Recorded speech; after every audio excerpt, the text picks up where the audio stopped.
Bum bum bum.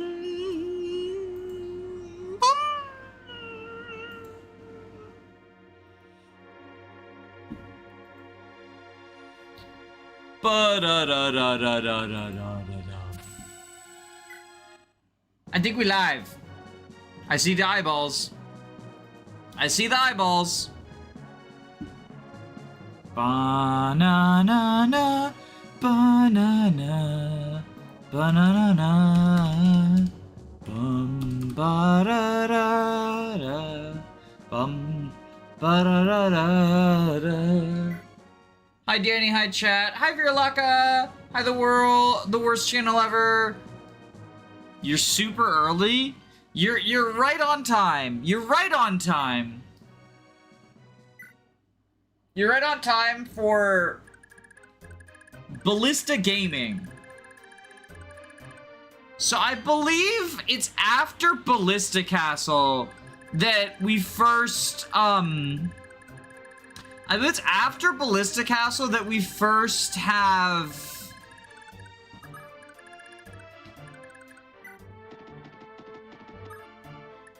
the Wyvern Squad.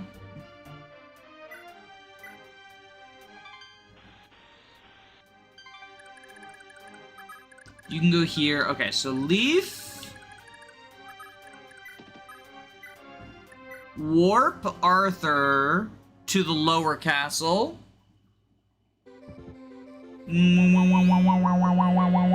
How's everyone doing today?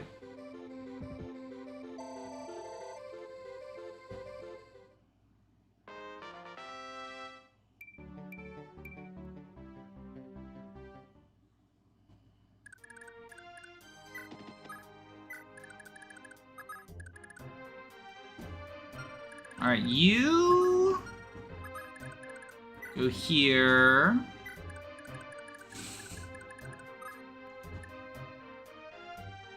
I think we actually go like this. Lana. Not Lana. Julia, heal up Fee for that sweet, sweet staff experience.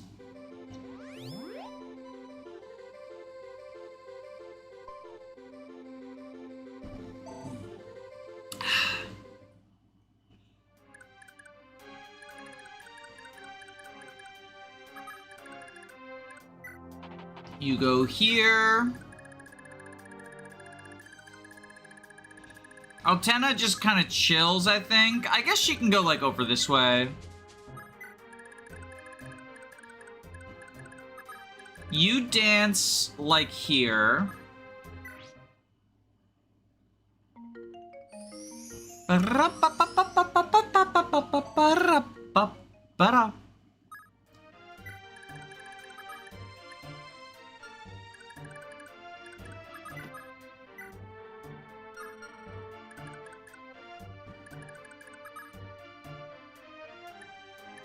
Okay, I think what we do...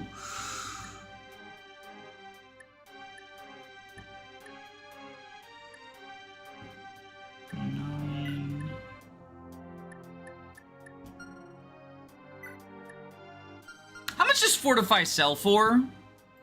FE4 Fortify. No, not Forseti. Fortify.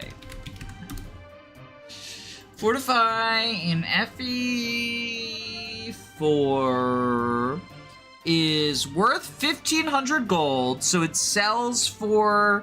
Oh, that's not gonna be enough. How much does Wind sell for? Wind FE4.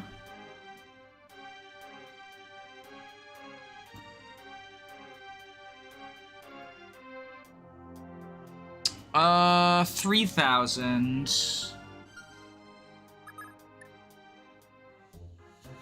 Cause I need about 11,000 gold.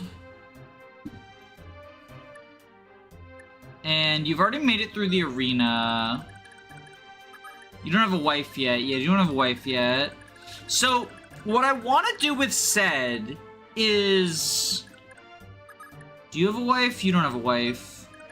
I want to have Sed buy the...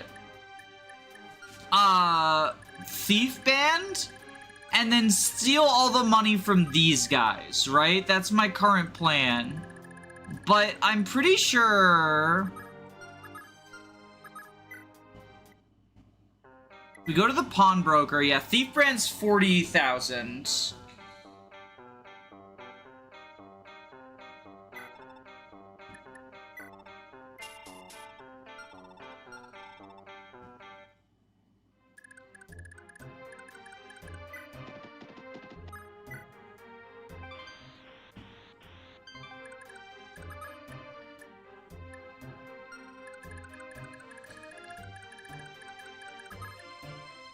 I guess we could have Leaf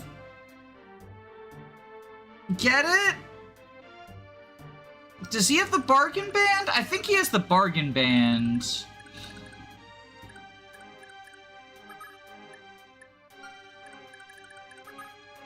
Because, okay, let's just make sure... Okay, if we enter... Yeah, so you can get 7,000, but you'd be 4,000 short.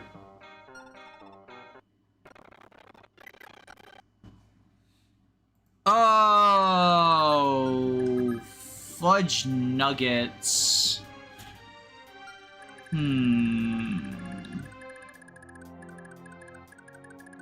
Because, like, he could... I guess what he could do is fight these guys and then get the Thief Band after getting some money from these villages and then steal from a bunch of wyverns. I think that's probably, I guess, better.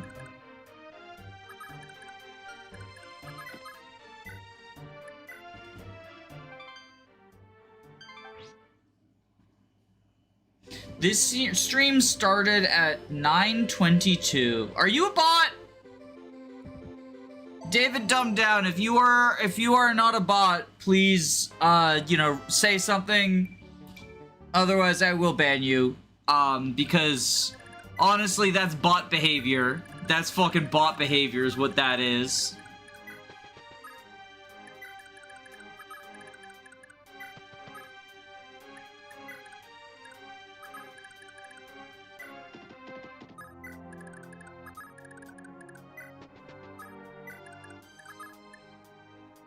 Oh, we could actually... Oh, we could have Ayra's by the Thief Band. Yeah, I think we have Ayra's buy it. Kaga's turn wheel. Ayra's buys it, and he'll get warped up there to kill them, and then Sed will get the money he needs to buy it.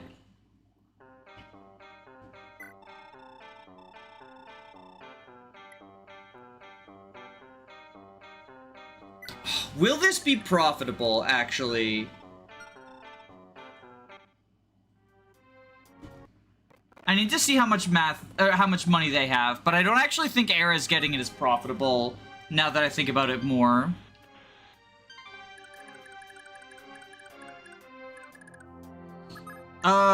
So 3,000. Do you all have 3,000?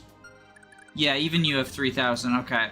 So 3,000, 3, 6, 9, 12, 15, 18, 21, 24, 27, 30. It is profitable if he steals all their money. Okay.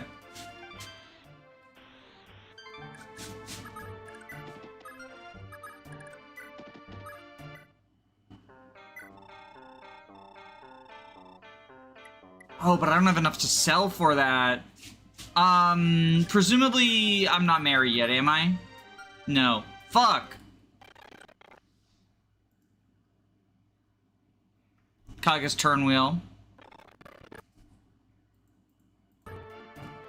I thought maybe he could sell his shit for it, but he doesn't have the money for it. Okay.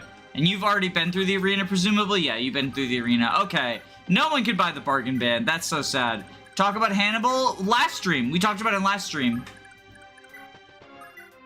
We finished up our unit reviews last stream, and so I edited them together into the compilation. And that's going to go up on Ice Rider. in like a couple of weeks, because the Pokemon playthrough's going up right now. I don't need to send all you forward, actually, because like some of you are gonna want to stay back to fight the three-headed wyvern assault.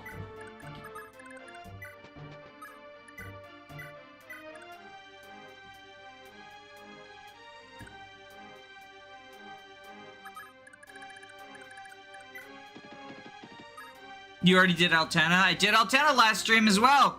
You missed the last 3 unit reviews. I review the units when we recruit them. Whenever possible, I try to do it as soon as we recruit them.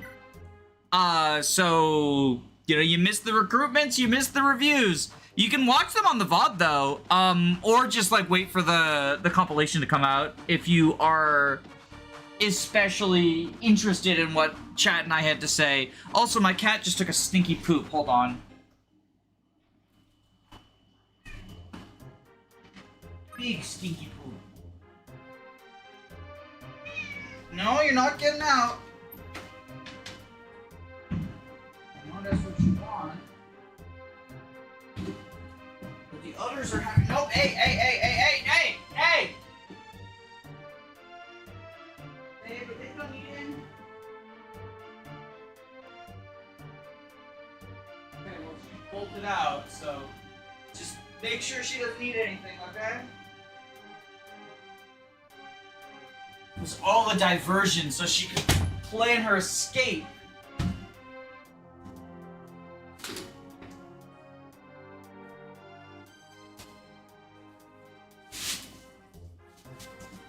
I know, this is exactly the content you tuned into the start of the stream for.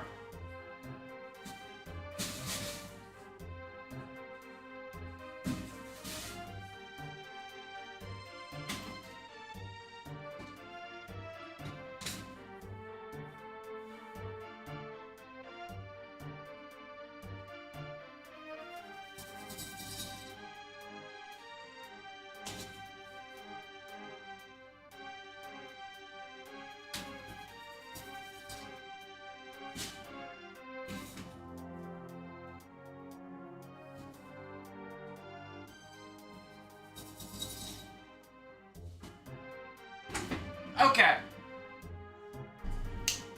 I see that in that whole time, Mr. Timestamp has not responded. So I think it is safe to assume, my good friend David Dumbdown, you are a bot.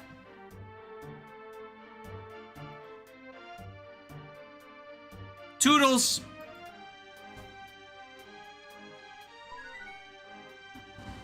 Alright. Send set up here. Oh, right, the paladins with no weapons, I forgot. Alright, Sed, you go here with the lightning.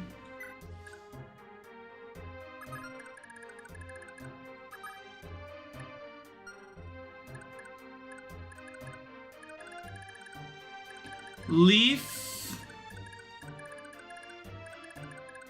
Need you to send Ares there.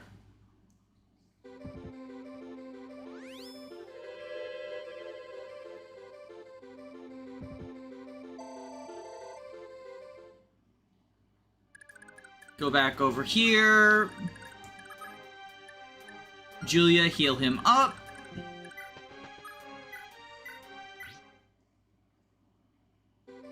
Altenna was one of the units I was most interested to see why she's considered one of the worst units in the game outside of her late join time. It's just bad matchups. It actually spawned like a weird amount of discourse. The Altenna discourse and the Rutger discourse. But basically it's because, you know, in a vacuum, Altenna looks awesome, but we evaluate units, or at least I evaluate units, and I think most people try to evaluate units within the games they exist in, right?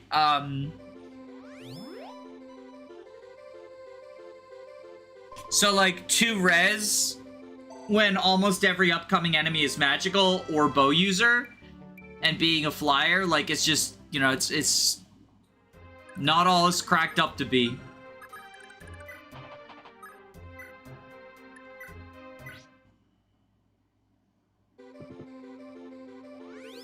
High defense, low res unit, in a game where the last two maps are heavily biased towards magic. Yeah, I made the comparison to Gareth from Radiant Dawn.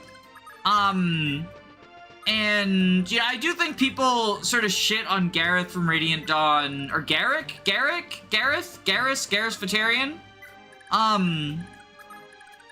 Commander Shepard. People shit on Commander Shepard, like, more than deserved. But at the same time,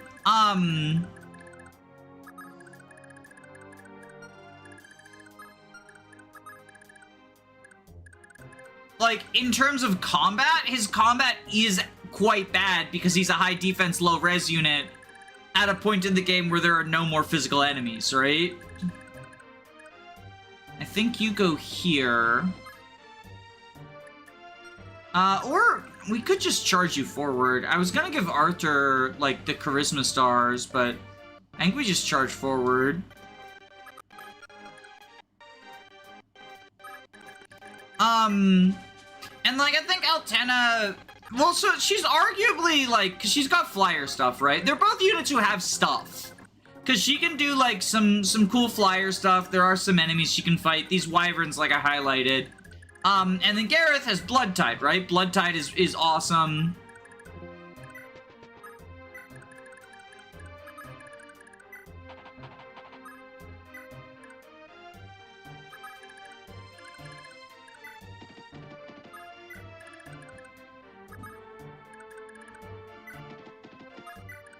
But ultimately, both of them are held back from, like, what their potential would be just by the situation that they join in, right?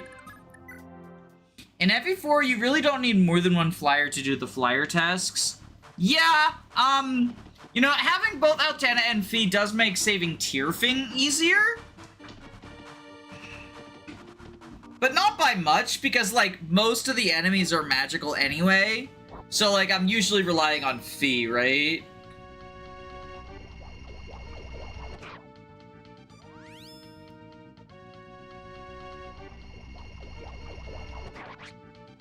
Imagine if Ced could steal all this money. Would be epic.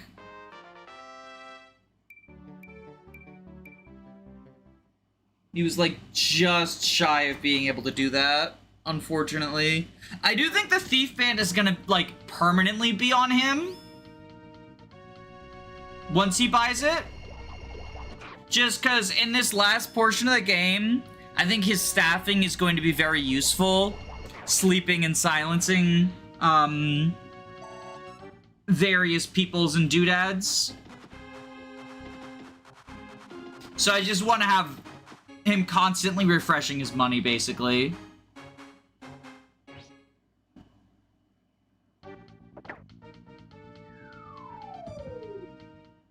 If she arrived earlier, she would be decent. I think that if she arrived earlier, she would be decent, yes. I still don't think she would necessarily be, like, good, per se. And it's because, like, she's always going to be held back by matching up poorly into the late portions of the game. And being a flyer isn't that great. Liberation armies, it's no place for your precious right in this realm. This world is Loptus, it's a smother in darkness. I mean, it would also depend on, like, presumably if she joined earlier, she'd be at a slightly lower level, right? Because that's the other thing about, like, and that's why I don't like these sort of hypotheticals necessarily, is then the question becomes, like,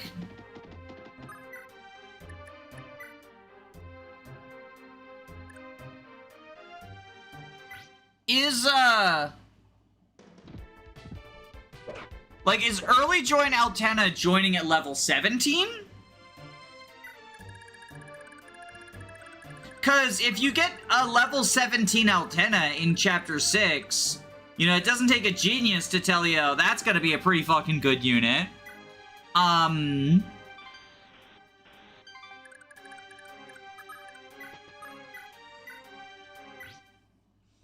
But if you level her down,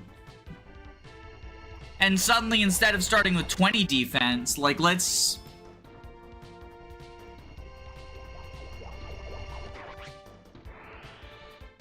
If you go Oifi,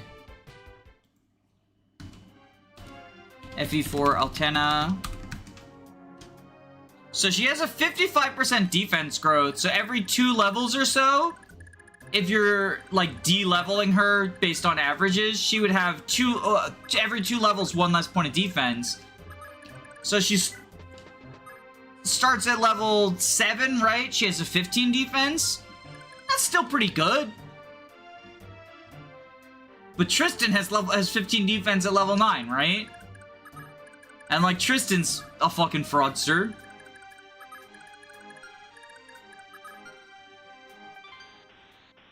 So you just get this sort of like question of what does it mean to join earlier?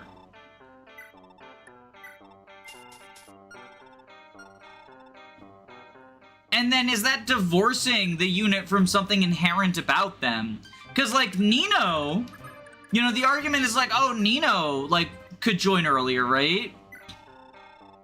But Nino's whole thing, like the big defining feature of her isn't that mage is a bad class or that like her growths are bad relative to other units in Fire Emblem 7.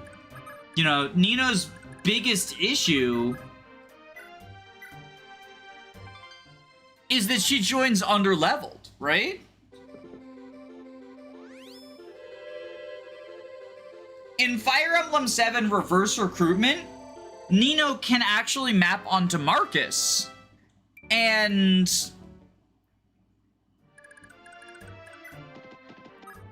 in that scenario, you know, an early joining Nino is absolutely busted. But she can also map onto Eliwood. Depending on how you do the order. Because in chapters where like 4 units join at the same time, you have flexibility in terms of like where people end up. I mean, the Gareth thing, right? I played Radiant Dawn Reverse Recruitment. And in that, Gareth joins early enough that he faces physical enemies. But because Reverse Recruitment de-levels him, it was actually like more generous in terms of like, it didn't auto de-level him as far as it should have, because his defense growth and HP growth are so high that it turns out like he would just have zeros or something if the math was accurate, so they cheated the numbers.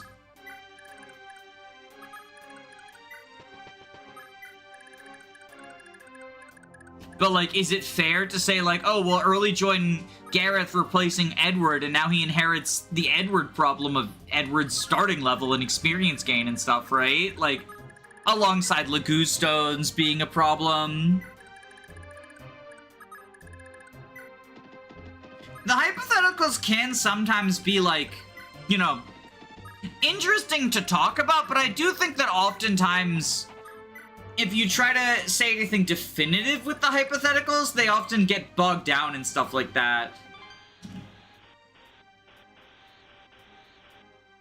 Like, not to open capital D discourse about mecha, but there was the fucking, like, Lynn is good in FE6 thing. But Lynn got given, like, an Orion's Bolt promotion. And the question is, like, well, is giving this unit who should be in the Lord role access to an incredibly early and honestly not particularly competitive promotion item? You know, the only 2 units, not that bow units are bad in FE6, like, don't get it twisted, but a lot of them are already promoted. Like, Klein is promoted, Igrin is promoted. Shin wants an Orion's Bolt, but you get 2 at the same time. I think also they modified the game to get an Orion's Bolt in Chapter 8 or something? I don't remember, because I don't watch mecha. But I just remember, like, the argument was just thoroughly compromised by all of these, like, significant modifications to Fire Emblem 6, and then it's like, you know, if Fire Emblem 6 were a completely different game, and Lynn joined with a PRF, but she wasn't a Lord, so she didn't have to deal with Lord promotions, and also she didn't have to deal with Hero Crest stuff, which, like, you would expect Lynn to be a Myrmidon or something, like Hero Crest, and instead you get the super early and also super uncompetitive promotion item, then sure, that does sound like a pretty good unit, but that kind of sounds like you made a game different from FE6. I just got here from watching Lord of the Rings. It's funny, I was actually just thinking about doing a Lord of the Rings rewatch with my wife. I need to dig through the basement, see if I can find my extended edition DVD. If Lynn was a Lord in FE6, she would promote when Roy promotes, and she would suck. Yeah, she would promote when Roy promotes. She would end up being a fast, frail sword user. Like, swords are good in FE6. But I think people often forget that, like, Rutger is relatively bulky for his join time because of hard mode bonuses. He ends up relatively frail just because he doesn't have a good defense growth. But he doesn't start relatively frail. Like, Rutger's hard mode bonuses make it so he can take not a ton of punishment, but honestly more punishment than a lot of your units.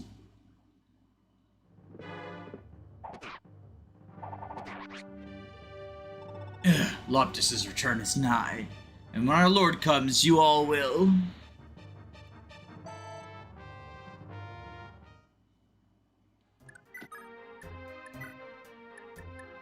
So then it becomes like the fear thing, right? Of like, well, you know, how much of people insisting this unit is super, super duper good is actually just like an op because you pour a ton of experience into her. If Lynn promoted when Roy promoted, she would be better because she's fast and squishy, and Roy is bad but does not die in one hit.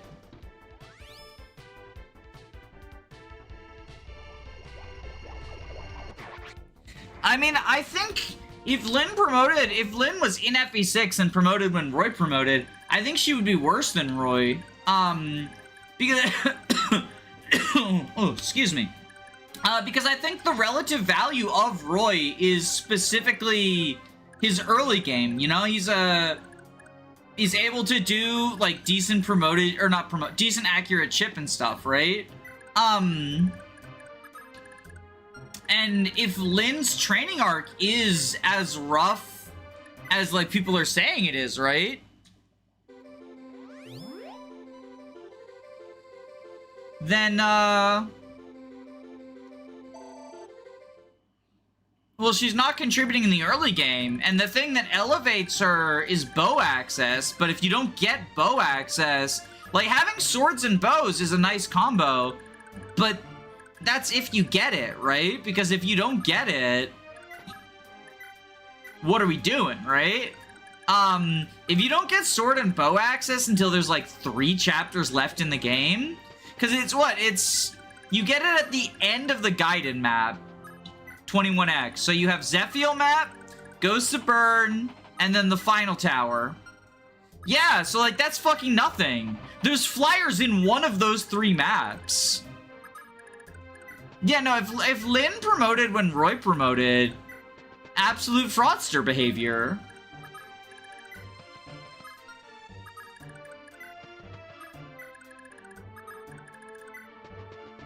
I don't know off the top of my head, what are Manikati's stats? Is it as accurate as the Rapier?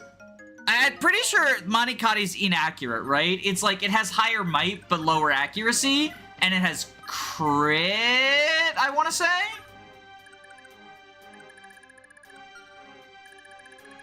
I don't have it memorized, though. I just remember in 0% growths, Lynn was, like, pulling 70% hit rates with the Manikati. Which, in fairness, might just be because 0% growth, she's at base skill, right? So, like, I don't want to talk out of church. That might just be That might just be me completely fucking gaslamping y'all.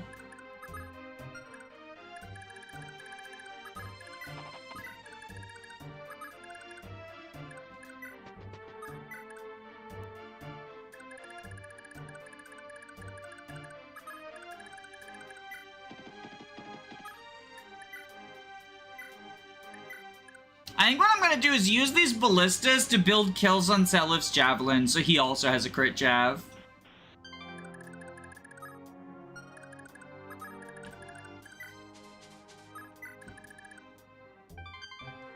We'll take this nice and slow. It's actually only 80 hit. And the rapier's what, 90?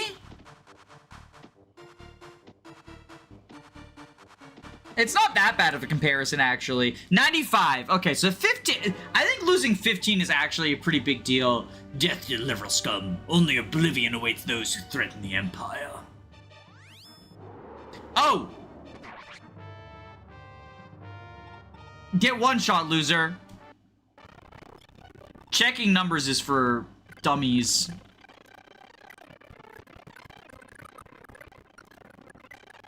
Can anyone live 43 magical damage? Someone probably can. Leaf probably can.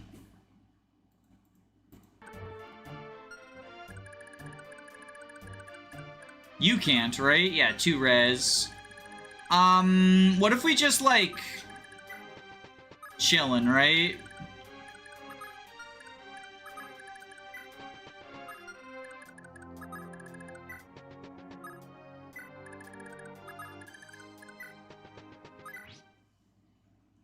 You lose 15 hit for 3 might and 10 crit. That is not a trade that I would like to make. Fibal the fraud. I thought maybe, like, I was like, yeah, Tornado's really strong, but surely he doesn't get one shot from full HP. He fucking does, because he has 0 res.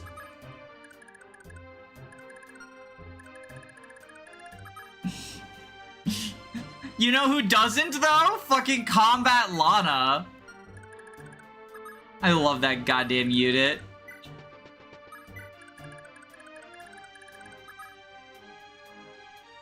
Does she get doubled? Oh no, he doesn't have pursuit, does he? Yeah, just shield ring.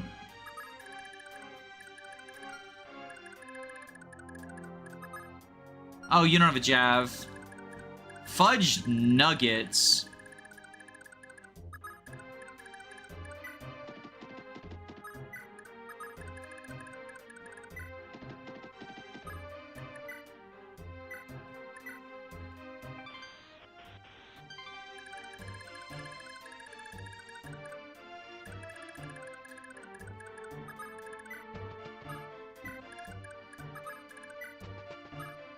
I think we just end turn.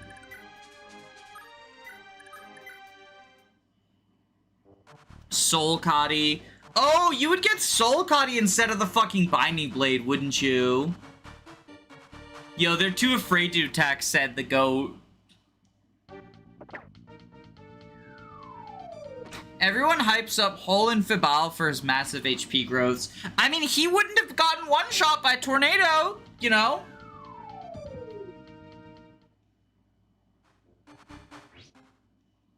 We have my favorite atrocious wyvern lady. Oh, Altenna. Altenna. Right. Sorry, we were talking about Lynn. I was so confused. Like, Lynn and wyvern? It's Mogler. Didn't you play Engage?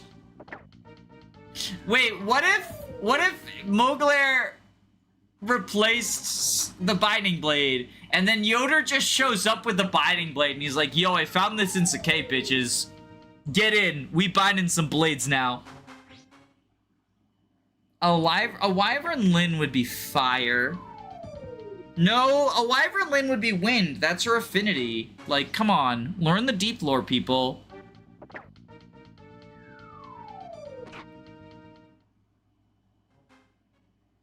Is Lynn replacing Roy, or is she just a generic unit? Yeah, I guess that also, like, that's up for debate, right?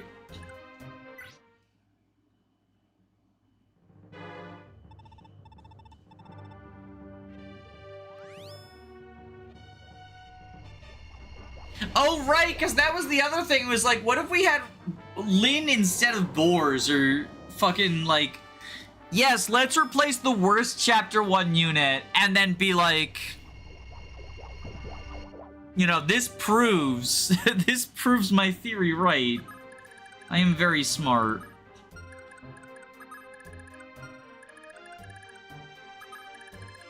I want to get Mufasa down here.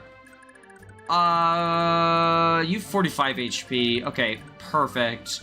You go here. Mufasa, what's your fucking your res? You actually have less res than defense, so you go here. Wind sword. Wait.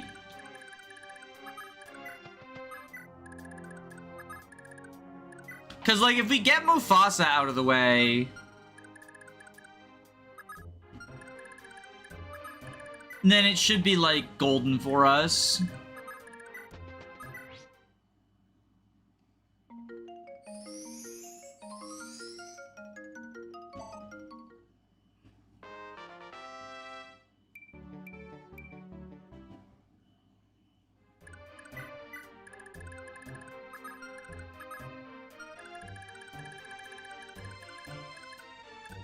Does anyone need healing? You require healing. What a fucking loser! 5-move loser-ass loser. I'm not spending a physic for fucking staff grinding Charlo. God, that's so sad.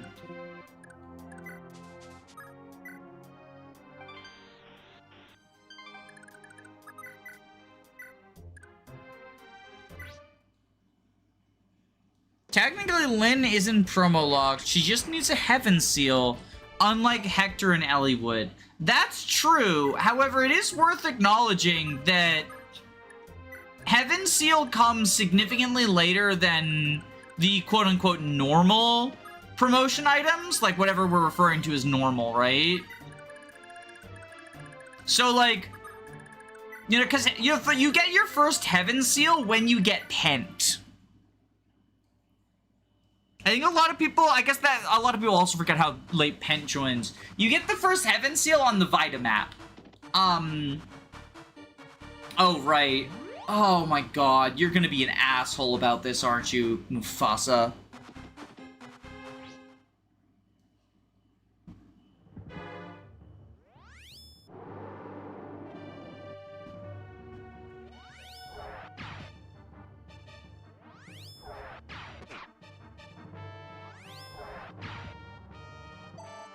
Why is the Earth called the Land Sword without an apostrophe? So, I think it's for the same reason that Feraligatr is called Feraligatr. Character limitations, right?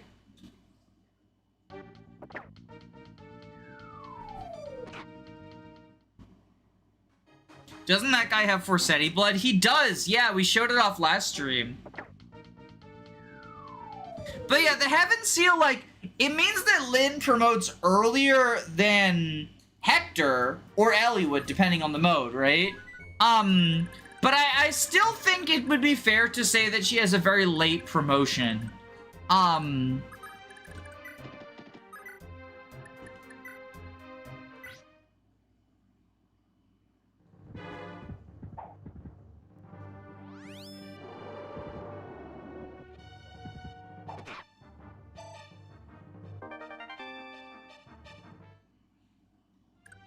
Because after the Pent map, we have... If we're counting Hector mode chapters, because that gives us more chapters to work with, right? After the Pent map, we have... So we got Vita map, where, you know, whoever you promote can be promoted. And then there's, the 3 castles, Crazed Beasts. Oh no, is Crazed Beast before... Crazed Beast is before Vita, isn't it? Yeah. So, Pale Flower of Darkness comes immediately afterwards. That's 2. And then Battle Before Dawn, Night of Farewells, Sands of Time, the Berserker, or Valorous Roland, depending on the path you're on. Or Cog of Destiny, because the next one is Sands of Time. And then battle preparations, victory or death.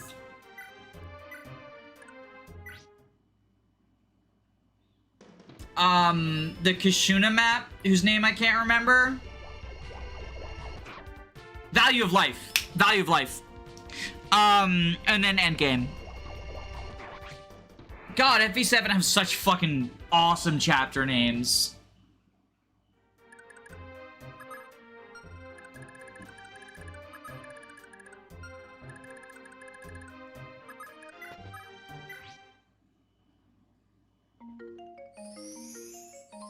Kaga's Destiny. You forgot Genesis, which is right after the Pent map. No, it is not. Nope. Genesis comes way before you recruit Pent. Genesis comes after the map where Pent is a green unit in the desert. You do not recruit Pent in the desert. You recruit Hawkeye in the desert. You recruit Pent on the Vita map. Genesis is 1, 2, 3... I want to say 4 maps before Pent? Something like that? I mean, obviously it depends on how many guidance you do and what mode you're on as well. Hey, you're Charlo, right? Huh? But who are you, miss? I'm Layla. You never seen the dancer before, have you? No, sorry, not yet. You know, if you have time to spare, I can show you a bit of dancing, Teal. Thank you. Thank you for the luck stat moment.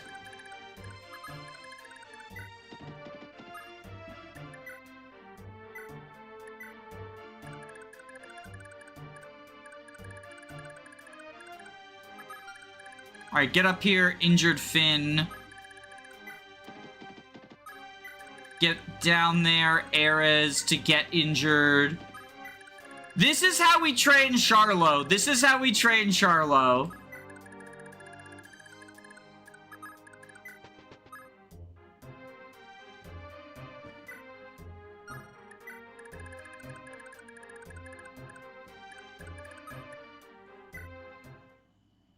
I don't think these two ever figure out their siblings. Yeah, but thankfully there's nothing weird about it. They don't do any, like, weird incest stuff, right? Because, like, this is Fire Emblem 4. You can't fully discount that. But thankfully, you know, they don't.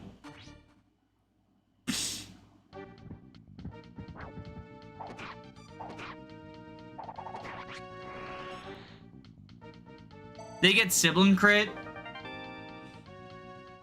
I do like the idea of, like, Fire Emblem characters being aware of the mechanics of the game. Like, Layla, why did you just land a critical hit? That Slim Sword doesn't have 50 kills on it. Charlo, are you my sibling?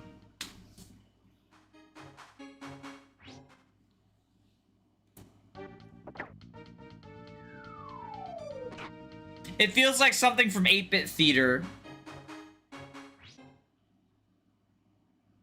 Julia and Seliph do not give each other the sibling crit, even in endgame. Maybe that's because they're half-siblings? Wait, okay, so what if... sibling crit, they have to literally be full siblings?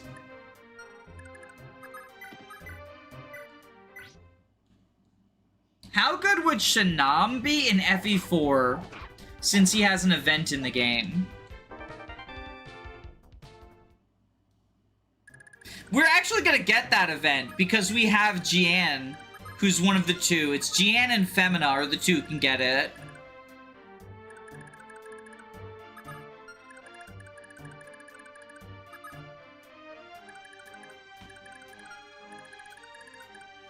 But the answer is pretty bad. Swordmaster is not a very good class. The only reason Shannan is, like, even decent is because he just has ridiculous stats. Even with Bargain, Shannan would not be particularly good.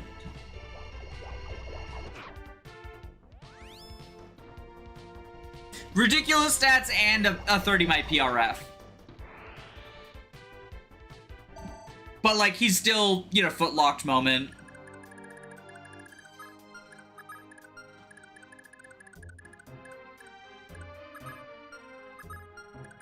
Alright, Lester, get up there. We're feeding you some good experience tonight.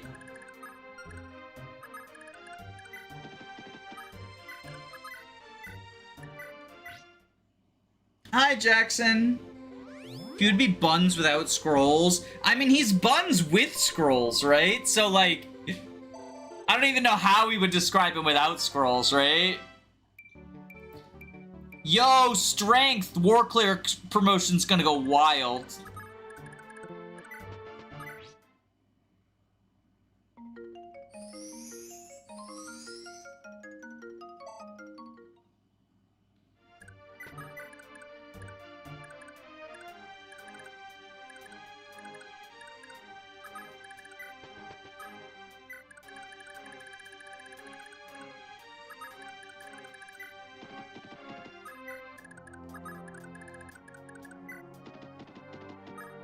It'd be a shitty filler inventory. It's also, like, presumably... So, his event is on this map, right? So, presumably, if we're theory crafting Shannan in FE4, he joins on this map when you, like, get his event, right? So, he would run into the same problem that, like, Hannibal does, right? Where it's like, why do I want an infantry unit who can't do good combat against mages for the last 2 maps of the game? Because that's the other thing is, like, Shannan joins at a time where most of your units are infantry. Unfortunately, he joins right as that's about to change because Ayra shows up and says, hello, bitches. I am the best unit in the game. And then he just stomps all over the place. And then the bow armor showed up.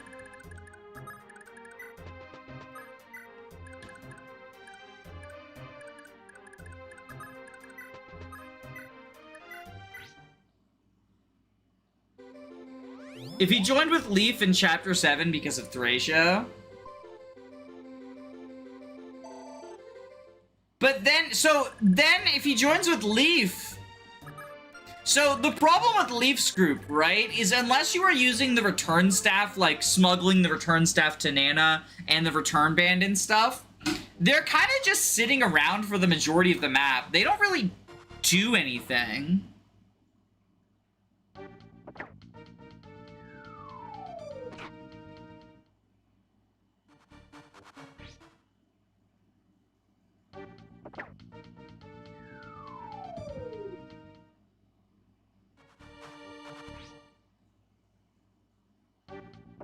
He's part of the dead Samto archetype.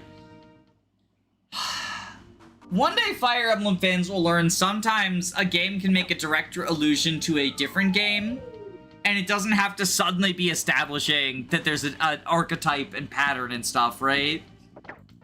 2 instances of the same thing is not a pattern or an archetype, it's one game referencing another, right?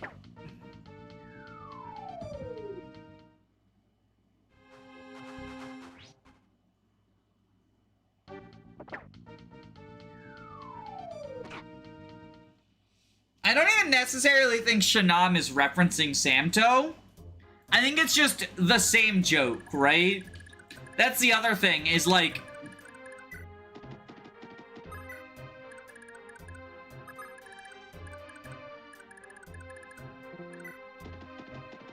Sometimes, like, you know, parallel thinking or whatever happens. And just the same joke gets made in 2 places. Samto actually becomes an okay fighter. I think he's like, you know, he's worse than Navarre.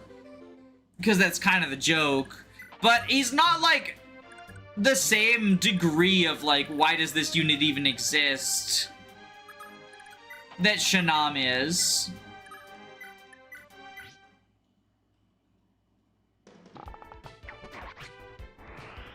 Once is a one-off, twice is a callback, 3 times is a pattern.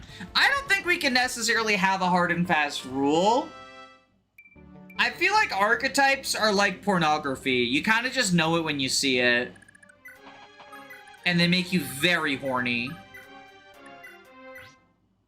Like, God, the Navarre archetype just gets me fucking wet in my britches.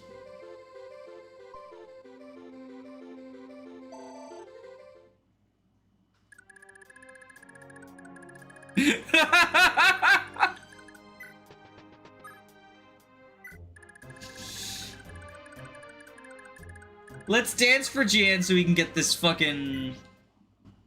I miss purple, Navarre. You can wear purple.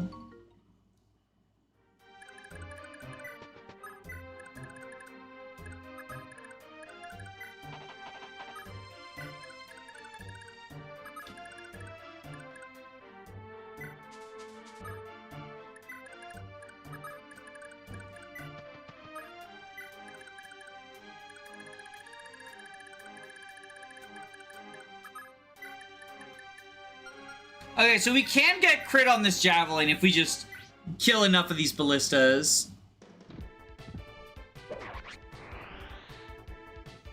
Kaga himself confirms Julia is a Falchion archetype. You love to hear it. You love to see it.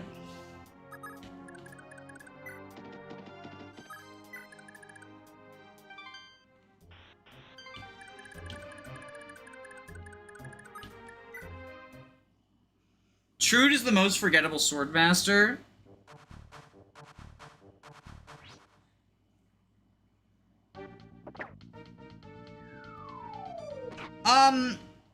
Doesn't he become a hero? Does Trude become a swordmaster? Trude. I'll tell you, when I was making the Thracia polls, Marita was the most forgettable one because I skipped her by accident, so I had to edit the release dates. FE5. I'm genuinely asking, who's Trude? So he's a recruitable unit in Thracia. He's part of Pern's army.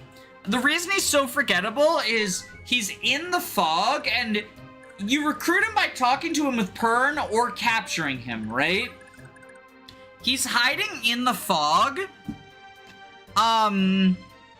Oh, he does become a swordmaster. He's hiding in the fog, and as soon as you recruit Pern, who's the person who has to talk to him, he starts running away. So I think a lot of people play through that map and just genuinely do not encounter him because he runs away. FE4, Chapter 9. I just want to make sure I'm not visiting the Shannan map. Number B... This is the Shannan village. Okay, so I need to not go to this.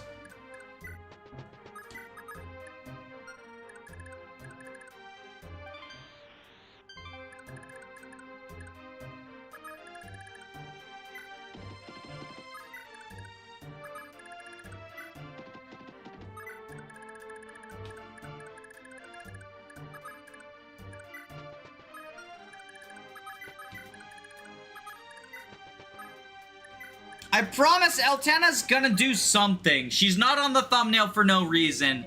But right now we're at Ballista Castle, right? So, you know, what would she do, right?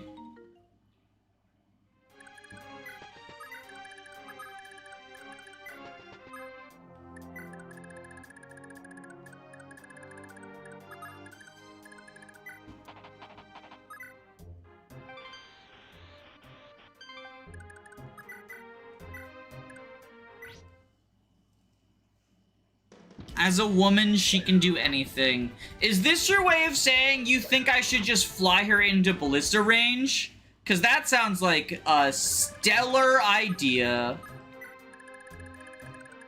Let's do it. Is this big combo village supposed to be Tara from FE5?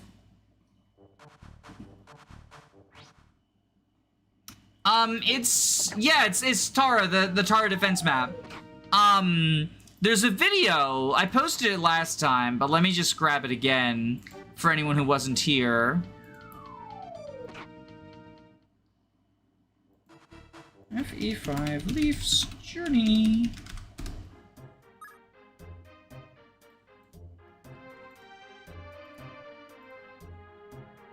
Bum ba da ba da ba. Ba-dum ba-dum ba-dum ba-dum ba-dum ba. Bum ba-dum ba-dum ba.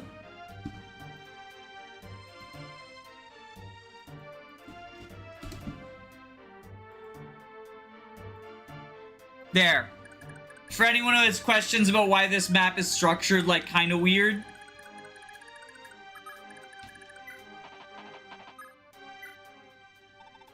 Wow, what a beauty. Excuse me? Oh, how rude of me. You see, I'm the Prince of a great state of Isaac. Call me Shannan. And you're just too pretty, miss. I had to meet you, you know? If I may be so bold, how'd you like to get a nice hot meal with me? I know the most charming little tavern. Something wrong, miss? Oh, I see. You're nervous because you stand before me, the great Prince Shannan, aren't you? Don't worry about it. How I look doesn't matter.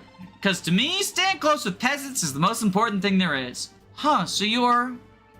Alright then, show me Balmung. I've always wanted to see it for myself. Huh? Balmung? Oh, yeah, the Balmung. Here you go. Look, it's Balmung, the great Draco shield. How about that, huh? Now, where were we? Dinner, right? Oh, you imbecile. Everyone knows that Balmung isn't a shield. You're nothing like the real Prince Shannan. Oh, what about that, huh? Oh, where were we at dinner? Oh, jeez. You're part of that liberation army, aren't you? Wait, that's just a text bubble glitch. Look, I'm real sorry. It's just, women been fawning all over me left and right ever since I called myself Shannan. Here, take the bloody shield. Let's pretend this never happened. Honestly, what a pig. Oh well, I guess the shield will toughen me up a bit. God, that cutscene! Like, they stacked the dialogue on top of other dialogue, and then it auto-scrolled. Oh. It just makes me sad. Oh, hey. You gone and sorted out them Imperial reinforcements already? Wow, I'm pretty dang impressed.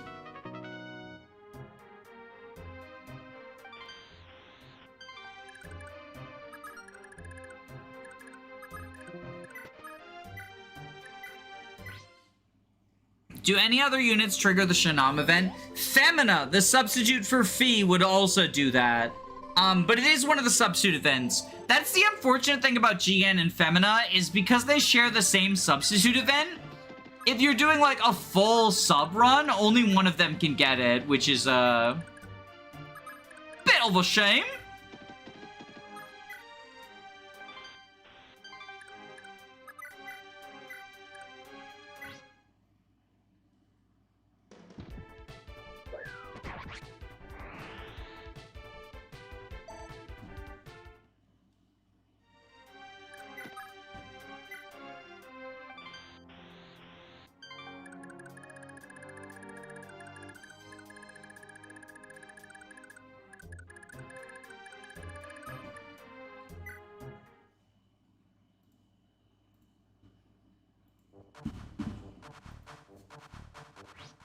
Bum bum bum ba-dum bum. What chapter is this? This is chapter 9.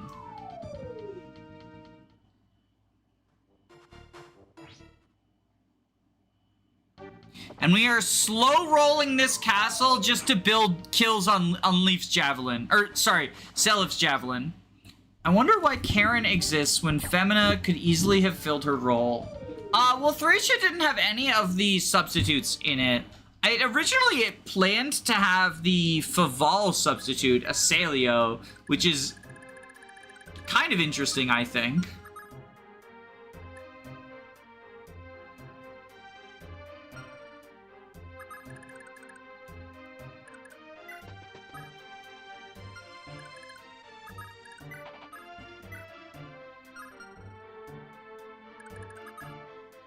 Hmm. 34. Thracia has many generals in its service, but Lord Hannibal is the most revered of them all. The man has devoted nigh his entire life to the battlefield, so he never found a wife. Man, 12 years ago or so, he did take in an orphan. He treats the boy as though he's his own flesh and blood. What a wonderful guy. One thing that I think is actually really cool about both Judge Kroll games and their story that is like it's unfortunately very rare in media. There's an emphasis on the importance of not only importance but the validity of adopted families. Hannibal's son is adopted, whether it's Charlo or Corporal. And, you know, obviously part of that is the mechanical necessity of him having to be the child of one of the Gen 1 units, if he was Corporal. But I think that, you know, the cutscene makes a point of Trevant being like, you know, oh, he's not even your own son, like, you know, why do you care about him so much? But Hannibal does, and Hannibal is, you know, portrayed as in the right there.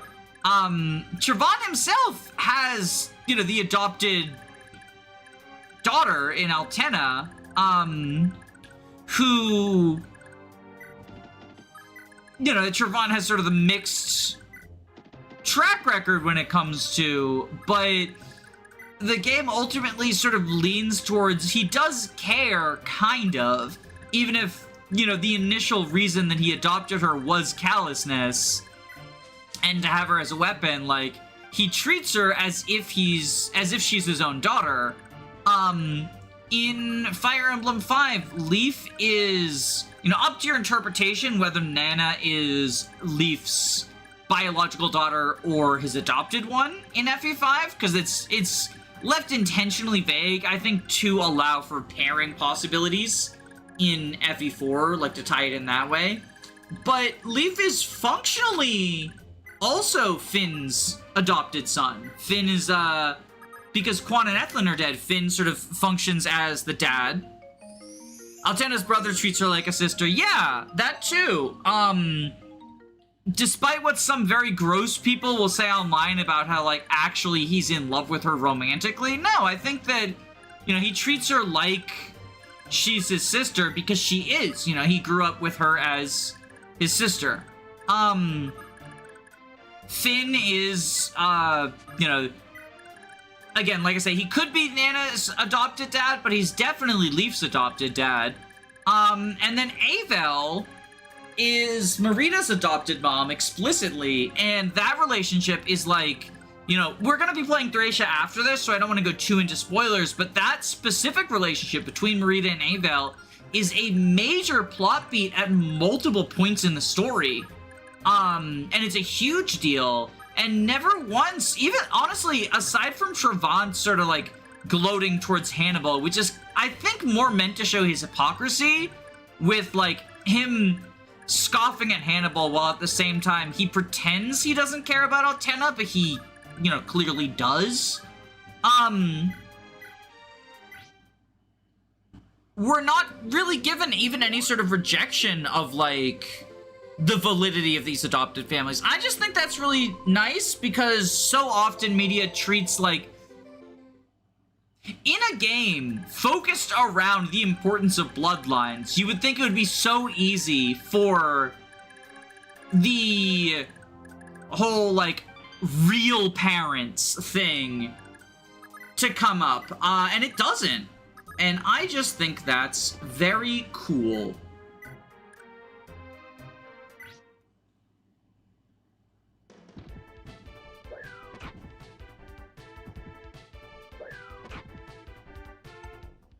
There's also Oifi and Selef. Oh yeah, Oifi and Selef is another one.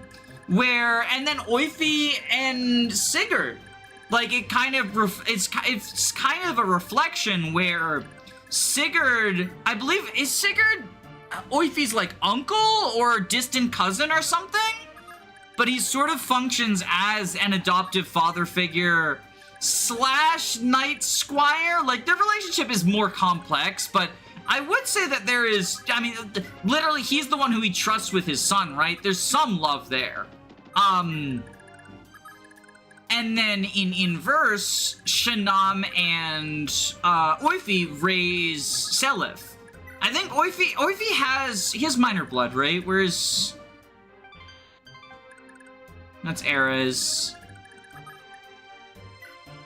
Yeah, he has minor Balder blood, so Oifi is in some way, shape, or form related to Selef, but Shannan is not, and Shannan is sort of like, you know, there's a reason people ship the two of them together as, like, you know, oh, Selef's two gay dads, is he is sort of every bit as much a father figure to Selef as Oifi is, I would argue. They have to be related because they have Balder blood, yeah. I mean, it's the same thing with like Holland and Ayra, where it depends on like how far in the past generations they are, right? Necessarily.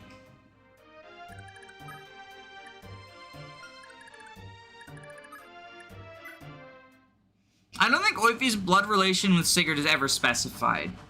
Yeah, it's just, I guess, you know, Dark Souls style environmental storytelling or whatever you want to call it, where the blood, you can see on the blood screen, right? And so, you know, like, there has to be some sort of relationship.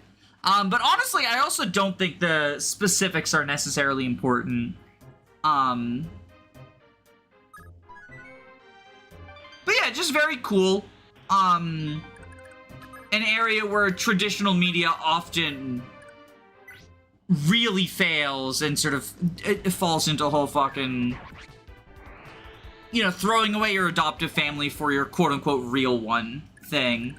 And FE4 is just kind of a resounding success in not being that.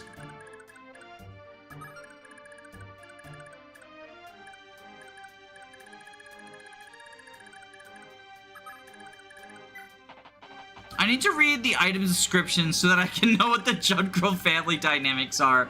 You gotta wait for VaatiVidia's next lore drop so that you can understand whether it's ethically okay to pair Ayra and dipshit Luna Boy. The fuck is his name? Lewyn, Holland. What would Sigurd think of Julia?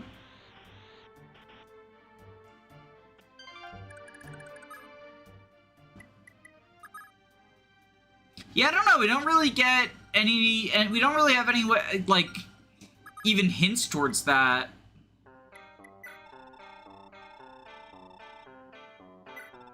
I imagine it would be, you know, kind of awkward and complicated because while it's, you know, it's Deirdre's son, or it's Deirdre's daughter, it's also like, you know, Arvis's, right?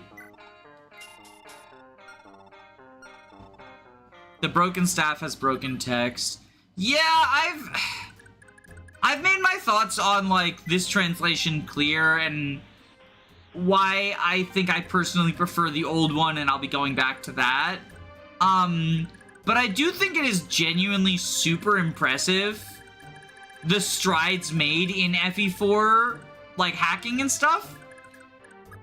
And I do think the team should be proud of themselves for that, even if, you know, some of these sort of graphical issues or specific choices around exact translation versus translating culturally or whatever don't necessarily fit to my liking. I do think that, you know, the team worked really hard and they accomplished what they wanted to accomplish, and I think they should be proud.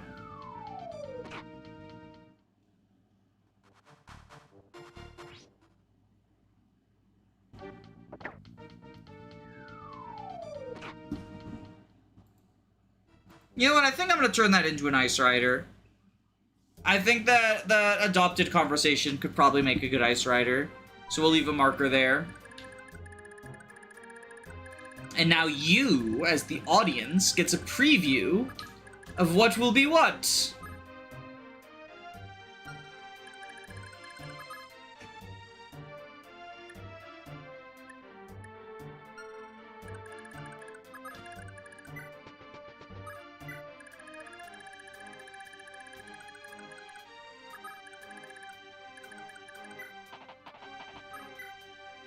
My main man, Joe Javier.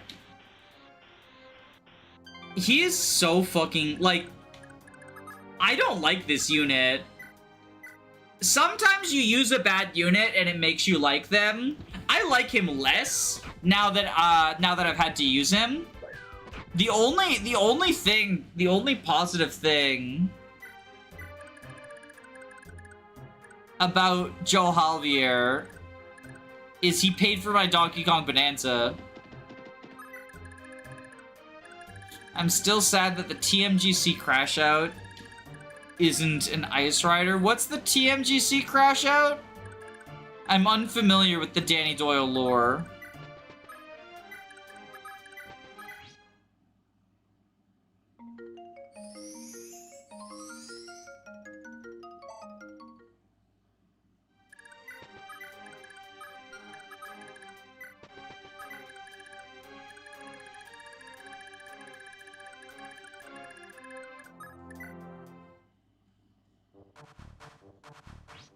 Bad units are only worth using if they have fun qualities. Yeah, like, I had to struggle through 4 maps of axe combat to get the bow arena, and then I still have, like, infantry moment. I just don't find the infantry in FE4 fun.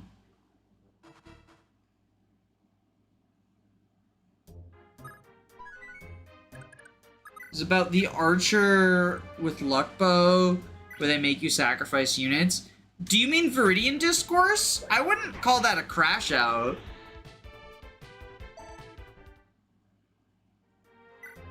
Like, do you mean me saying that the people who get mad about a game having deaths and sad moments is immature?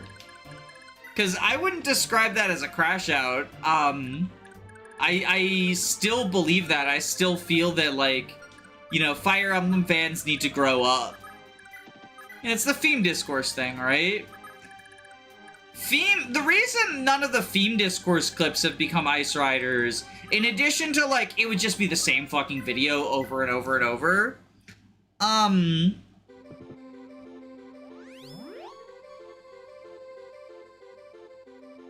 the theme discourse, I am planning on making a video specifically about theme, and how that is the sort of unit that Intelligent Systems is too cowardly to put in their games, right?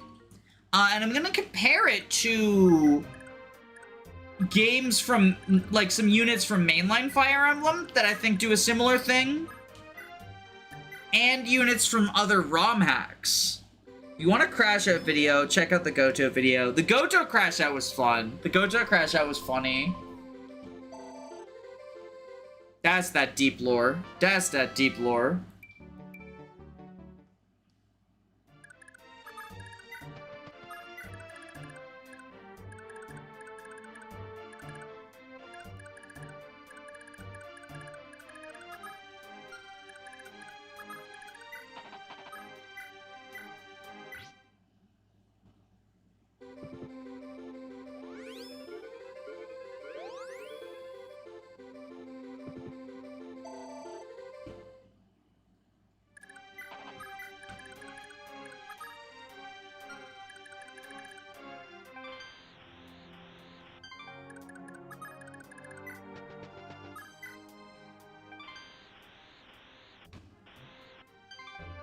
I'm surprised that you think Corel is bad. I don't think he can solo endgame, but his strength and speed are nearly capped.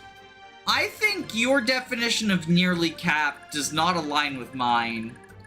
But I think if a unit is only around for 1 chapter, they better make a damn good impression, and Corel does not. You have 8 deployment slots in the final map. That's the other thing, is, like, Athos and those sorts of, like, you know, units designed to be Gotos, they don't steal a deployment slot from trained units who are stronger than them. Even if Athos did not have stats where he's gonna, like, eclipse Pent in any of your trained units or whatever, he's an anti-soft lock because he shows up for free to help you fight the final map. Corel, you need to either go a specific side of a route split to get Bartray, or train up a training unit, a training project, in order to even recruit him. And then he eats up 1 of 8 deployment slots in order to even fight dragons, and his stats don't matter. Like, you say, oh, he's really high strength, really high speed. Everyone doubles dragons. They have low speed, right? So his speed, his best stat is speed, and it does not matter.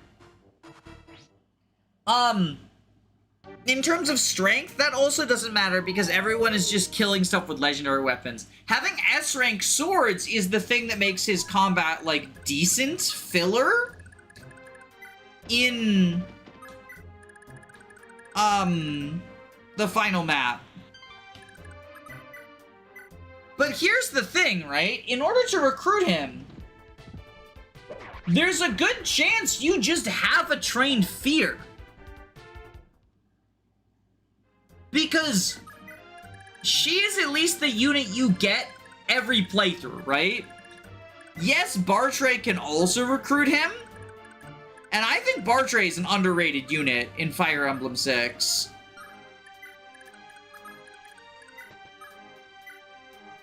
But if the whole appeal of Corel is someone who can use the S-rank sword to fight Manicheets on the final map, which to be clear it is,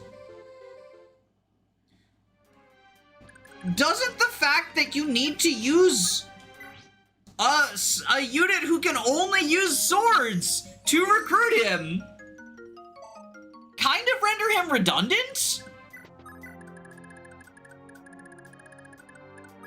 In some ways?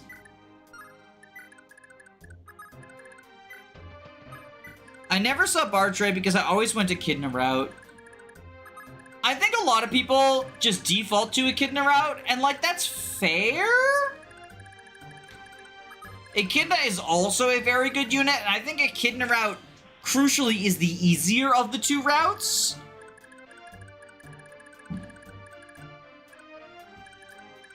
Which I think is also a contributing factor.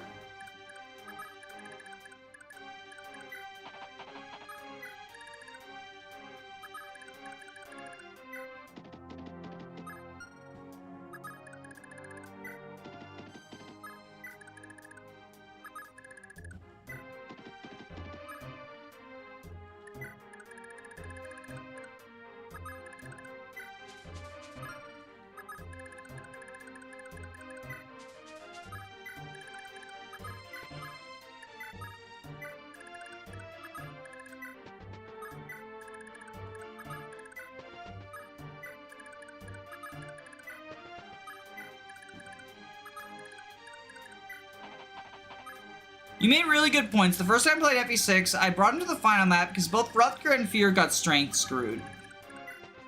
And I mean, I bring up Fear because I think she is sort of the biggest, you know, nail in his coffin. But I think a lot of units in a playthrough that makes it to the true ending, because remember, the argument of like, because the argument people will give, right, is like, well, what if it's a new player who didn't know that swords were good and they didn't train up any sword units? And I do think that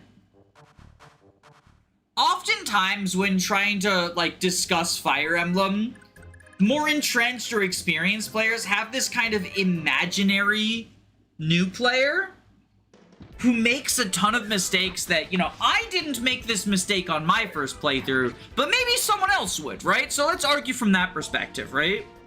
You get this in FE4 with people arguing for like, well, what if someone accidentally pairs No-ish and Tailtu? And it's like, well, the game, if somebody doesn't know anything about the pairing system, then they're probably going to get the pairings that the game pushes you towards by giving like higher love growths and love combos, right?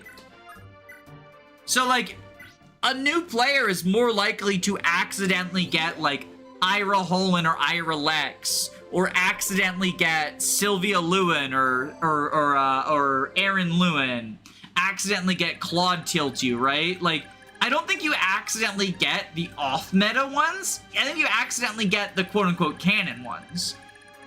And in terms of FE6, a new player who, like, doesn't know enough about the game to, you know, recognize that swords are good and train up sword units or whatever, probably isn't reaching the true ending. Because you need to have all the legendary weapons not broken Which, first off, requires going to every Gaiden, which is not only, like, requires specific turn counts, but also specific units to be alive and recruited. I know a lot of people will reset when anyone dies, right? But I imagine that some number of people, you know, playing through FE6 for the first time, Chapter 7 is really, really hard. Near the end of Chapter 7, Zealot gets hit by a 2% critical hit, and you're like, I really don't want to replay this map. Well, you know, I have Marcus, I have Lance, I think I'll be fine. And then they go Ilya route and they're locked out of the true ending, right? Or the desert map.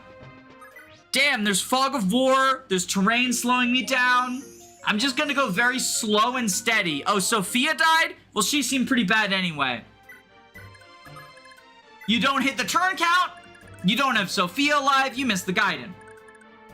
You know? And so I think the idea of like, well, Corel is the sort of unit who new players would get in case they completely screwed up and don't have a sword user.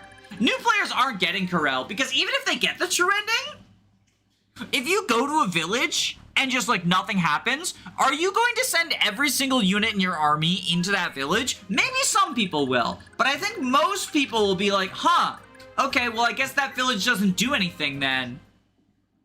Or maybe they'll try like a couple of people, right?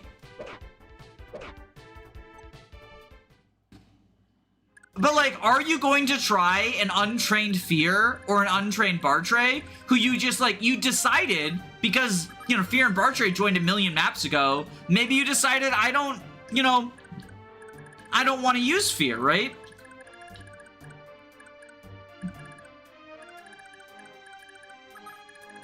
And then you don't like reset the map to keep trying everyone in the roster. Corel is mentioned in some of the supports before you meet him. If we're talking about a hypothetical new player, are they getting support conversations? Maybe some, but like, heck. I think that the game does not do a very good job of explaining how support conversations come to be. A hypothetical new player is not going to wait with the specific pairs that need to be next to each other for like 50 turns on multiple maps in a row. Because remember, it's not just because of the way support caps work. You can't just like do it on, you know, a single map and accidentally get it. You get Roy and Lelina for free, and like I can see a new player accidentally getting some of the ones for units that like just naturally work well together, like Alan and Lance or whatever, right?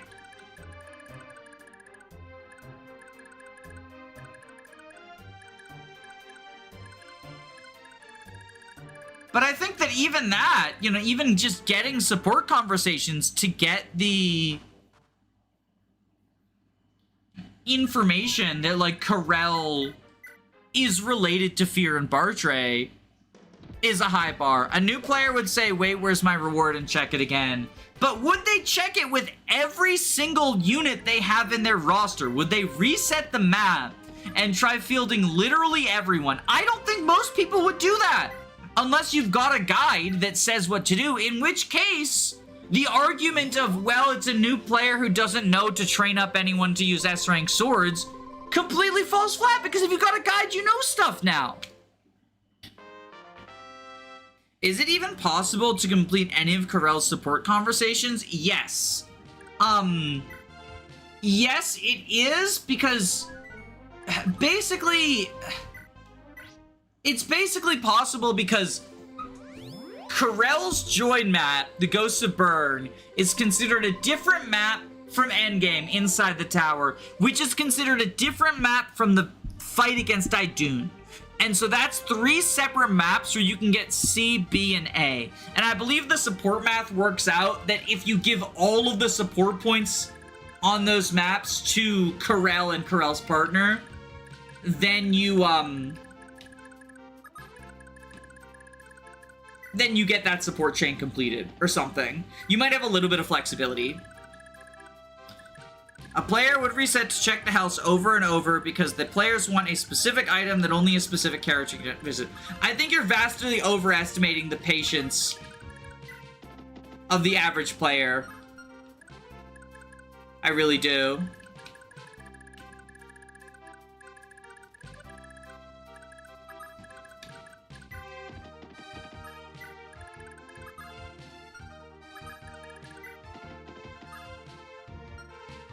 How do we want to do this? Okay, we want Hannibal down here. That's if they know it exists. Exactly, like you're working from information that this, you know, hypothetical new player doesn't have.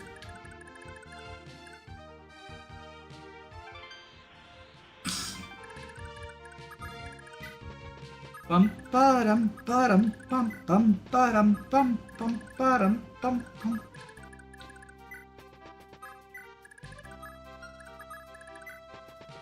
Like, if they enter a village and it doesn't give them anything, they don't even know that that village gives something, right? There are houses that don't give rewards. The small houses, right?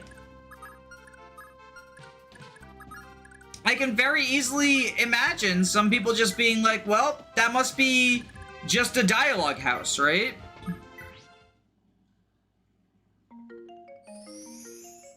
What if someone recognizes him from FE7? I mean, Fire Emblem does Easter eggs, though. We just saw Shannan. Faye is in the ruins in FE7. You know, if you've played FE6 before FE7, you see Faye.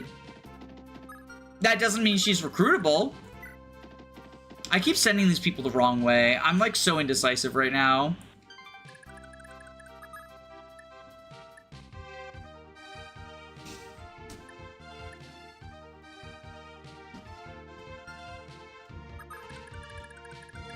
Alright, we need to get Hannibal and Charlo over by this castle so we can get the Berserk Staff and sell it to Leaf.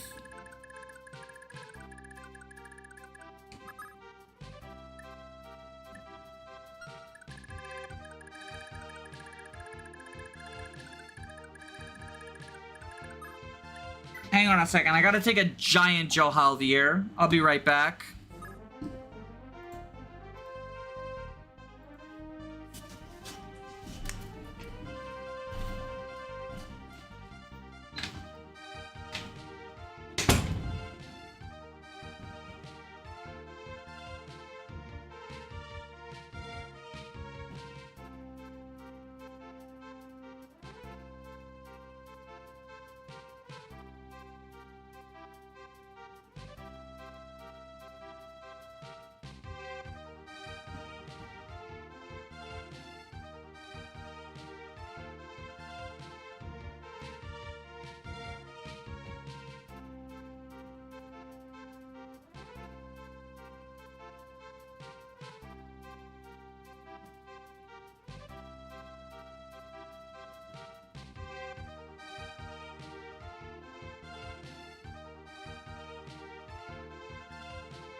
chat, I felt the brave axe with that one.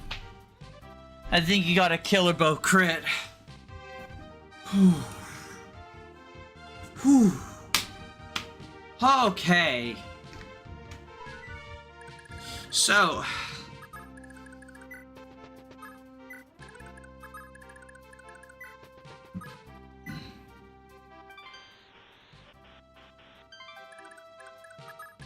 Let's prepare to do some funny.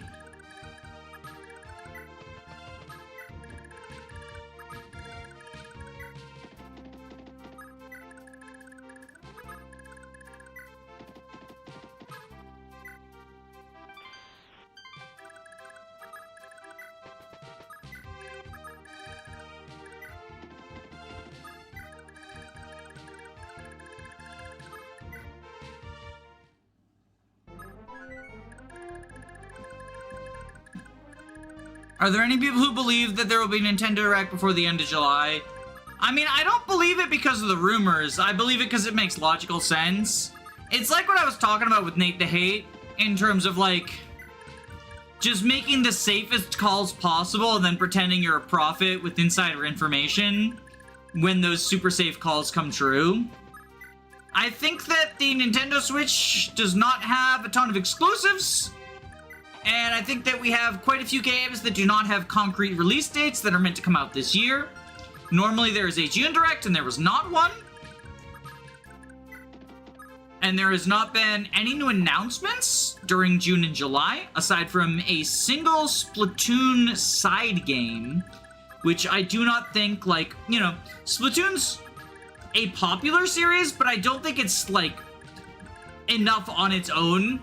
That's the thing, is, like, you know, with so few games spread out, and none of them being strong enough to carry the console on their own, I do think Nintendo needs to announce a couple of more titles, because ZA and Metroid Prime 4, remember, those are Switch 1 titles, too.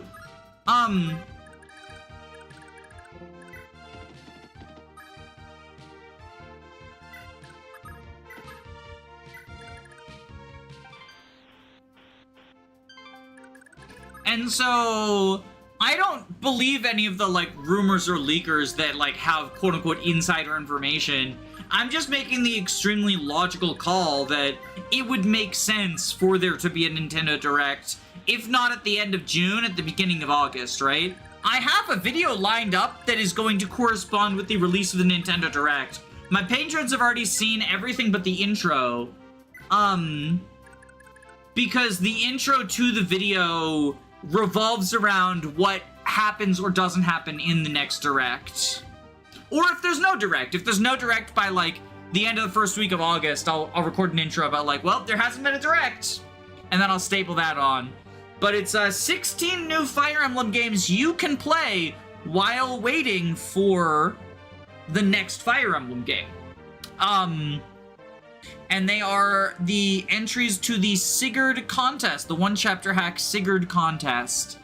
There were technically 17 entries, but one of them was disqualified due to a game-breaking bug, so I didn't play that one, but I talk about it because I think it has some cool ideas.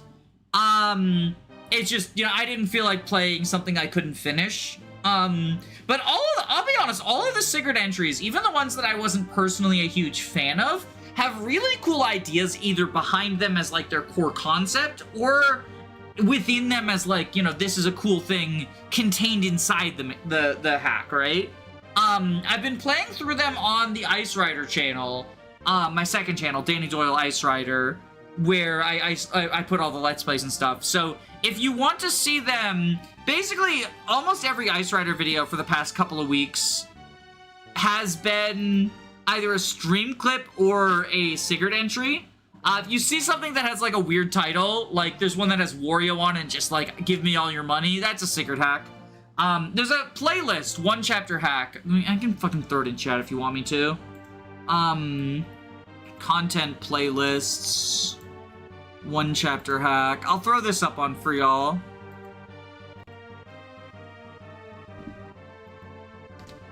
If you want to see me playing blindly through them.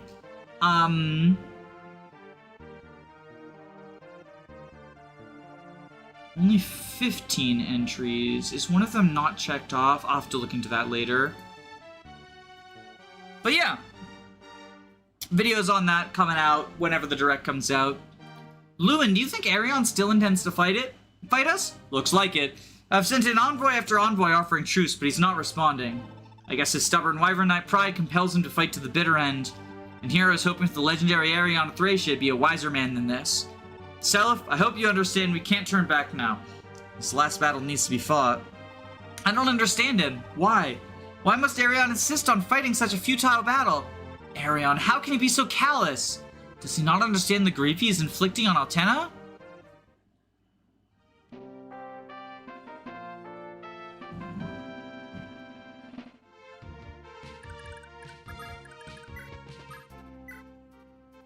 Charlot. Is something wrong, Papa? Son, I feel as though I am in some way responsible for all of your misfortunes. If you'd be raised by a normal family rather than a soldier such as myself, you would never have been abducted. Don't say things like that, Papa. I'm happy as long as I can live with you. And thanks to you, I'm using my magic to help you fight for peace and justice. I wouldn't give it up for anything. I see. Oh, and by the way... Yes?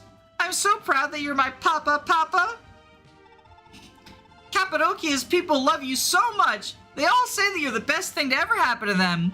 Not to mention you adopted an orphan. They do they? Thank you, Charlot. I'm glad I have such a fine son. Which reminds me, this staff is for you. I found it discarded on the castle grounds. I believe you're skilled enough to wield it. Oh, and it's a lovely staff too. Thank you, Papa. Thank you so much. The fact that Charlot says Papa so much makes me think of, Billion Surprise Toys.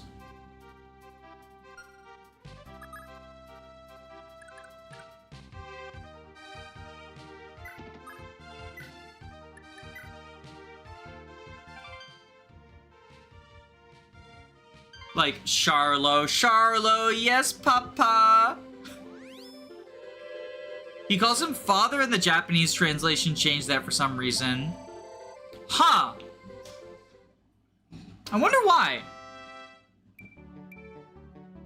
He sounds like a baby. I mean, it does make him sound more like a baby, but I assume that was like the intention, because he does kind of look like a baby, right?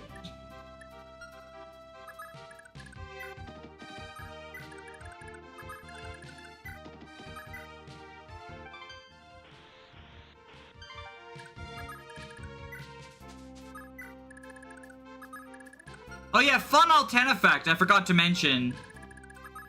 She just has more move than Fee. No real explanation. Just Wyvern favoritism.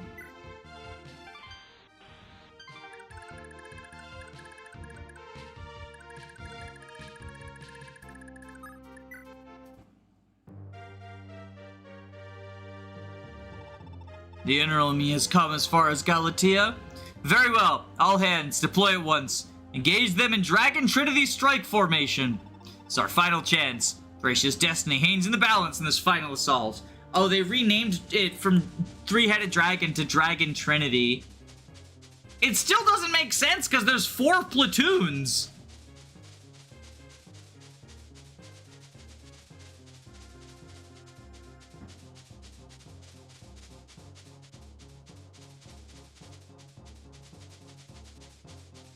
Fire Emblem Engage reference.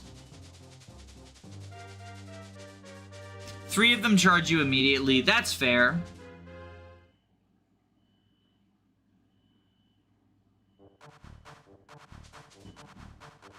Here they come!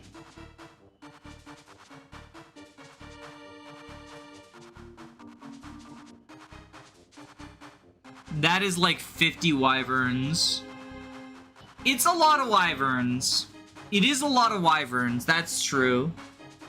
They're spreading out to take all the castles as well, which is kind of cool.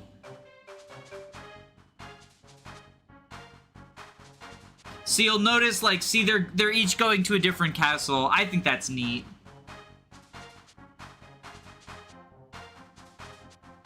Is this a reference to that one chapter with reinforcement zones in FE6? I mean, it would be the other way around, right?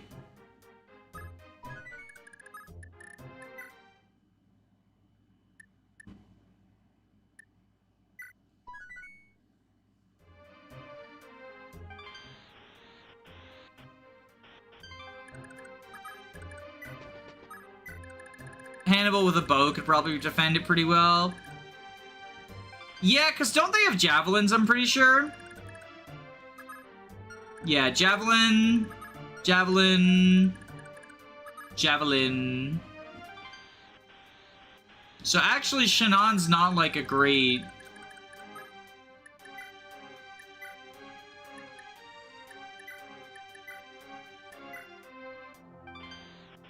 defender.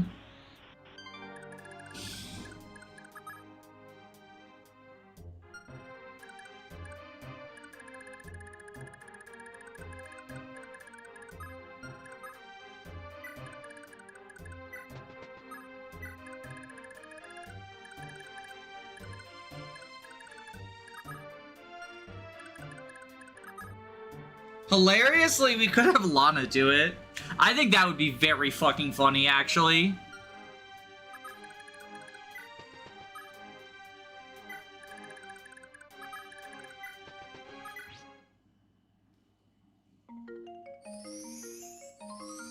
This is where I get Lester kills with a brave bow. So that's why I sent him to the home castle, is I think the home castle has the weakest defender in Yolhavier. So what Lester's gonna do is he's gonna, like, do this. He'll go out, he'll shoot him, he'll hide back inside. He'll do hit and run tactics. So that's the Lester, that's my Lester plan.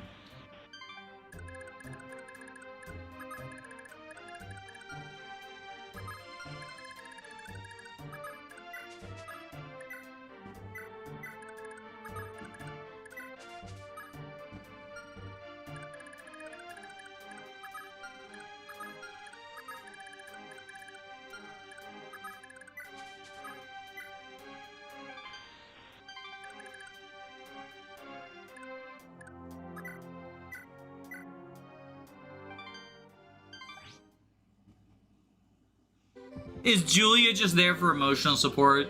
Julia's there because I keep forgetting to promote her. She sold her healing staff, so now she just kind of, like, exists. Oh, we should actually... Okay, we should... Kaga's turn wheel. Selif goes forward.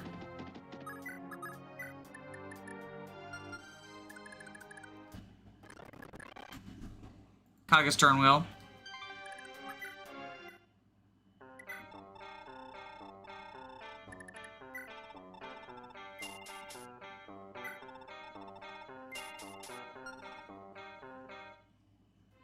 Go promoter, you can't forget if you do it now. I'm busy!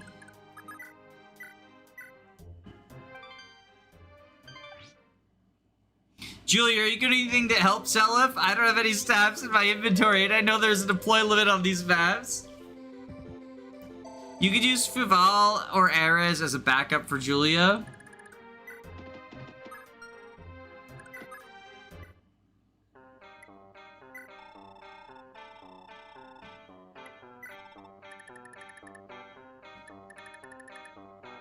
Oh, shit! I forgot the main thing. Okay, hold on.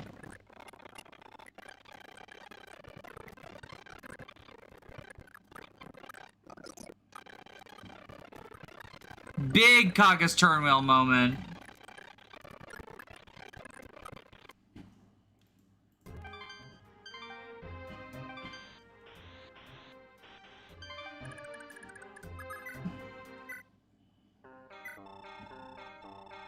Hey, thanks for the gifts, but no thanks, actually.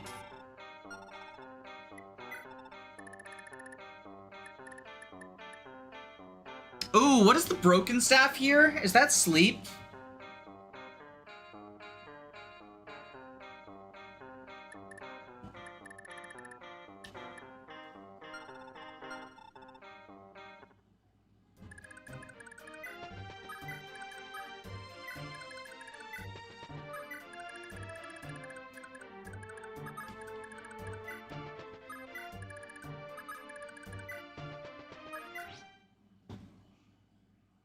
Why didn't Sigurd use the turn field to skip Valhalla? Just like Byleth, it was fated.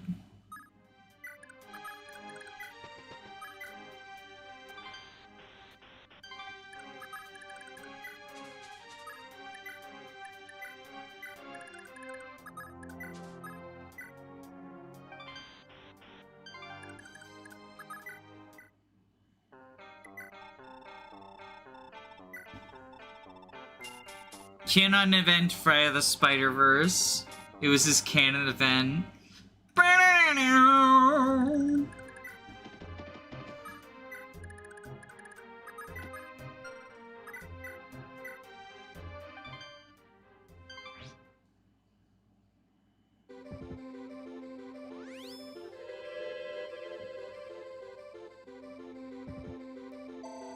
Is Arion a better written Camus than Ishtar, if you consider him one?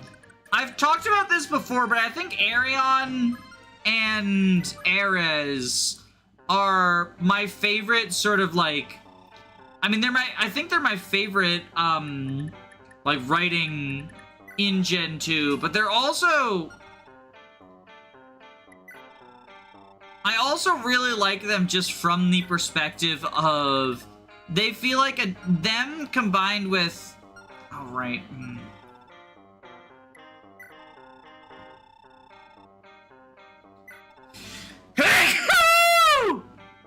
Ooh.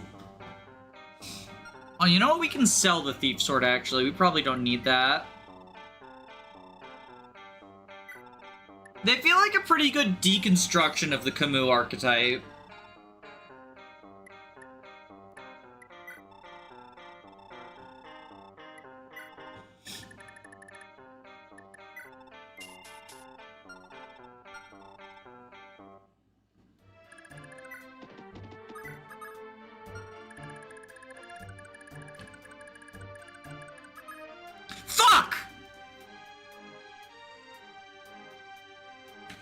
I'm stupid. Okay.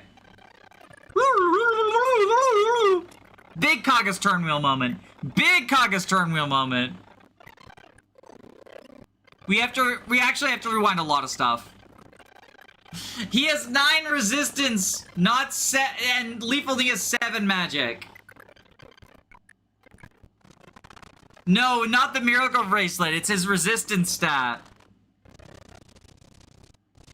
Thank you, Kaga. Thank you for your big turn wheel.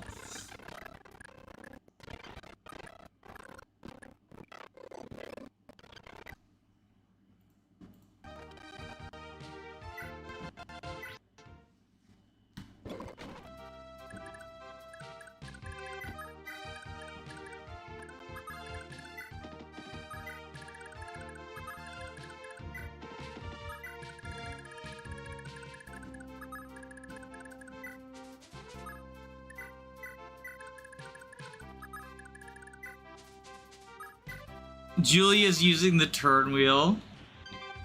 Julia's using Kaga's turn wheel.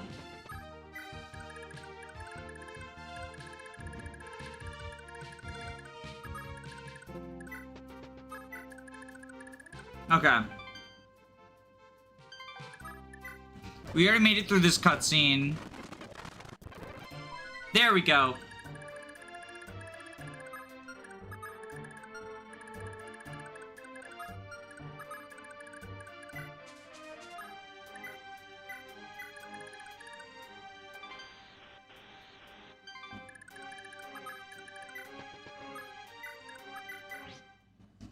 Who knew Naga is related to the power of Kaga? That's why they have the same name. That's how you can tell they're related.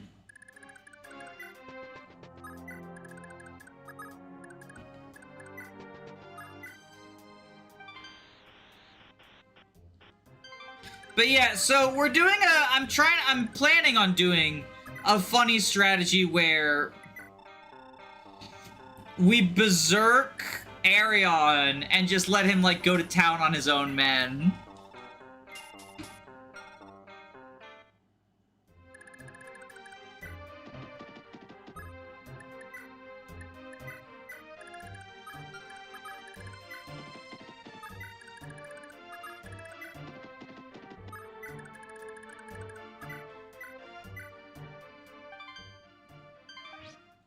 Me finding the lore that no one asked for.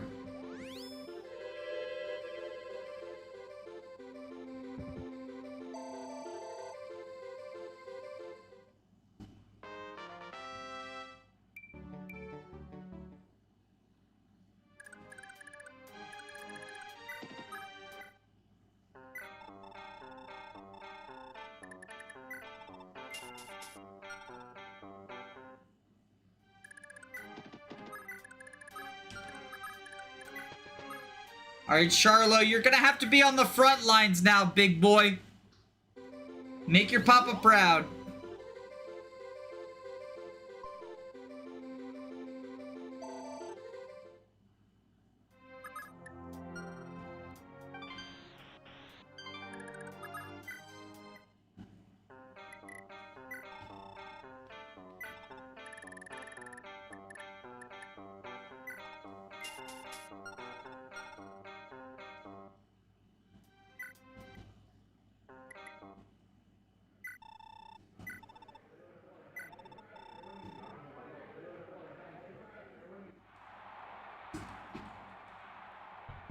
Someone inherit holdout on Carlo, on Chatot.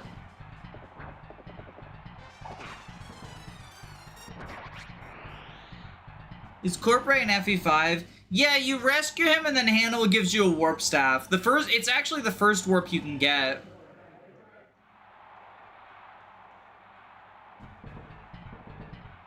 Bonk. Bonk.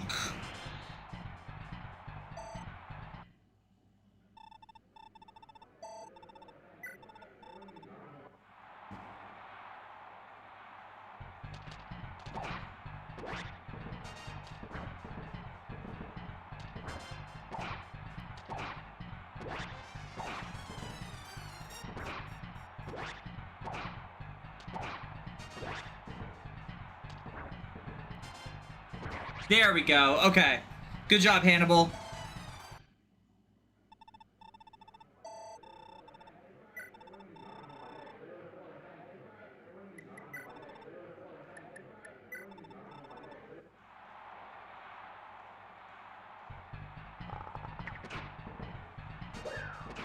He's killing Klain and then he'll kill a label.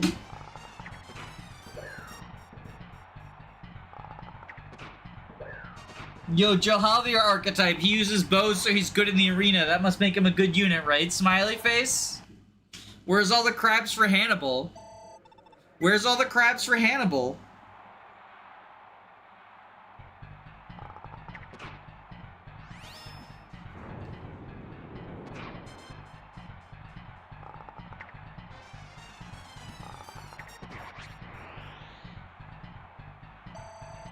How does a steel bow do that much damage to the Armor Knight? Hannibal has like 20 strength. Yeah.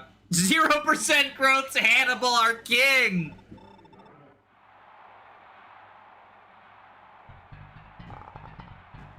I just noticed I didn't get the Torch Staff of playing FE7. Oh no! Wait, which Torch Staff? The one in, the Uhai map? That one's really hard to get.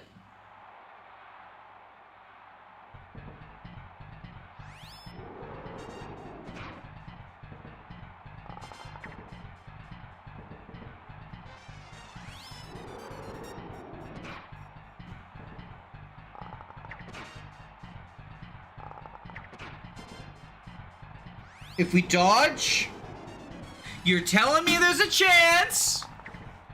So you're telling me there's a chance.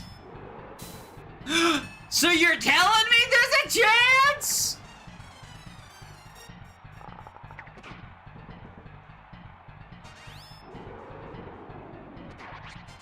Damn it.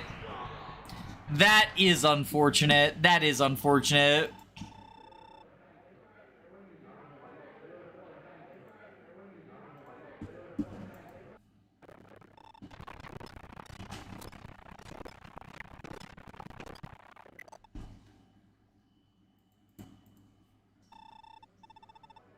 Hannibal would love the Brave Axe. I mean, I think he would love the Killer Bow from Johalvier.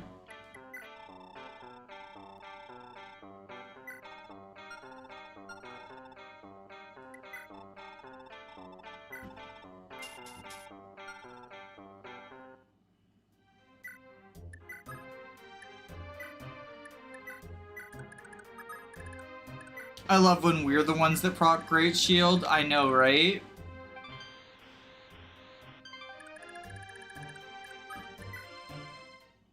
Killer weapons are pretty neat. Well, the only one in this game is the killer bow.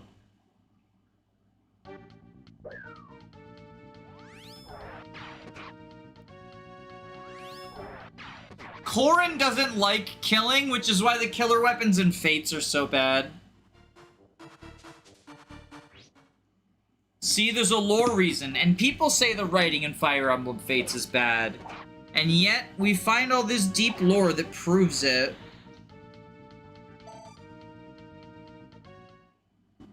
Is actually good. And goated.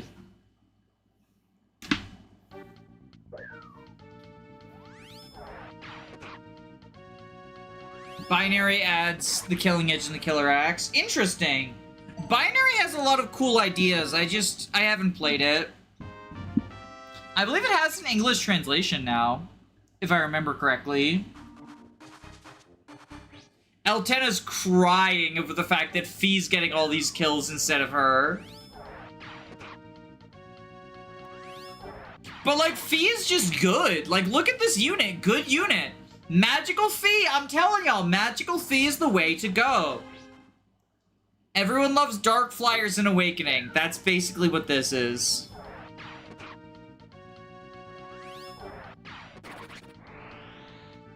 Why are the killer weapons bad in Fates? Basically just they're really expensive, really low might. And Fates is a game where, like,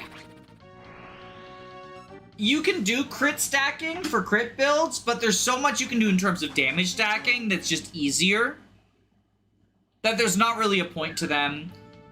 In Rev, you get a Killing Edge for free, and I think it's useful to use that for a little bit. But other than that, I'd never buy one. Conquest, you get a Killer Bow for free, but, like, ugh. It's on Shura, so you're giving up the boots for it.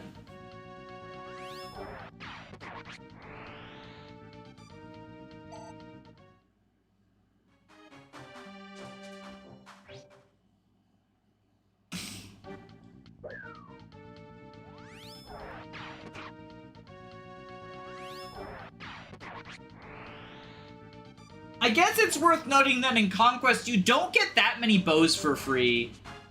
So you're probably buying a better bow if you want a better bow than the killer bow.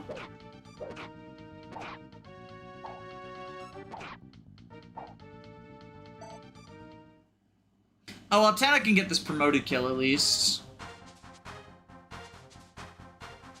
The real question is Sonya or Dean in Echoes? Dean's better, right? But Sonya's, like, more interesting. So I guess it's, you know, what depends on what you're going for. Azel makes Fee into a Flying Sage, 60% magic. Yeah, we did Sed. What does Sed give? Like 40%? 50%? We did have to give her a magic ring. But, like, you know, 24 is a respectable number. You know, compare it to Arthur. She's got more magic than Arthur. Well, you know, because of the magic ring, she has more magic, right? And then she's got her crit weapon.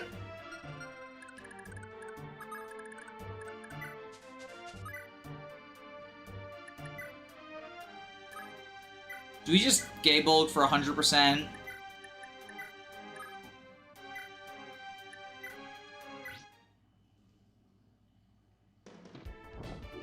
In Guidance, Sonya is much better. Yeah, I remember looking at that for my Erin versus Samson video, and I was like, yeah, Guidance Sonya just seems kind of cracked, actually.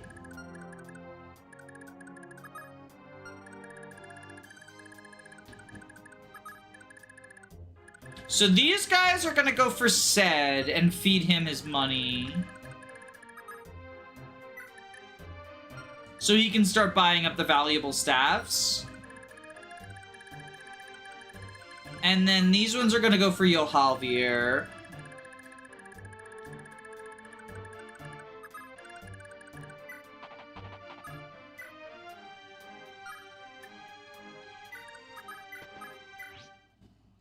What is the most common enemy weapon type in Fire Emblem? It depends on the game. Pretty heavily depends on the game. Like, lances are the most common weapon type in, like, Fire Emblem 7. For enemies. Because, like, soldier is the basic fodder. There's cavaliers that have lances, stuff like that.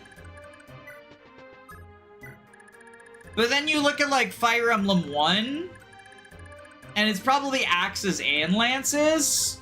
Depending on the map. Like, you're either in axe country or you're in lance country. In Genealogy, it's probably swords or lances.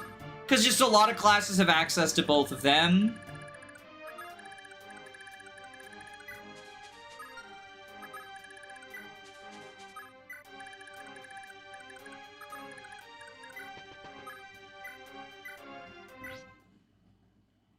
It sucks that soldiers don't promote in Fates. Well, it's not a... They don't promote because it's not a player class. Like, I know you can capture enemy units, but the class was not designed around being used by players, right? The soldiers in Fate serve the same purpose as soldiers in Fire Emblem 6, 7, and 8, in that they are meant to be, like, specifically a fodder unit, right?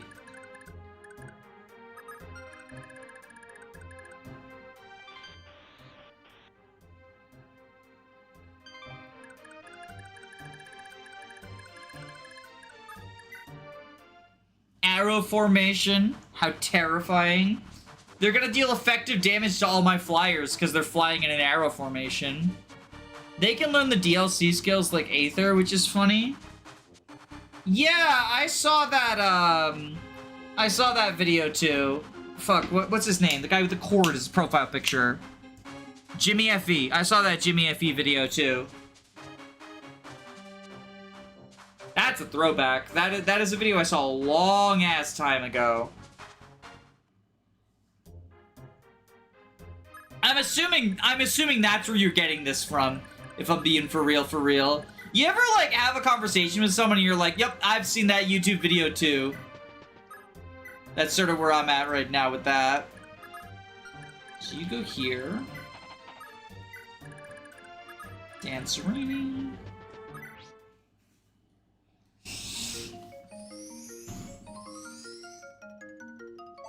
I wanted to try that out myself. I mean, they don't have, like, class skills associated with them. I know a lot of people love the soldier skill, but I'll be honest, or not skill, class. I know a lot of people love the soldier class, but I'll be honest, it feels like sort of the ultimate Fire Emblem hipster class.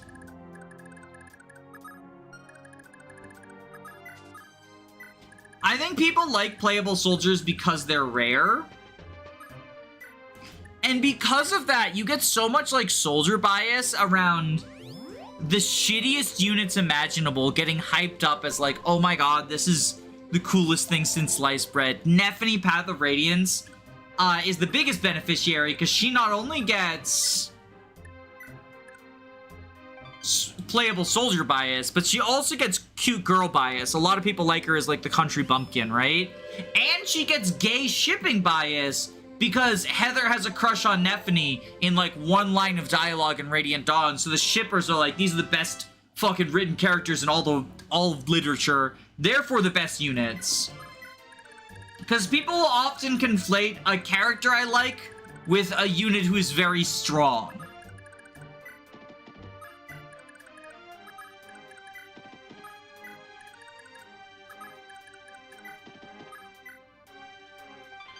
And, like, you know, I think a similar thing happens with the capturable units in Fates in general, because it's rare to get access to unnamed generics. You know, people meme about the Shadow Dragon ones, but the Shadow Dragon ones are so obviously bad that people cannot trick themselves into believing these units are, like, god tier. But the Fates captures have just enough things that make them stand out from, like, garbage tier that people will bend over backwards to convince themselves, like, no, this is actually the greatest unit in the game.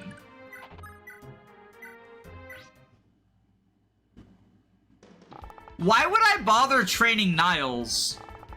Or, no, why would I bother training Kaze when instead I could just have Niles capture a Grizzly Wound Master Ninja with significantly worse stats than Kaze? But, like, then people make that argument unironically, right?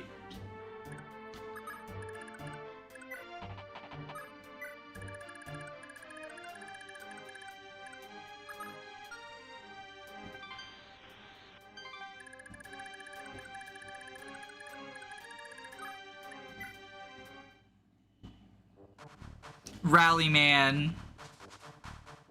Yeah, I mean, the argument is like, oh, Rallyman comes for free. If I just have said leave and stand on the gate, maybe that'll trick them into attacking me? Because he clearly has too much avoid, right? Like, that's what's going on?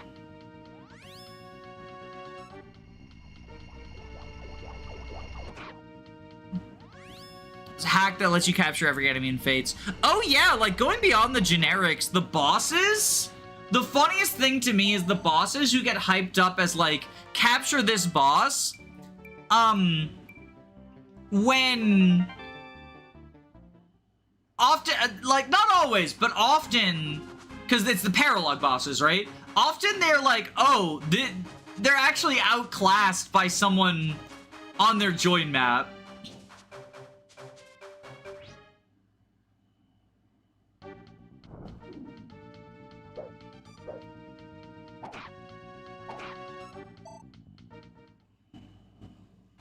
We don't want to fight. They're lovers, not fighters.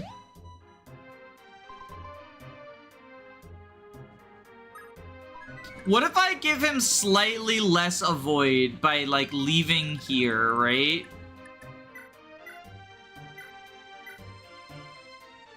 They still only have 8 hit. This is actually so sad.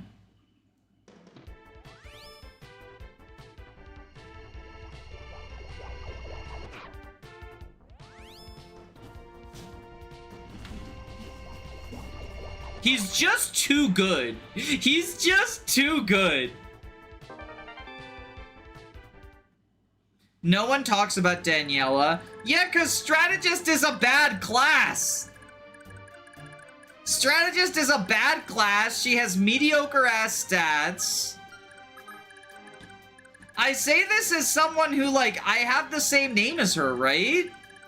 I should be invested in this unit. But Strategist is a bad class, she has mediocre stats, and her only skill is Grizzly Wound on Birth Route. The game where you do most of your combat on enemy phase.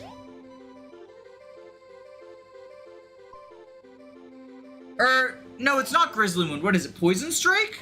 What does Daniela have? She has a player phase skill. But she's like the most nothing burger. Like, if you want to capture someone on that, also, because she's a high-res unit, like, good luck, Orochi, smiley face. If you want to capture someone on that map, capture, like, the paladins, right? Capture the generals, who have really high defense and are therefore, like, relevant to the birthright meta. Not super relevant, but, like, they do something. Capture paladins, because they have high movement. Or just, like, capture the Bolt Axe Berserker on that map so you can get Rally Strength. Because, like, that's why people capture Lloyd and Lewyn in Kana's Paralog. Is Rally Strength. Your only other route to Rally Strength is Shura, I think? And obviously Corrin. Or the other captures, because there's a Berserker in Shiro's Paralog, I believe, the boss.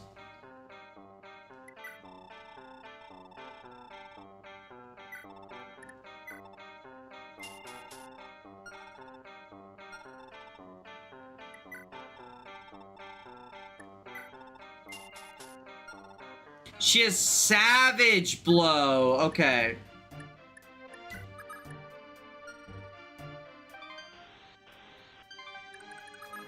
Oh, hey, he married Patty. Nice.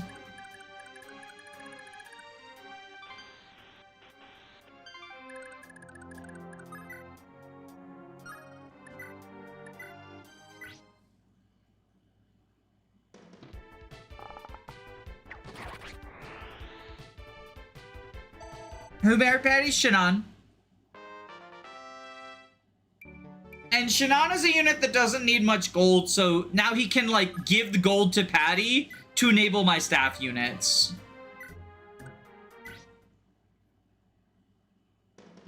Look at the tag team of Bow Bros. Lester and Jalhalvi are helping each other out.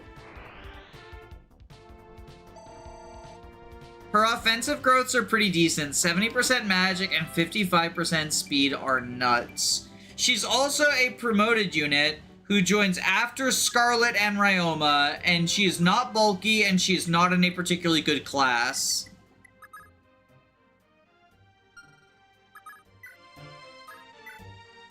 Like, I don't really know what there is to talk about.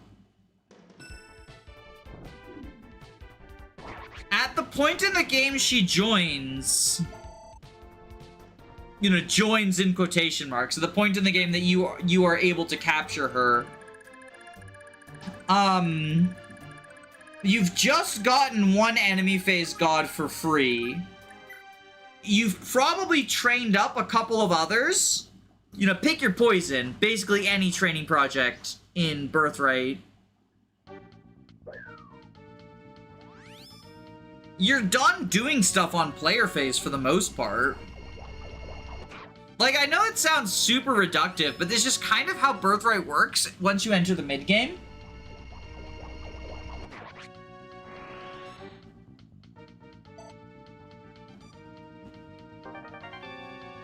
So, like, the reason people don't talk about her is the same reason people don't talk about, you know, Senno. Although I got a weird number of comments on my captures video about how, like, Senno is actually really good. And I think that has to be the soldier effect, right? Where Apothecary is just a rare class, especially if you mostly play Conquest. But even in Birthright and Rev, it's, like, pretty rare. Like, relatively rare. And it's unique. Apothecary doesn't exist in other Fire Emblem games, so people latch on to the uniqueness. Also, hi, Lowface.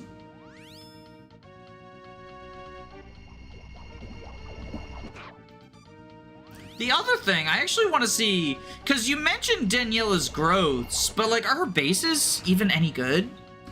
BR Daniela. Because, like, I don't think they are. BR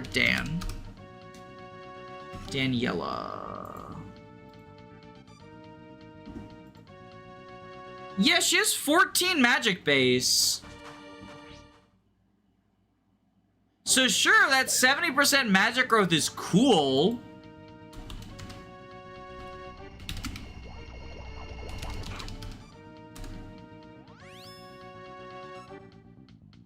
But, like, a level 5 Diviner Orochi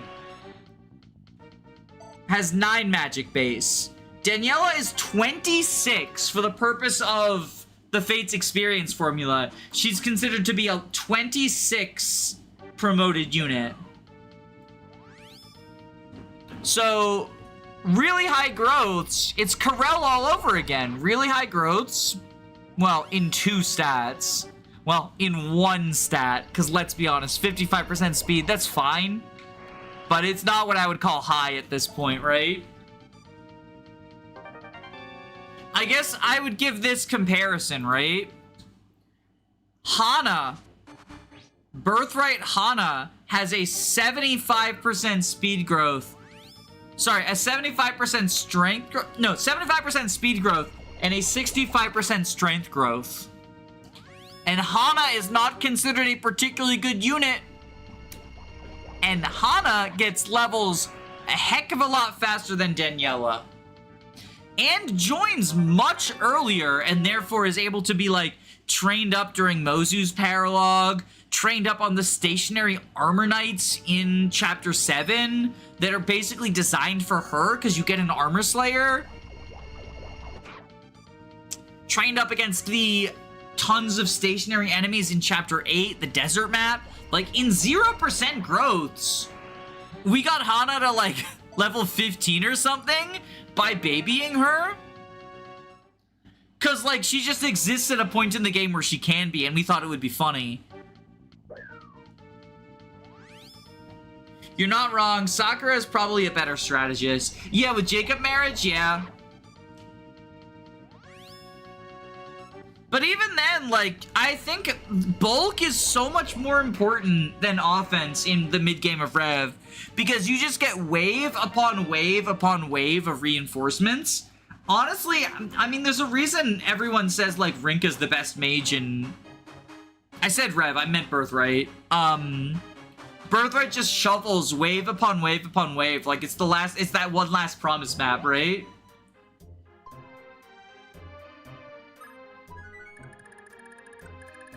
Why don't you want to play with Yohalvir? He wants to be your friend.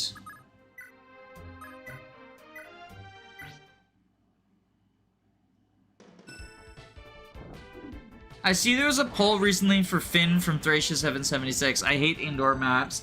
Yeah, I'll be honest, the Finn stuff really confused me. So he ended up in A tier or S tier. There's a runoff going on right now, and I think that's where he belongs. Like, I have him as the very top unit in A tier in my tier list, but I don't think calling him S tier is unreasonable either. So it seems like the majority of people agree with my assessment of him as a unit, right? However, I got a lot of comments saying some kind of really weird stuff, in my opinion, about Finn. And it was like... Also nice, we got that 1200.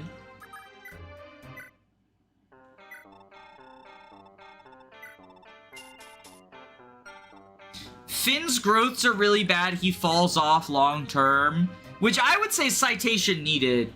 I guess if your, like, definition of, like, Finn falling off long term is the last 3 maps of the game are indoor maps and he's worse on indoor maps than outdoor maps, sure. But I wouldn't define that as falling off. Finn's growths are, like, arguably better than Fergus's, arguably better than Orson's. Like, these are units that are typically considered to be pretty good growth units, right?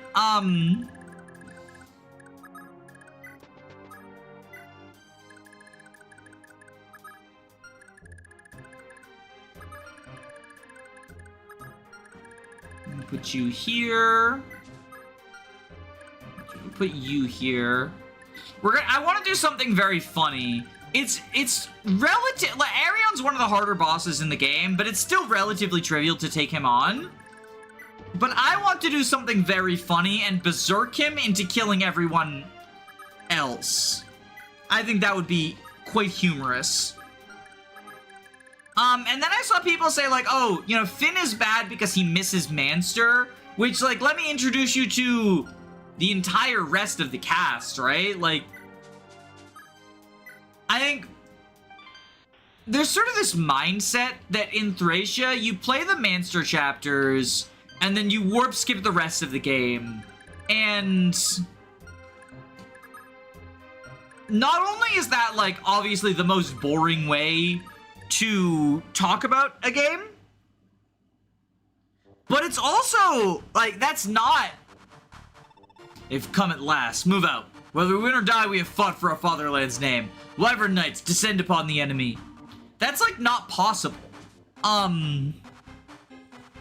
Like, Safi is not going to have warp rank in Chapter 8. And even if she does,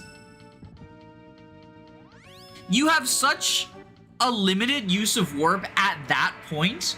By their logic, Safi is only A tier, and that's clearly not the case. Just because you miss a difficult part of the game doesn't necessarily bring you put down a tier. Yeah.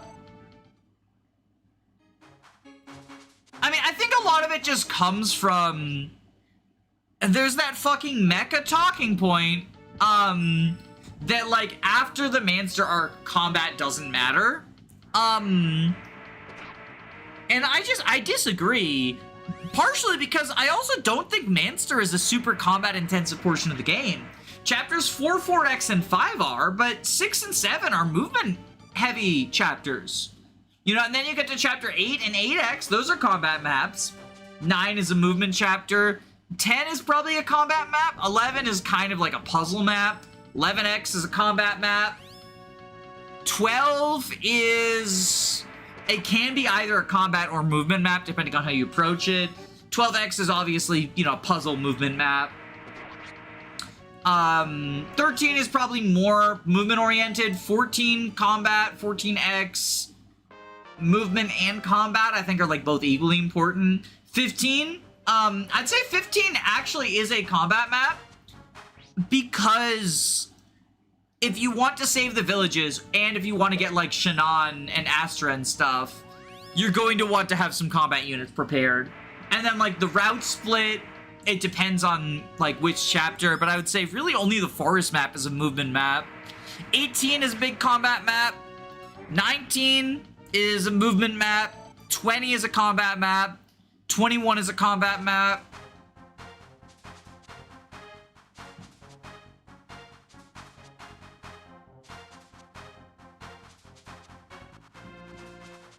Is Mantua better long-term than Brighton? I'm not a huge fan of either of them long-term, to be honest. I think they both just kind of work as filler units. Like, yeah, that's the other thing, is, like, if we're just judging based on, like, the Manster arc, right? Are Mantua and Brighton suddenly the top-tier units? I don't think most people would say Mantua and Brighton are, like, S-tier or something.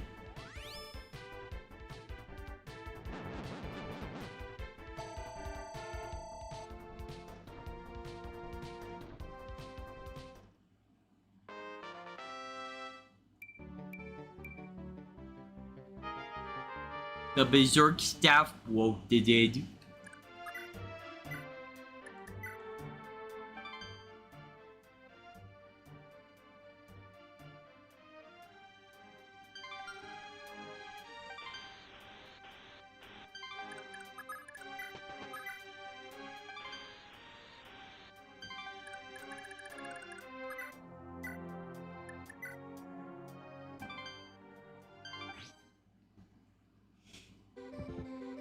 I like Mantua. Ever since I saw a montage video of her being amazing, I will always give her Luna.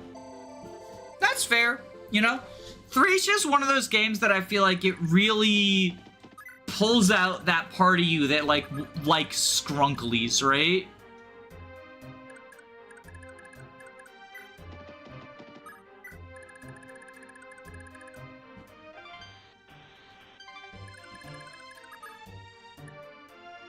Six turns of Berserk Arion, let's go! Kill all of your friends!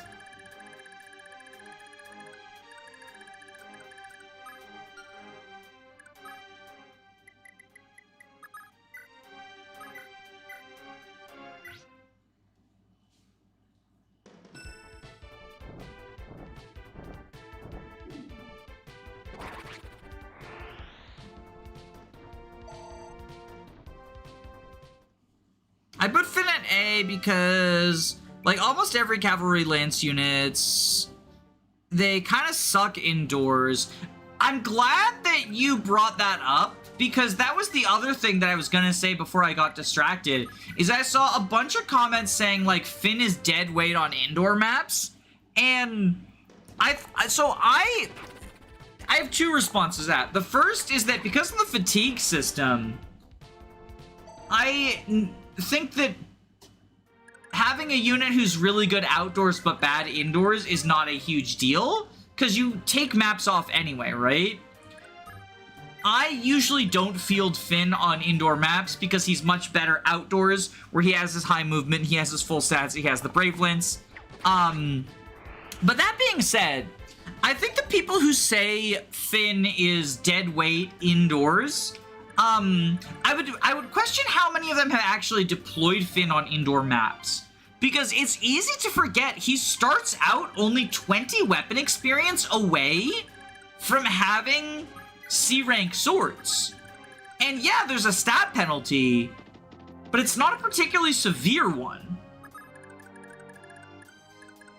And he has a leadership star.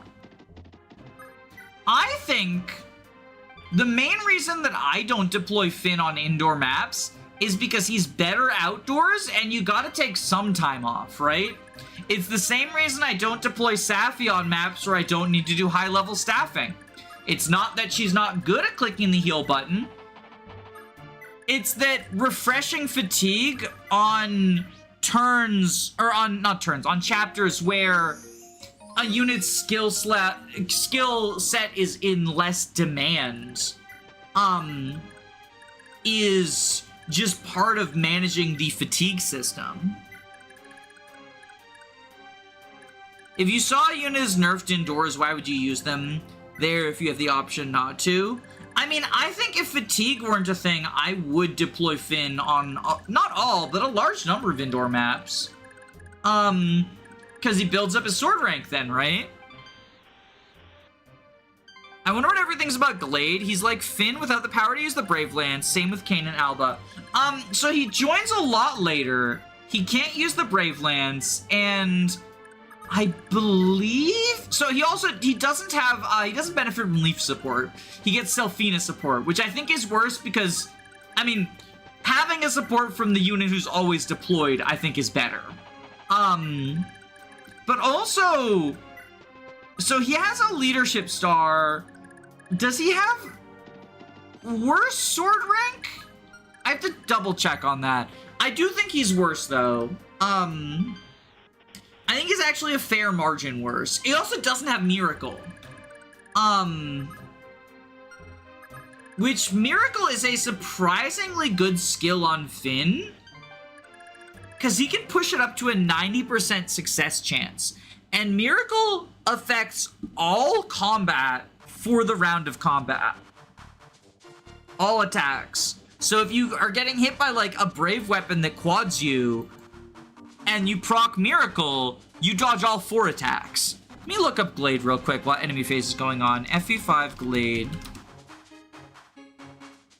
Yeah, he has E-rank swords. So he has E-rank swords. So Glade is actually just not particularly good on indoor maps.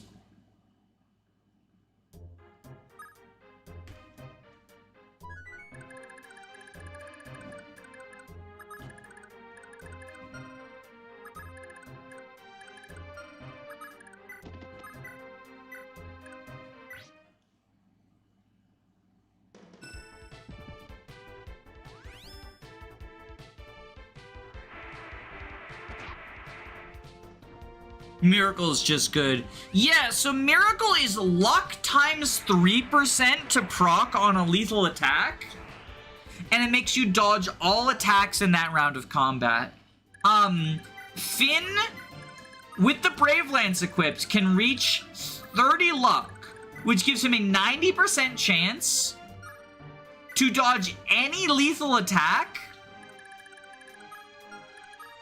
and then remain consistently dodging for the rest of that round of combat, which is, you know, pretty fucking good.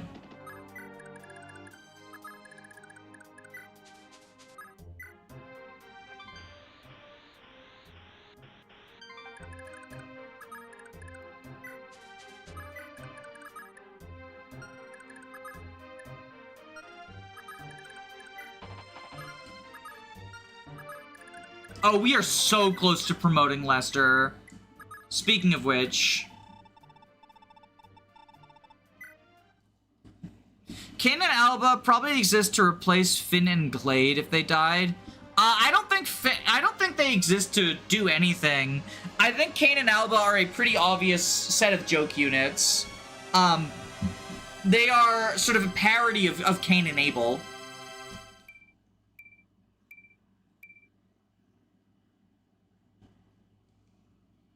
That's why their names are like that.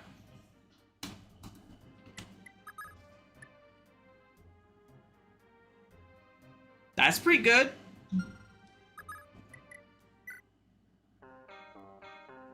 How are they a parody besides naming? Naming and color scheme, that's it.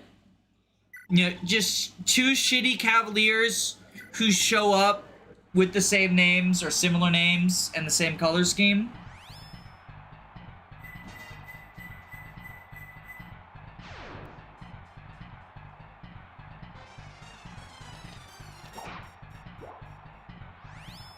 I really like promoted Julia's sprite.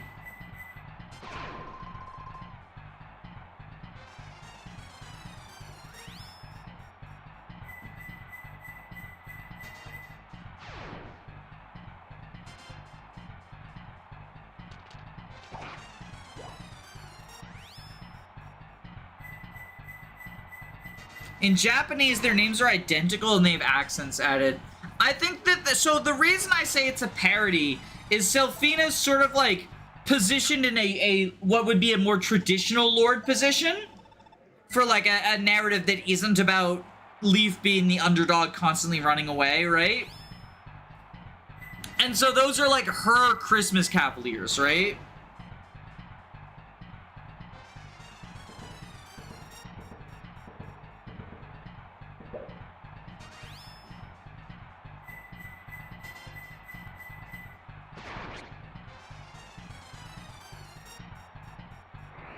I killed Raedric with Alba. Yo, honestly epic. Honestly epic. Selfina's entire squad has low stats. Yeah, even including her, she's got pretty bad stats, but her good thing is her high level, close to promotion, and she has good weapon rank, so she can immediately use the Brave Bow, which is the only good bow in the game. Because it has, like, a really good hit rate, and it's brave.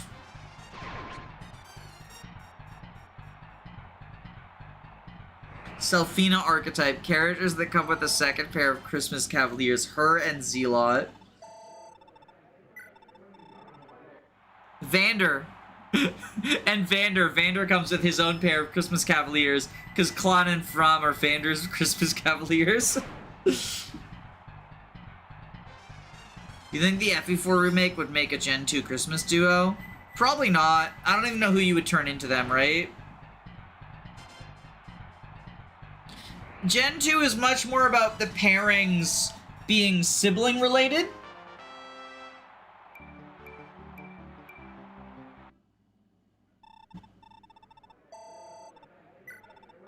More than anything.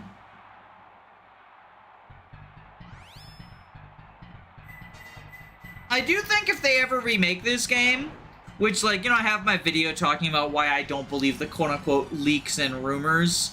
I do think if they ever remake this game, that it would be cool if they do the Awakening Fates thing, where children have their parents' hair.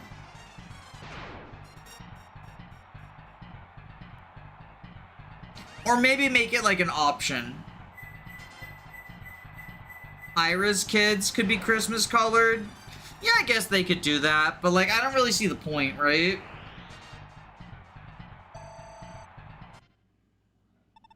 I also don't see a point in, like, speculating, because we have no way of knowing, right?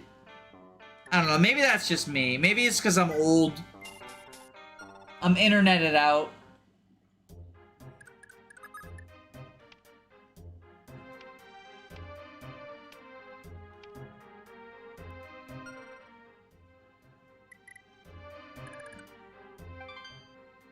Lester and Dermot. Why Lester and Dermot?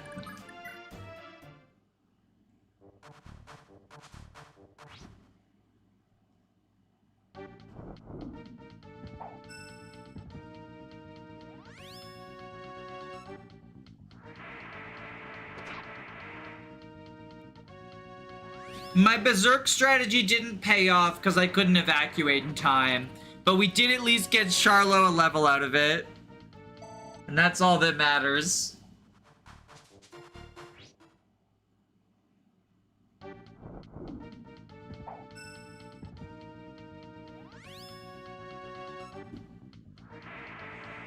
They both joined together with Oifi, who parallels Sigurd. I don't think Oifi parallels Sigurd. I think Seliph parallels Sigurd.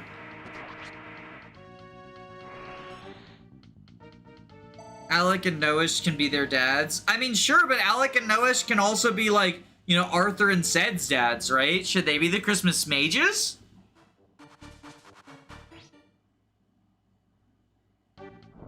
I don't think the argument that Alec and Noish can be the dads is, holds any water, because they can be almost any Gen 2 unit's dads, right? Are they, they're not pushed in any way. They're not like the canon pairings with Edain and Lachesis, and I'm just forgetting, am I?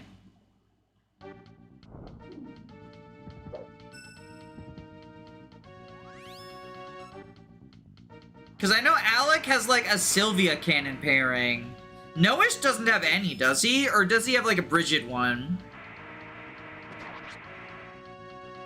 Imagine Christmas thieves. We kind of got that with the ninjas, right? Ninjas are a thief class. By the way, while we're just shooting the shit, don't forget to like the stream. Don't forget to like the stream. That's my call to action.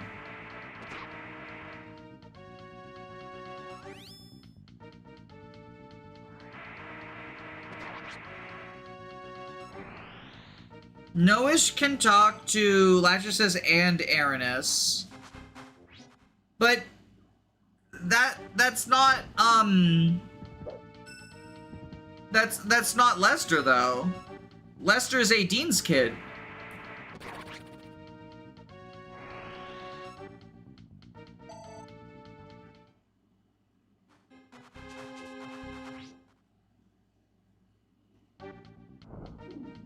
Like, am I forgetting something? I don't think I am. I don't have perfect encyclopedic knowledge of this game, but I don't think I'm forgetting anything.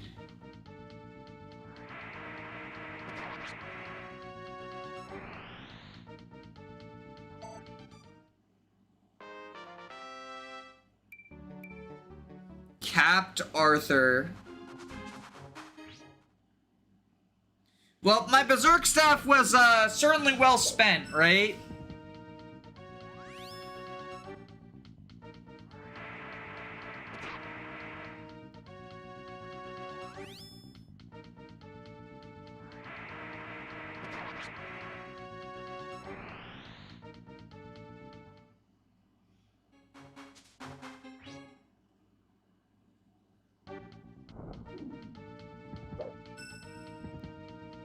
Who knows? Maybe that one guy that Arion killed would have been the one that actually hit Arthur.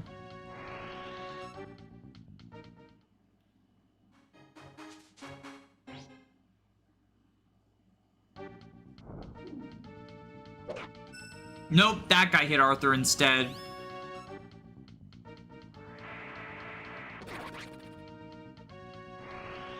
Ten defense. Does Arion just fucking kill Arthur? Oh, does him going berserk, does it fuck with his AI? Oh, I think it fucks with his AI. Heh, what fools. You dare challenge me, even knowing I wield Gungnir, the Heavenly Lance? I think he doesn't know he has 74 hit against me.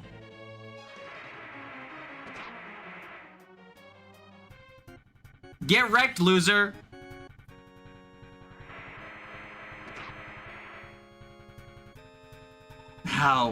How could this be? I brought shame upon myself. Altenna!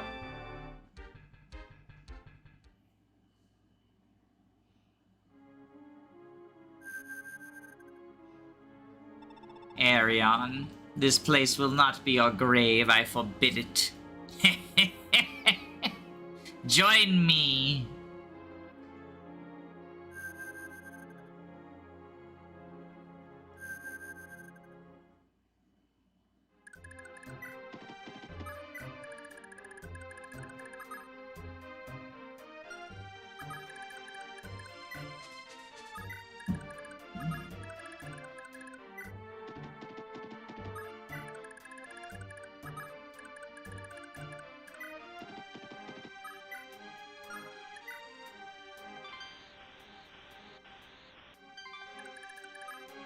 All right, let's send Altenna through the arena.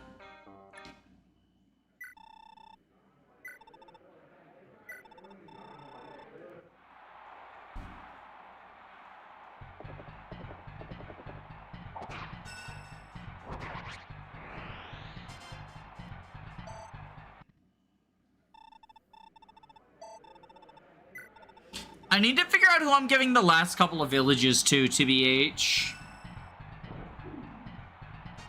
Probably Patty, just because she can give the gold to people. Rip Indra.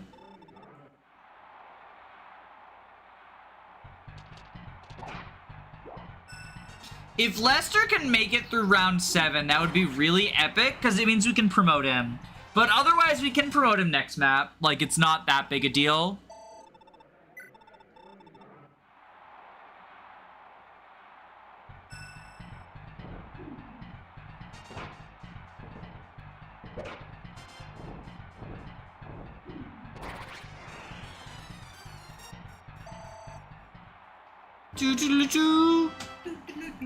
You going to bed? Good night. Good night.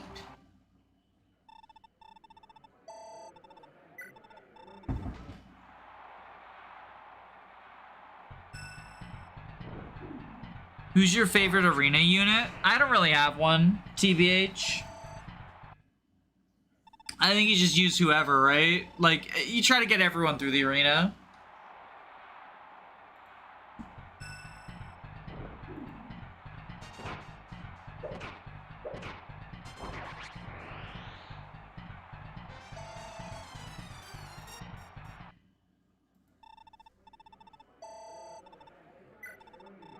Oh, you mean the enemies. I also don't have a favorite enemy.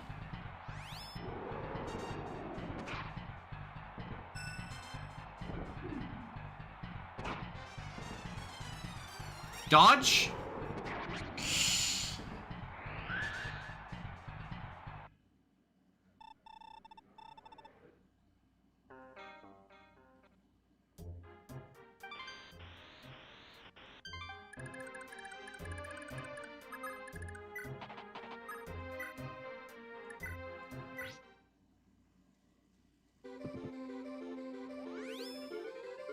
She's just helping to change Charlo.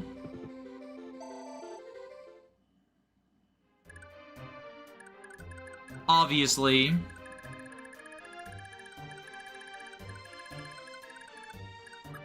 Okay, Patty, I need you to grab some gold.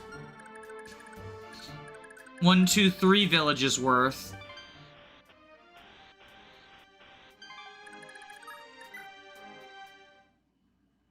Charlo training arc? Obviously, smiley face.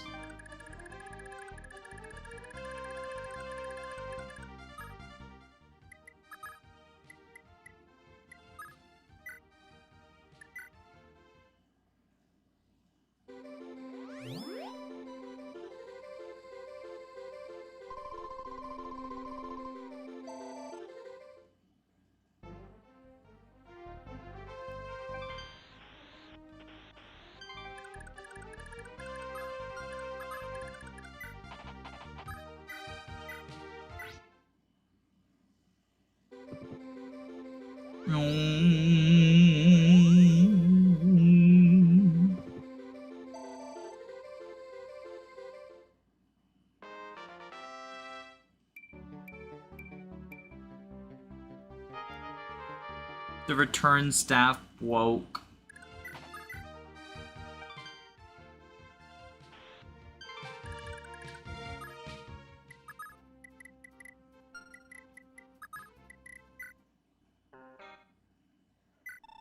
Alright. Let's brave ball our way through this thing. How's Tinny doing? Badly.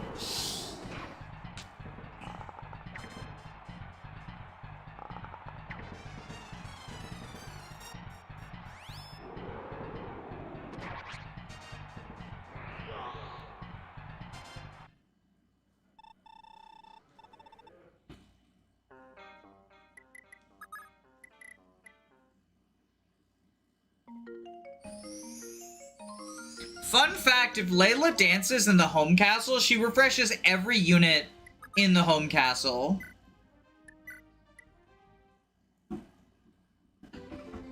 I got back from playing DRG for the first time. How'd you like it? I love DRG.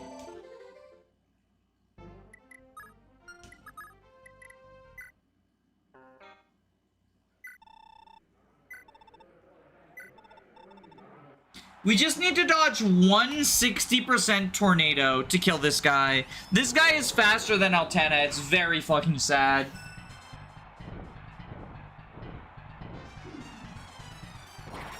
Oh, never mind. She got a critical hit.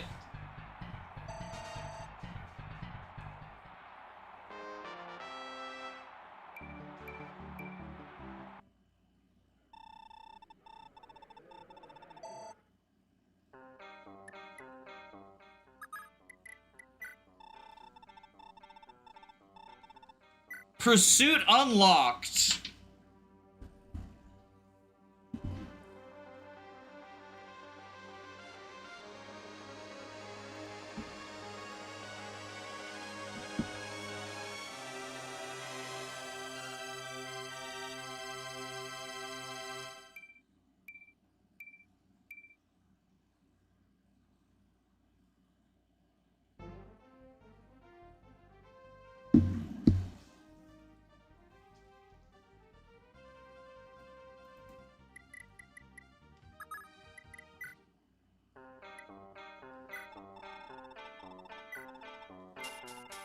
I feel like with good enough RNG, Lester can beat this guy.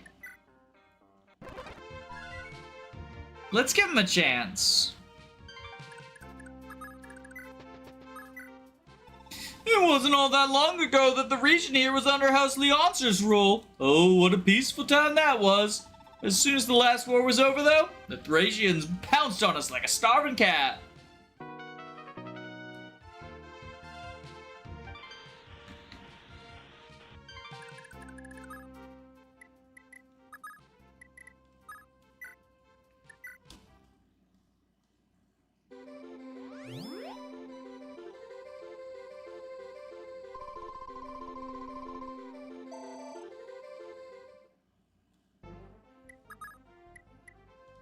Who's your favorite lord that gets a horse upon promotion? That's like 4 characters.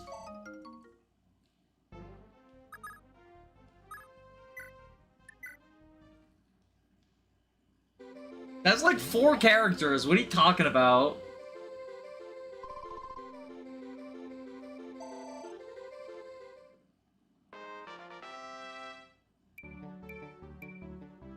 It's like Eliwood, Ephraim, Erica, Seliph, Leaf. Leaf doesn't get a horse on promotion as a lord.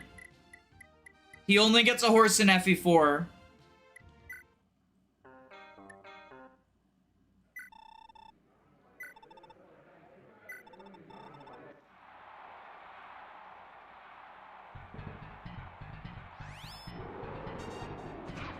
Seliph, Sigurd doesn't promote.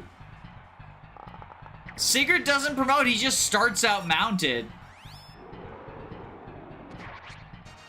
This is the fucking Lawrence archetype, isn't it? This is just the fucking Lawrence archetype all over again. Like, let's just look for things. It's the board and court, just the board and court of it all. Stop being board and court. Stop it. Get some help.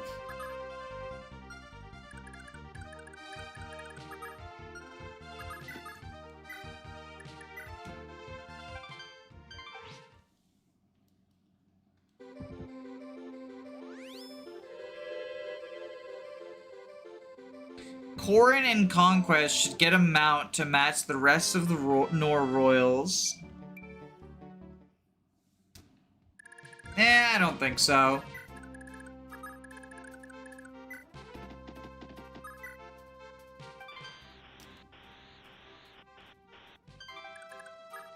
I respect your opinion, but I do disagree with it. King Travant's a heartless as men come, he is. But oddly enough, his 2 kids, Erin and Altenna, the kindest souls you'll ever meet. Like peas in a pod, those two are. Always have been. Oh, I pray nothing ever changes that. Akko Taco. Akko Taco. Old lady, you have not gotten the news. Things have, in fact, changed that.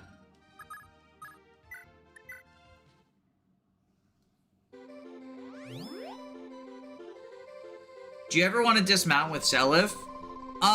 Not for any gameplay reasons, but the reason they added dismounting for Seliph was they were afraid that players would not want to promote him because they would like his unpromoted sprite too much and they wouldn't want to lose it. So they added dismounting so that players could still have the unpromoted sprite while he's mounted. If they wanted.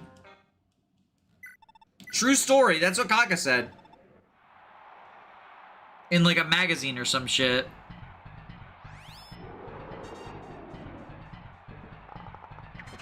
I think with enough luck, Lester can do this.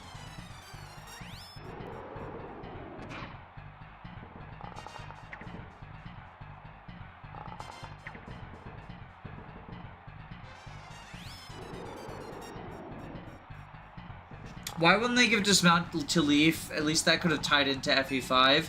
I mean, FE5 wasn't out yet. It came out after FE4.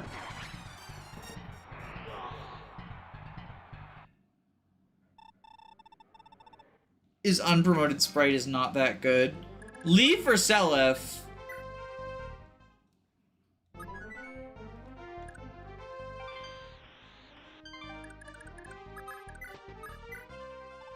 They say a priest from the dark cult has got his foul hands on Galatea. Could it be true?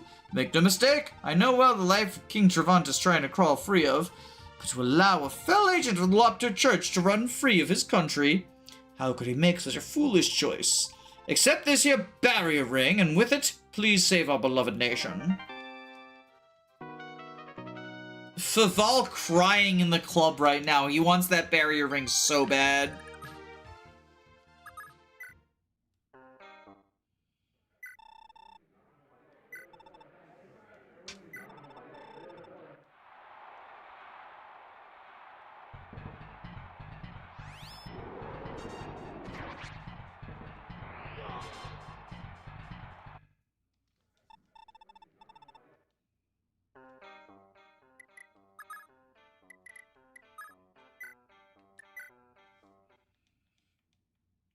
Sorry we let half of your village get burned down, old man.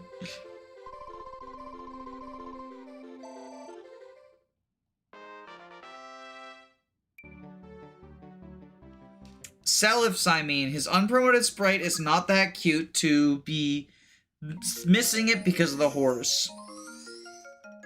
I mean, I'm just reporting on what was said in the magazine. I'm not trying to, you know, give any sort of fucking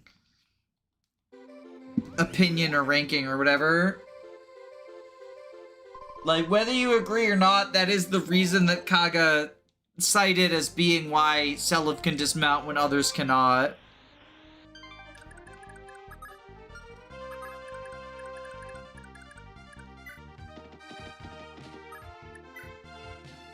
But this is what his dismounted sprite looks like. He even becomes a lordling again. And he stops being able to use the javelin.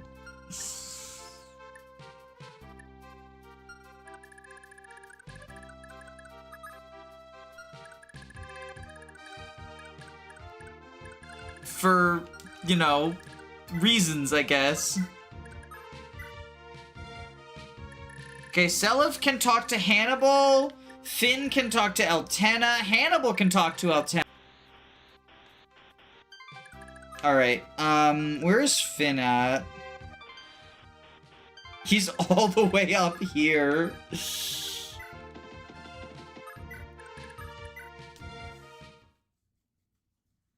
Is it weird that the only substitutes with Holy Blood are the Tailtu sprite subs? I mean, they give, like, the lore reason why they have it, right?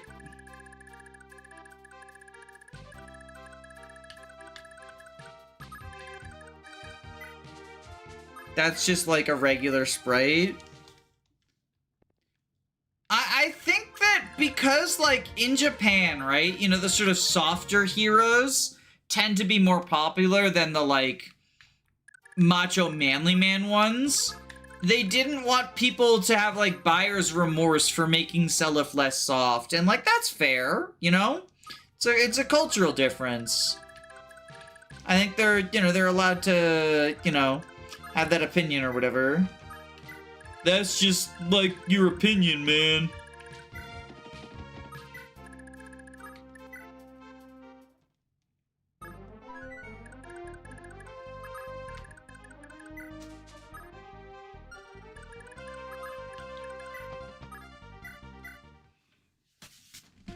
Princess Altenna, I have filled in on your situation. You have my deepest condolences. General Hanmol, you have chosen to ally with Lord Seliph as well, have you? Thank goodness, I was dreading the very idea of considering you an enemy as well. Pray tell, milady, what has become of Prince Arion? My brother? Arion simply refused to listen to anything I said. Perhaps it would have been better luck. You would have had better luck persuading him, sir. If you couldn't convince him, milady, then nobody has a chance. I would surmise that Prince Arion is resolved to die a warrior's death, not giving in to the indignity of a truce. You've no choice left.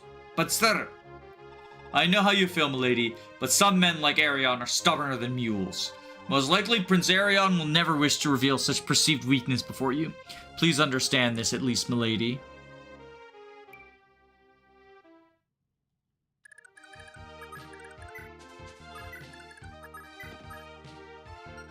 Oh, you talked to Finn? I thought Finn could talk to... Oh, is it one or the other? I guess it's one or the other.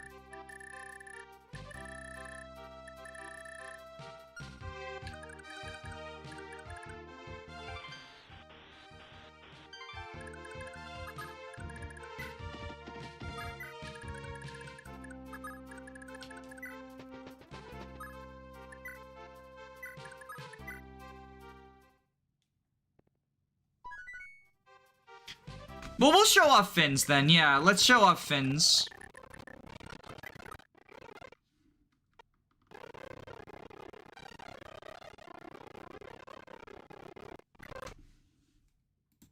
Yeah, we're doing story-based stuff.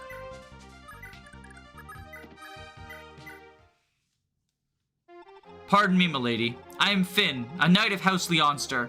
It's an honor to meet you once more. So you're Sir Finn, then. Leaf has told me about you already. I can't thank you enough for all you've done to protect them all these years. Thank you, milady. But it is I who owes you an apology. Not once in the past 17 years did I ever suspect that you lived on, let alone just across the border. My failure to search for you is inexcusable. Sir Finn, are those tears?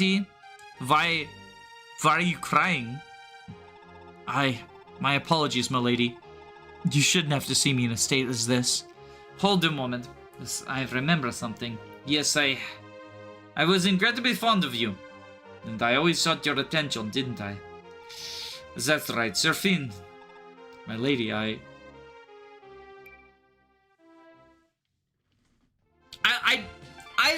wish you could get both combos. Those are both good combos.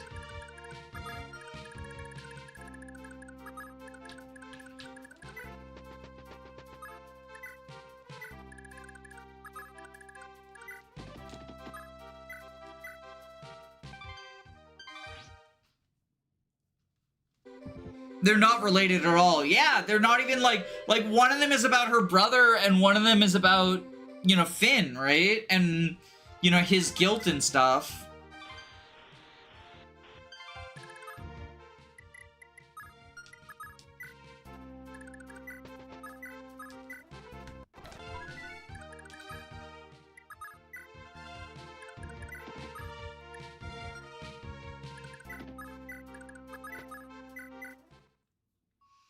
Are you at all hurt, Lord Seliph? Julia. No, I'm fine, thank you. I pray you're taking care of yourself. Lord Seliph, is something amiss? No, it's nothing. Listen, Julia, you've been acting oddly all day. Is something troubling you? All I can feel is dread. I I feel as though I'll be torn from you and we'll never see each other again. I'm terrified. You've no need to worry, Julia. I swore to you all those months ago that I would protect you, no matter what. Have faith, Julia. I'll never let you down. I know. I do believe in you. Sorry, Lord Seliph. I've never been more than a nuisance to you. You must be weary. We've been on the march for weeks on end, after all. Listen, once we're done here, we'll be headed to the free city of Miletos. You can have a nice long rest there. Oh, that's right. Miletos is famous for its merchants, no? I can take you shopping while we're there. I'll buy you anything you desire. Well, so long as it's not too pricey. I can only imagine how poorly Lewyn would handle any overspending. You would do that? Oh, thank you, Lord Seliph, thank you. Is that a smile I see before me? Now that's more like it. Lord Seliph, close your eyes, please. Why do you ask? I wish to cast a ward spell upon you. It'll help you better resist enemy magic. Are you sure, Julia? Wouldn't the use of such a spell endanger you? Everything will be all right. I've done naught but take and take so far. All I want is to give something back, Julia. O lords in heaven above, I implore you, confer your blessings upon Lord Seliph.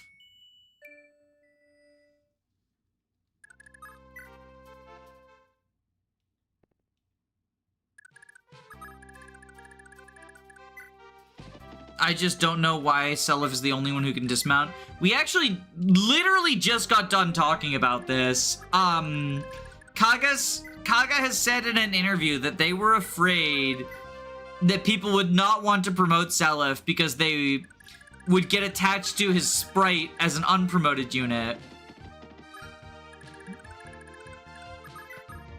So they gave the dismounting option so that people could get that sprite again.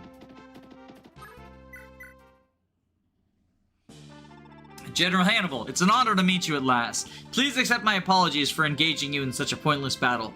Lord Seliph, it is I who need to apologize, not you. You have my deepest gratitude for all you have done to rescue my son. Your reputation precedes you, General. You've all heard of the Thracia's Great Shield. Great Shield, the skill. The warrior of your caliber was cursed onto the battlefield by use of hostages. King Trevant is an utterly sickening man. Indeed, and a pitiful man at that. All he has accomplished is shattering any trust his subjects once held in him. People's hearts can only endure so much abuse before they break. If I may, General, would you join us? To have the power and wisdom of a great general like you would be the finest boon. Very well. If you have use for these old bones, old self, then you have my fealty. And now we just run all the way back where we were. Thanks, Leaf.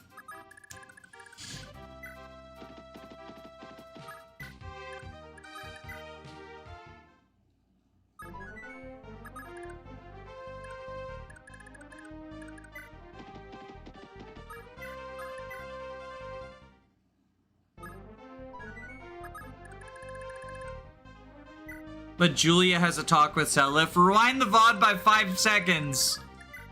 Rewind the VOD by 5 seconds.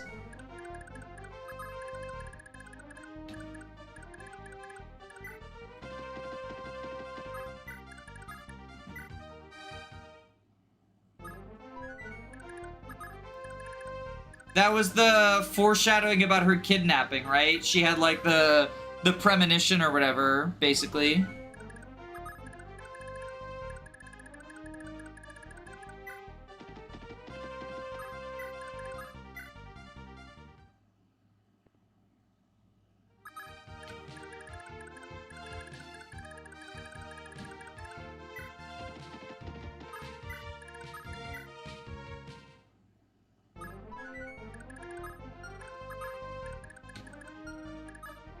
See, I'll show you. We have no talks available. We went to all the villages. So we are goody-goody gumdrops. The Kaga terminal gets even more proof because of the premonitions. Is someone ready for promotion, it looked like? There was a... No, I just saw a flashing and I thought it was.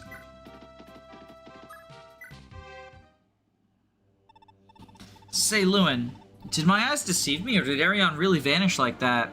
Yeah, he did. Witnesses to the fight are saying Prince Julius appeared and took Arion. The Emperor's son himself. And you're half-brother by that. I can hardly believe we share a mother, and yet you do. Empress Deirdre was a talented priestess, and it looks like he inherited her skill with white magic. For Prince Julius, common warping and healing spells are the nearest of trifles. He doesn't even need staves. But that's not the whole story, Seliph. Prince Julius's true power comes from something else entirely. How do you mean? Loptis. It's the power of the Dark Lord.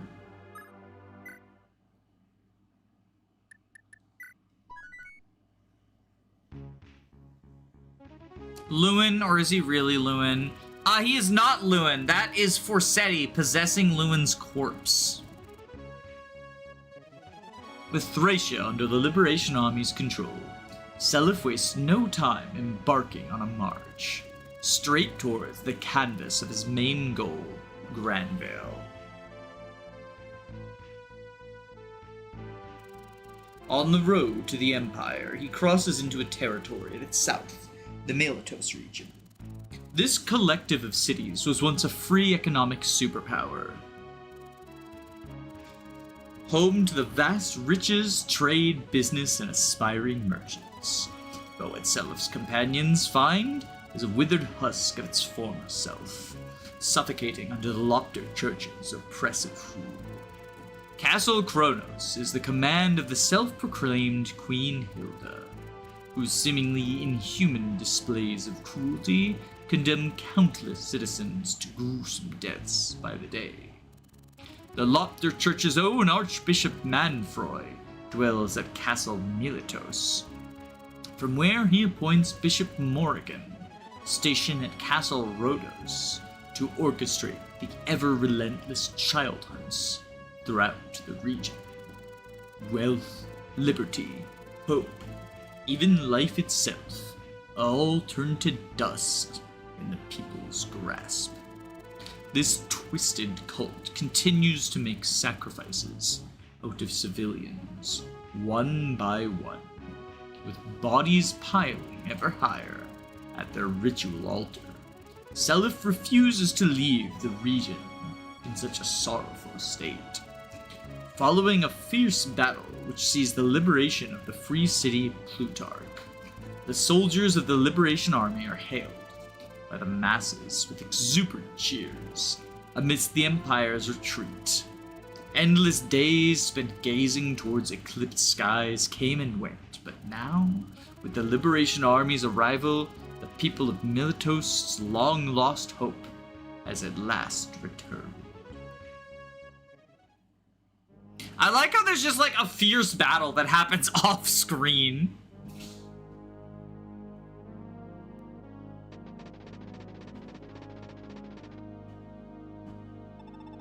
Ishtar, what's the status here? Everything is moving smoothly according to your plan, Lord Julius. I wonder what it must look like to be as terrified of our sacrifices to the Dark Lord as the peasants must be. I've seen it myself.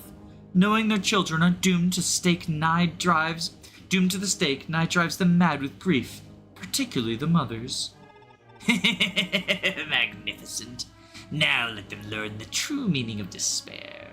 Let their will to live erode and crumble. Let them become little more than ragdolls. Let them become the ideal slaves of the rise of the Lopterian Empire. Also, it seems we've captured far too many children. This castle simply does not have room for them all. How should I handle this? Send them to Valhalla at once. I will groom them personally, I think. Friends, family, it matters not.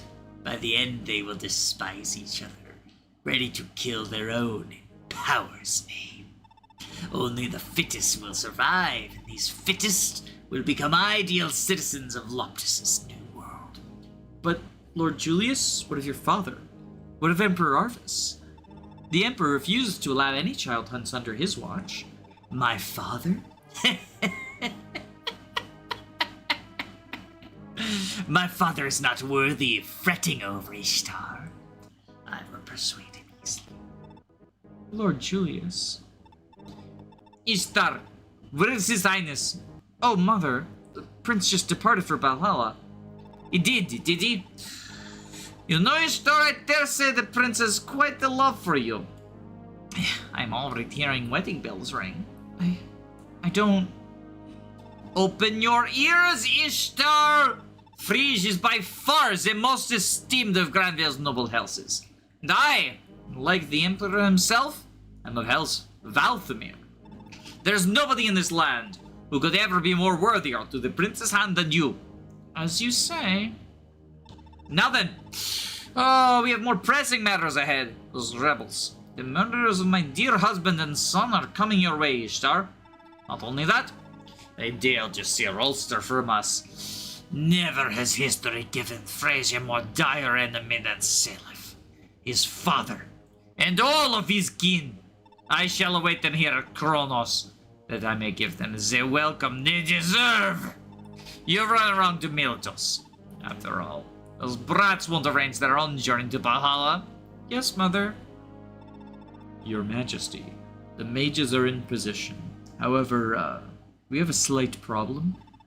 A small few children escaped our hold amidst the cover of confusion from our deployment. What are your orders? Excuse me! How dare anyone under my command be so incompetent? No matter. Kill them all. Teach them a lesson. Relay this command to General Riedel at the Rados. He is to put them all down at once. Where do we run now? Sorry, I don't know. But if we get... Don't cry. It'll all be fine, you know? Crusaders are coming. They'll save us all. I know it. I guess you're right. The Crusaders will come. They will. They will.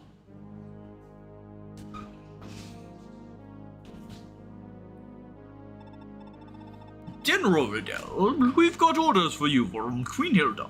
She wants you to move out at once. Excellent. It's high time that I have work which better benefits knights. I'm absolutely fed up with hunting children. I swear, if I have to hunt even more and more child. Oh, what a pity that is. You see, we have a handful of escaped rats who are in sore need of execution. Oh, for the love of... What is it? Are you, an Imperial General, dissatisfied with your orders? Do I smell a filthy traitor to the trust of His Imperial Majesty Emperor Arvis? No, sir. I could never consider betraying His Majesty. Very well. I suppose we have no choice. Honor of a knight, how quaint.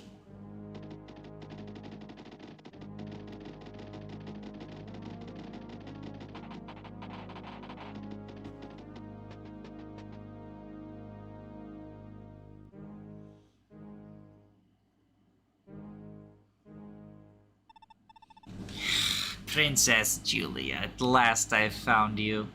Huh? Who are you?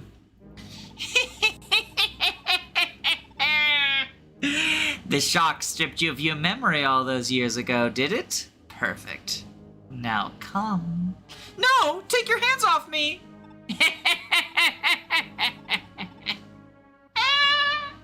You cannot escape fate, my dear. Now cease your struggle and come along. No! Oh, Lord Seliph, help me! Seliph, I'm hearing that a couple of children have just now fled to Kronos. Unless we step in now, they'll surely meet a grisly end. Children? Very well, we'll move out at once. I won't rest until every last one is safe. We got another problem, too. It's Julia. She's gone. I've searched high and low, but she's nowhere in sight. No. Oh no, how could this be? I can't believe it either. And that's how it is. My guess is the enemy seized her. But why? Why would they only target Julia? This doesn't make any sense. Hold on, Julia. Wherever you are, no matter what happens, we'll find you.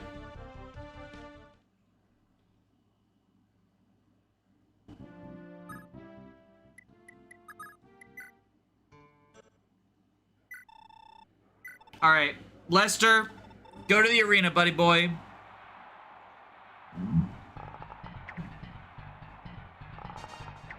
I just need you to get one kill, buddy boy.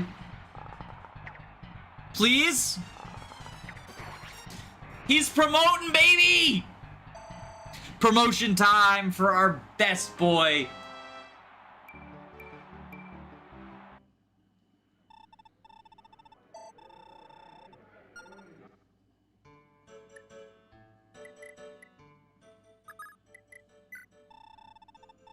He's been working real hard.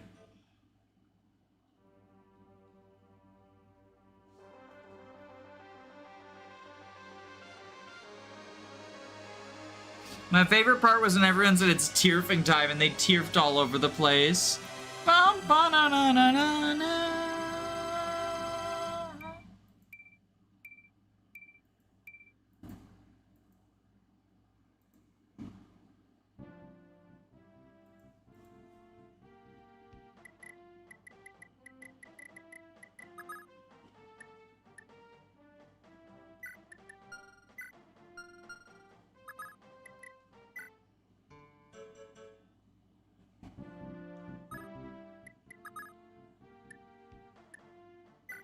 So that's Valkyrie.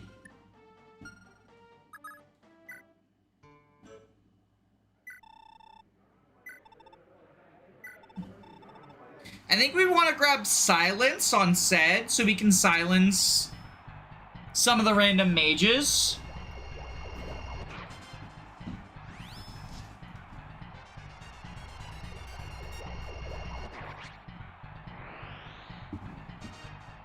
That staff is very broken, right?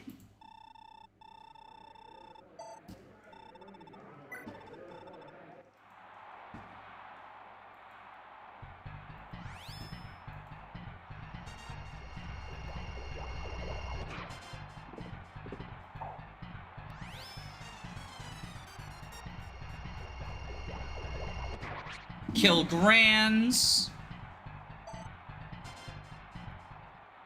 Boop -a -blue.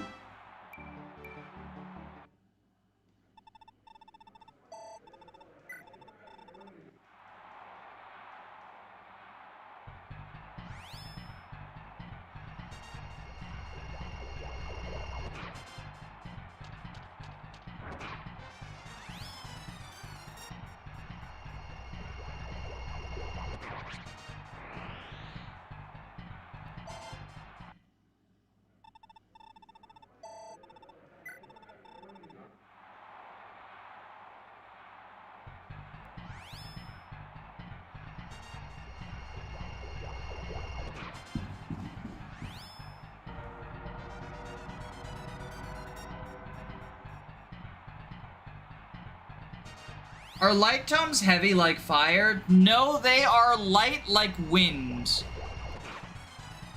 Light tomes are light, I know, the irony, right?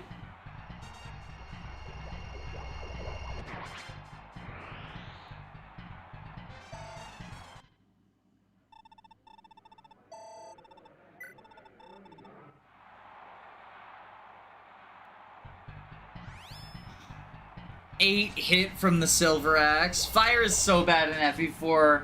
I know, right?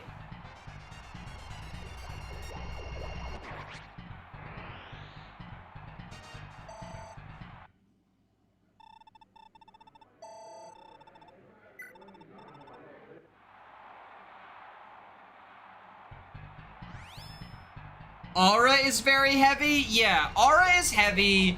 Lightning is light. Nosferatu's like, right? The basic light tome is in between wind and thunder. Okay. So it's the second lightest possible then. Aura is such a fucking bad spell though. It's so funny that they have you choose between Aura and Nosferatu as if that's like in any way a fair comparison.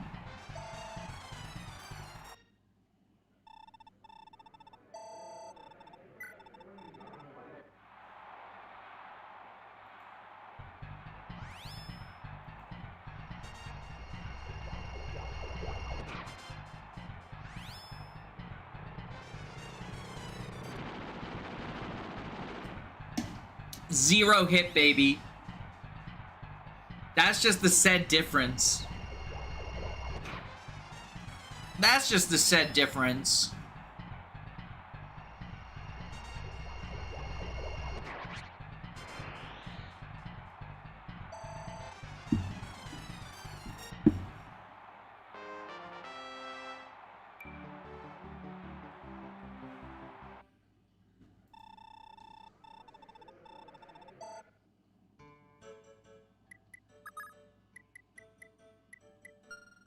Oh, damn. Because the HP level up happened in the arena, he's full HP, yeah. I was thinking, oh, I could heal with Charlo. Nope.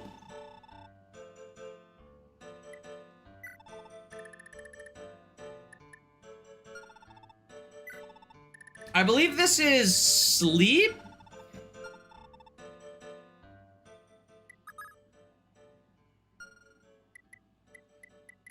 Is it you? You have silence on you right now?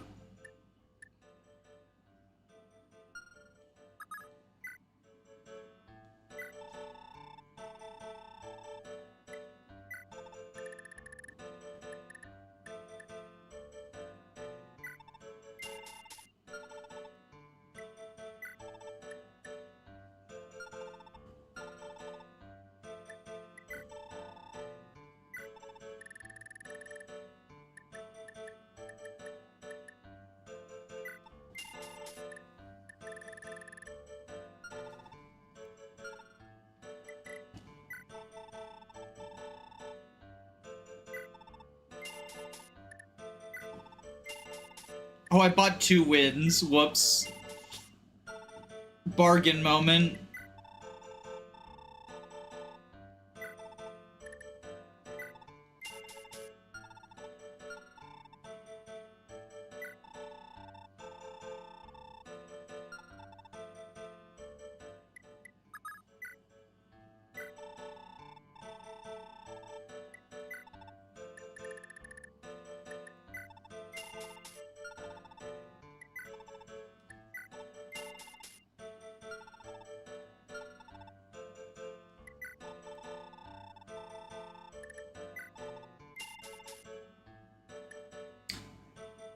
Whoops.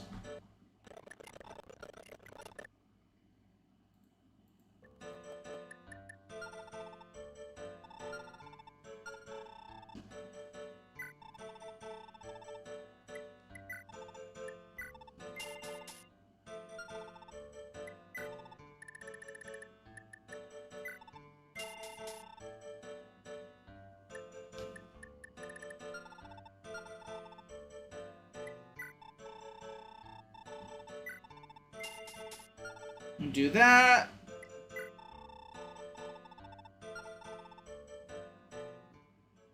Okay, and then you... Can you make it through the arena?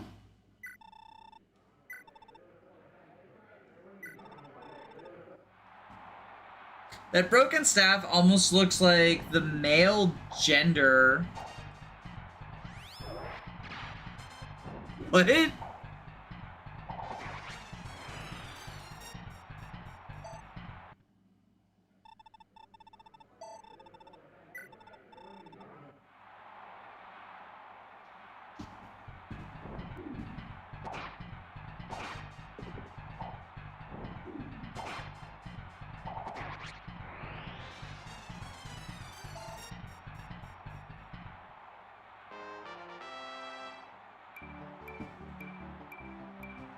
Oh, like the symbol. Okay. I thought you meant like a penis or something. I was very confused. I didn't know what you could have meant by that, to be honest.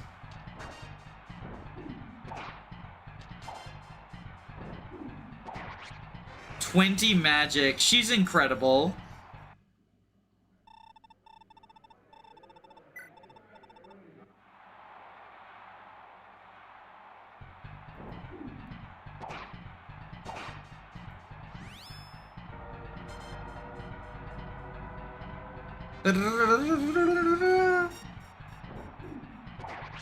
The magic ring is adding 5. That's true.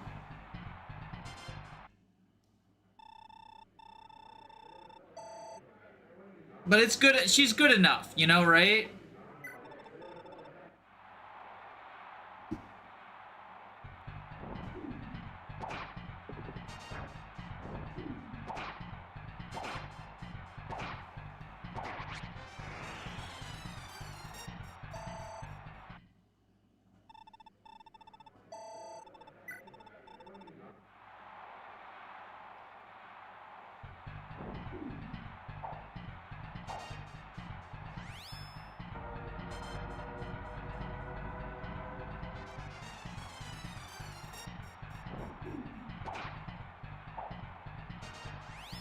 Fee, what the fuck is your accuracy right now?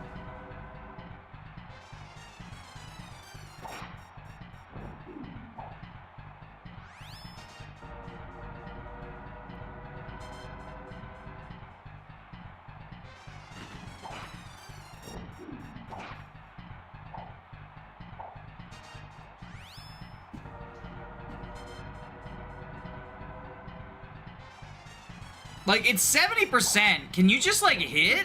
Thank you. 1 RN, my beloved.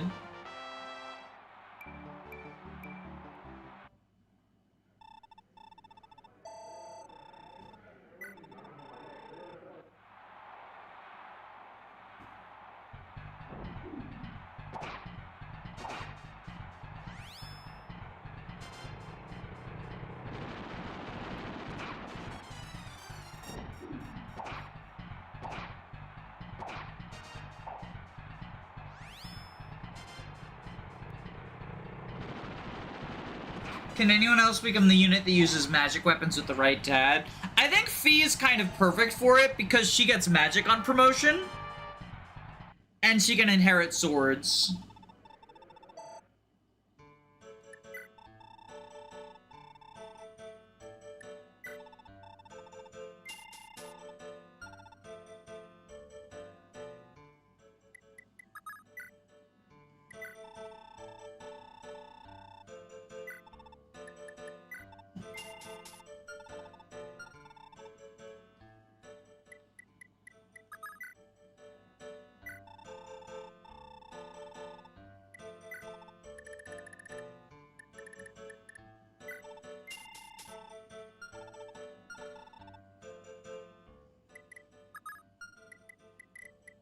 Where's Leaf hanging out? Leaf's down here, okay.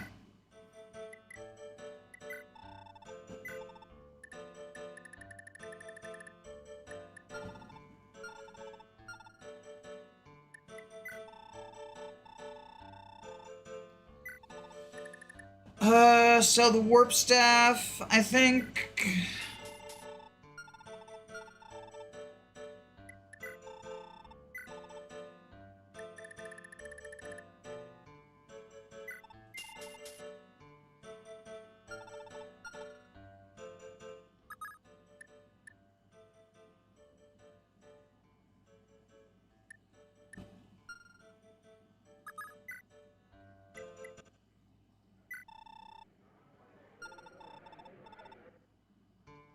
We'll go to the arena with him later. Like, I kinda just want to dive into the chapter.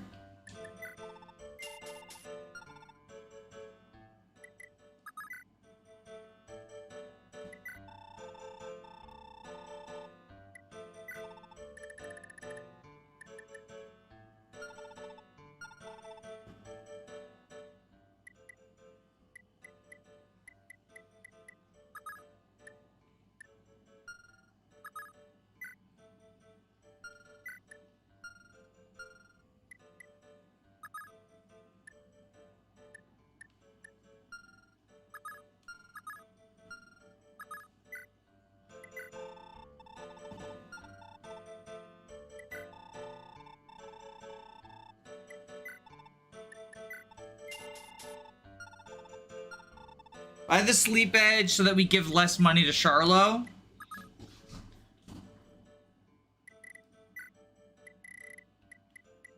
Then give Charlo the money for the warp staff.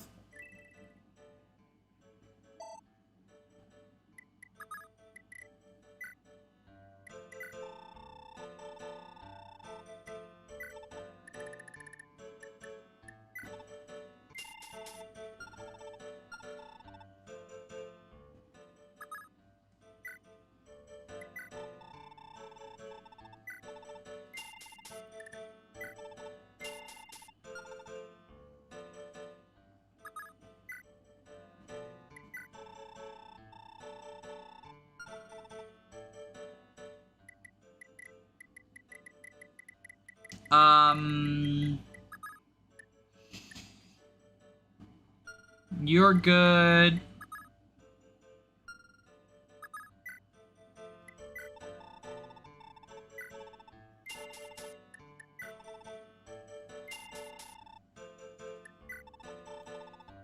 Sorry, just trying to finish Leaf. Why do you have 66 HP? Yeah, he has a lot of HP.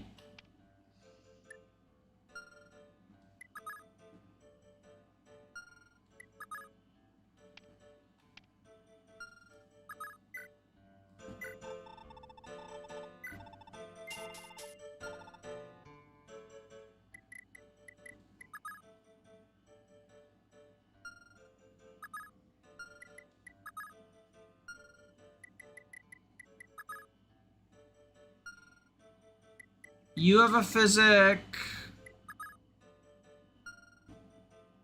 Alright, I think...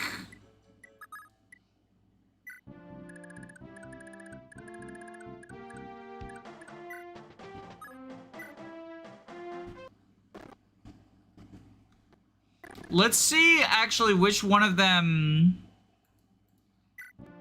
Because they have dangerous... Some of them have dangerous stuff. So, Jormungandr... Sleep Staff... Okay, so we want to silence the Sleep Staff guy.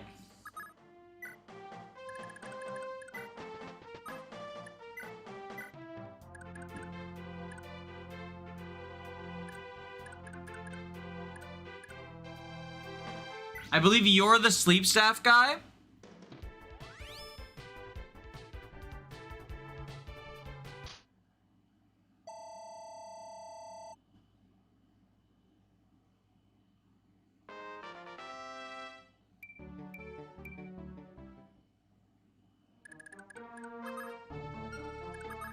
Yep. Okay. So now...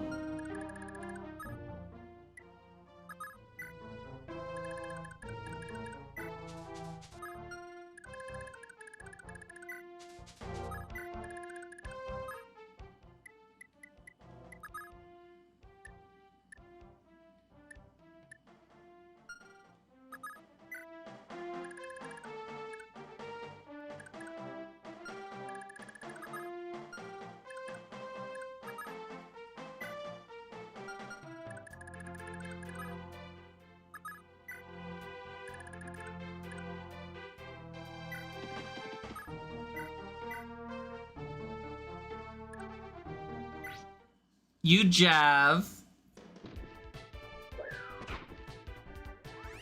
FE battle themed tier list. Interesting. I feel like I don't have strong enough musical opinions for that. But this is an interesting idea.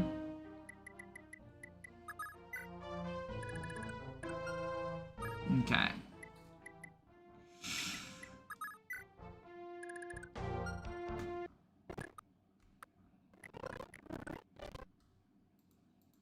Kaga's turn wheel. A little bit of casual Kaga's turn wheel.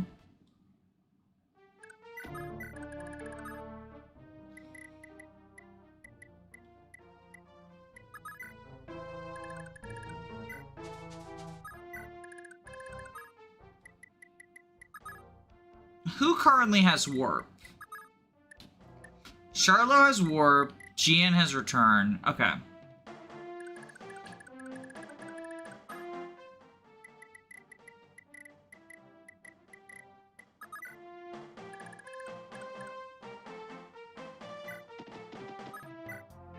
Brave you.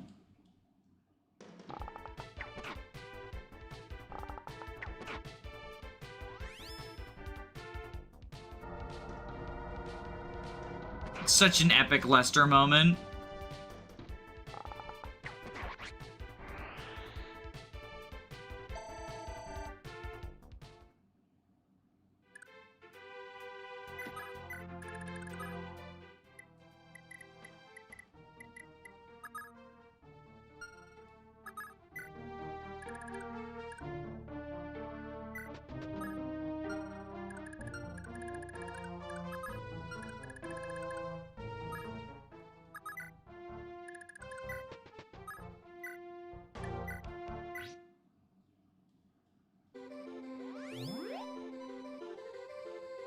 Heal up Lester.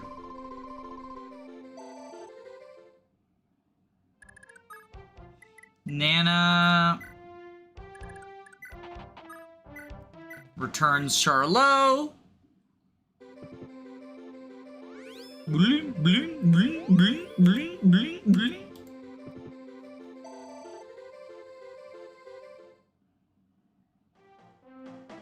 Or sorry, not Nana, Jeanne. How dare I disrespect the girl who got me $100?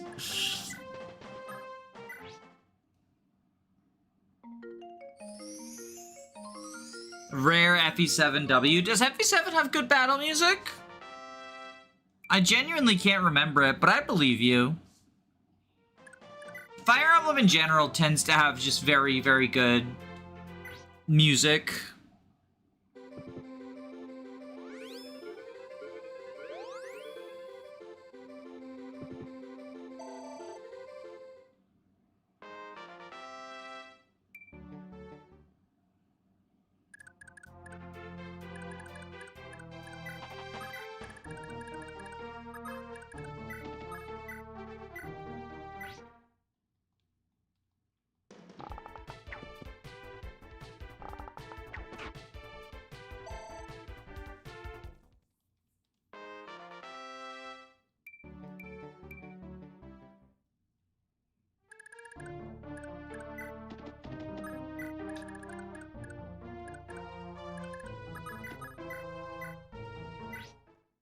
Javelin you.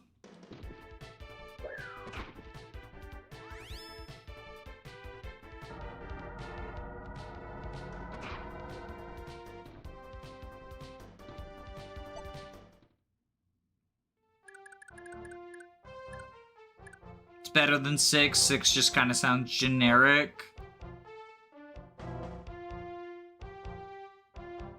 Fair enough.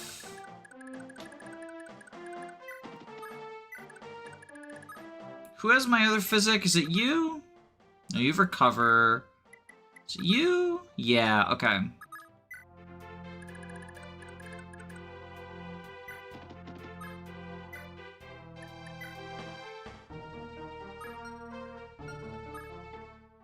I might actually want... Yeah, I think...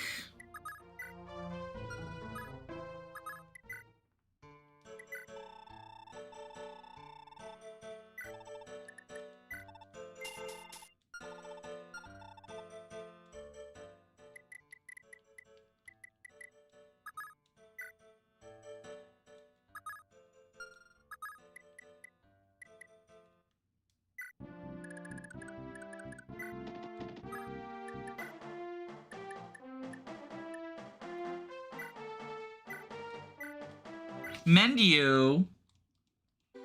The FA6 enemy battle theme is like nails on a chalkboard.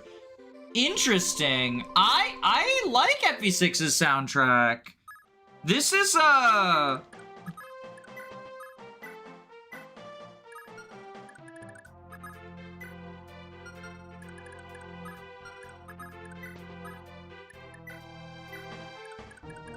silence you.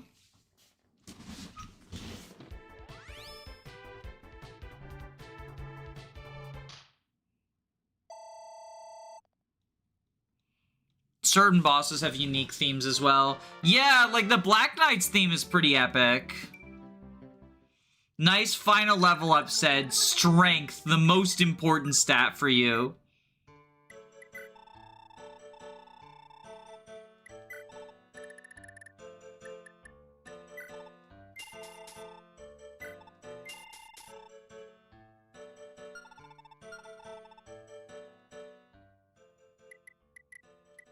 What is that B rank? Oh, that's sleep, isn't it?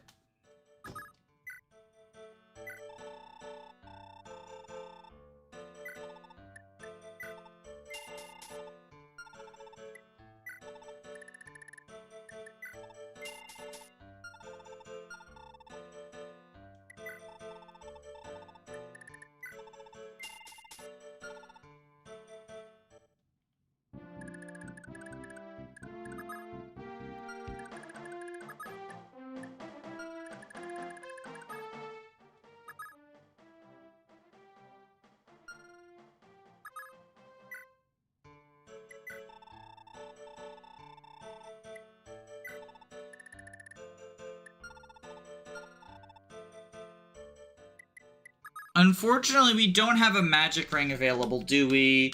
Because Fee already left the castle. Yeah. Oh, wait. No, that was Fee, okay. I think you get the second one on this map, if I remember correctly.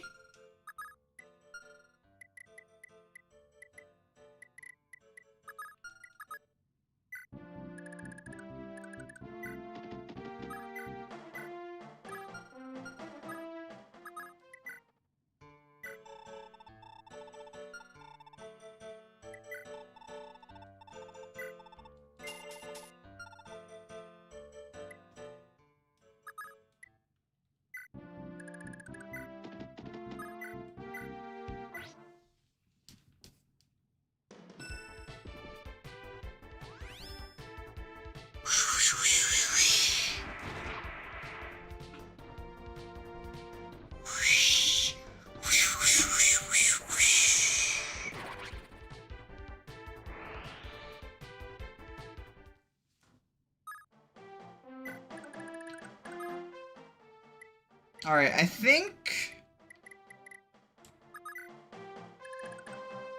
that's basically it. We can leave some of these guys, like, just sort of chilling like villains. The mages early on are, like, no joke.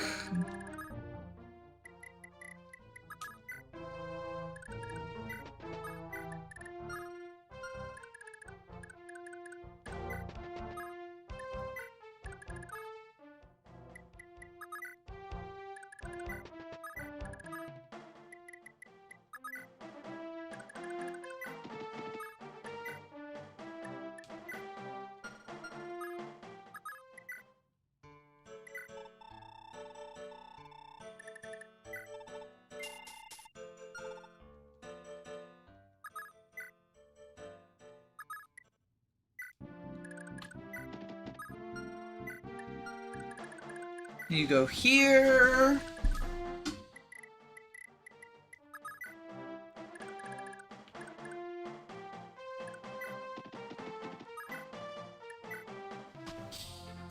And yeah, I guess we just mistletoe, and then we equip the javelin, I think, probably.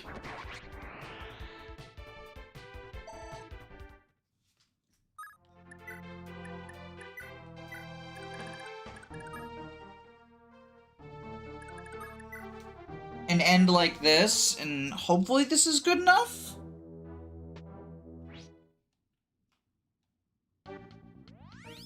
Idun's theme is somber, it's fitting to a boss like her. Yeah, it's pretty appropriate, I think.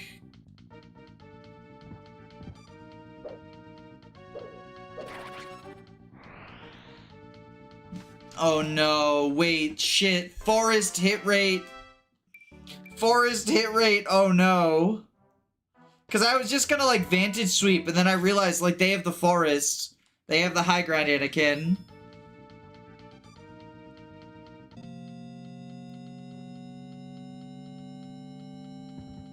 Yo, dodging hell, actually kind of huge. Like, if Ayra's got held, it's not the end of the world because vantage sweeping, but that's a lot of damage. Hell reduces you to 1 HP.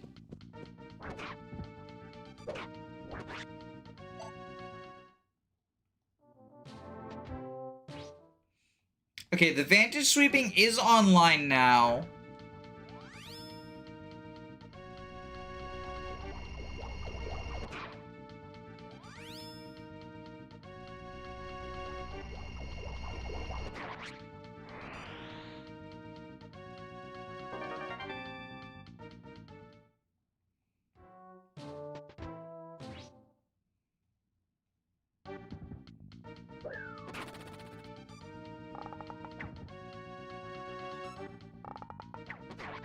Shit.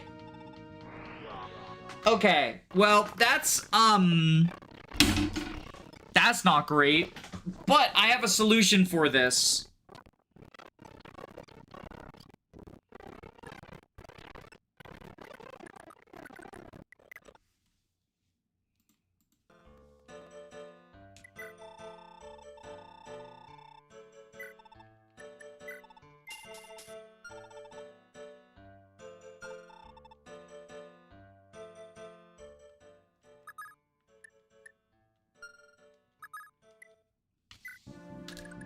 Valkyrie? No, it's called Kaga's turn wheel.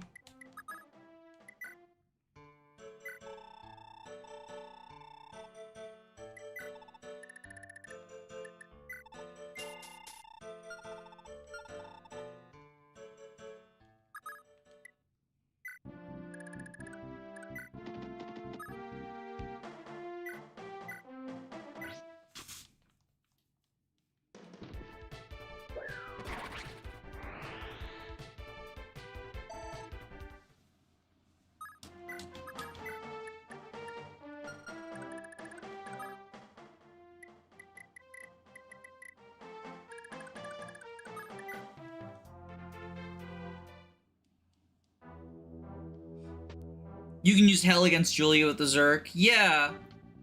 Yeah, that's one of the cheesy ways to kill him if you're not using Julia or Seliph.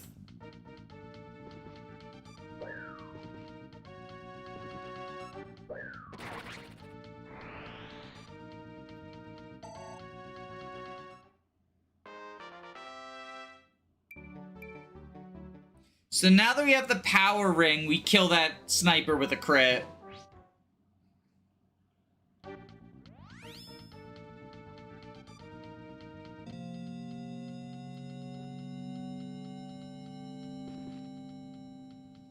And Ayras can just delete everything.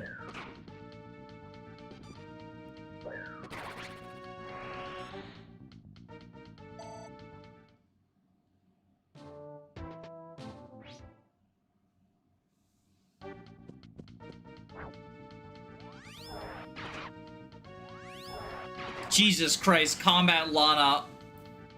Combat Lana live in 4K.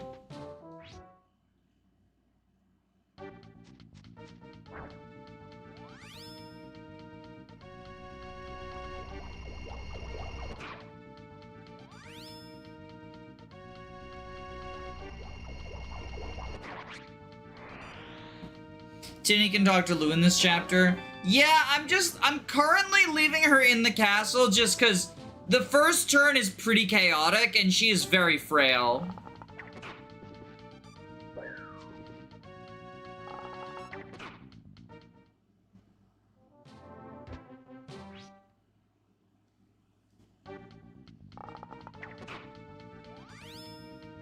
I just saw someone talking about giving Fire Emblem motion controls.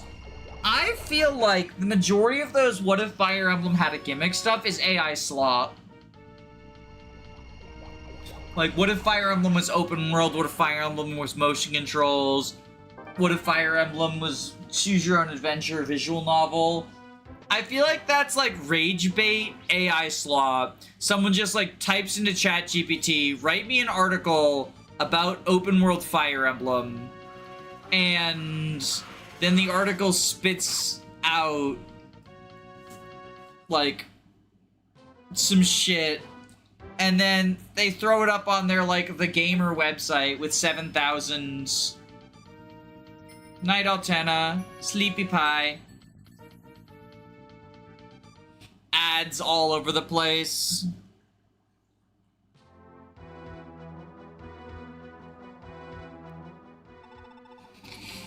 Well, no need to make haste here. Men move out, but at a leisurely pace.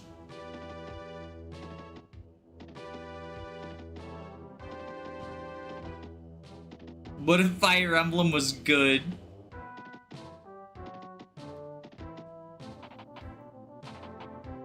But yeah, I don't think anyone, like, I think most people genuinely are not asking, like, oh, fucking open world motion controls Fire Emblem, please give me that gimmick.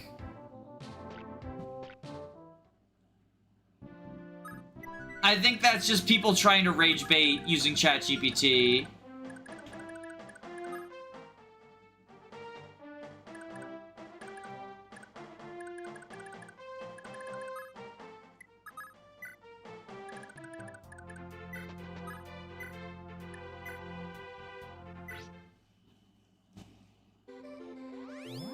And, like, it works because people see that and they're like, that's such a stupid idea. And then they click to, like, get mad, right? Like, rage bait... I hate how successful Rage Bait is. The internet is toxic enough already. We don't need, like, even more. But unfortunately, like, that's all we're getting, right? I fell for it. What if Fire Emblem was gay? Insert ROM hack here.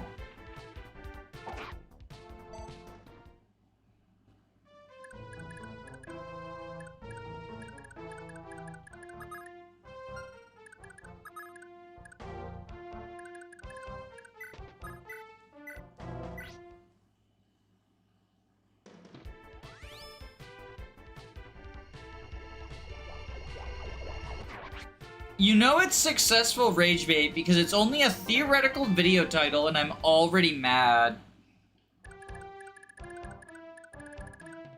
You've been silenced by the woke left. You need to be silenced by the woke left.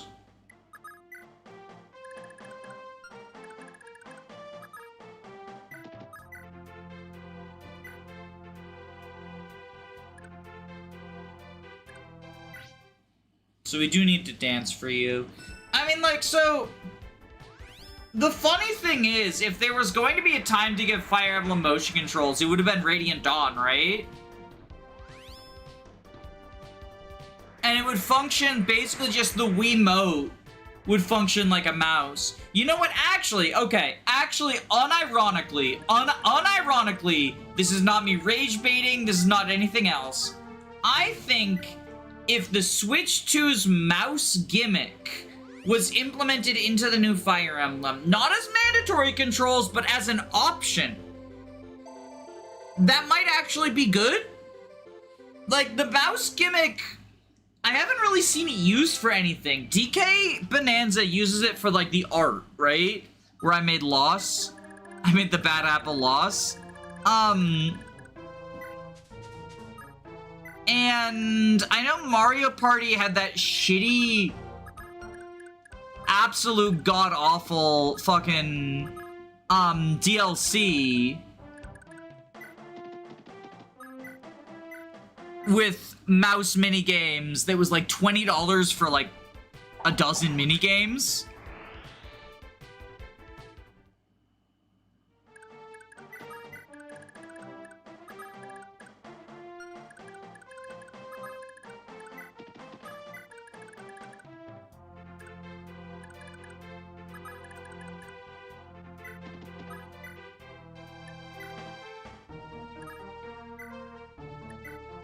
But, nothing else has really used the mouse controls, and I think really the key to making that gimmick work would be not basing entire games around it. Like, that wheelchair game that's coming out is definitely going to be a gimmick, and probably not fun because it's going to force you to use the mouse controls even if you don't want to.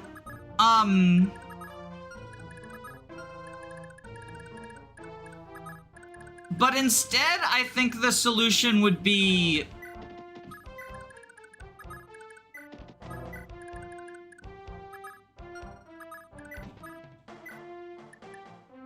Let's fortify. Instead, I think the solution would be to just implement it as alternate forms of controls, right?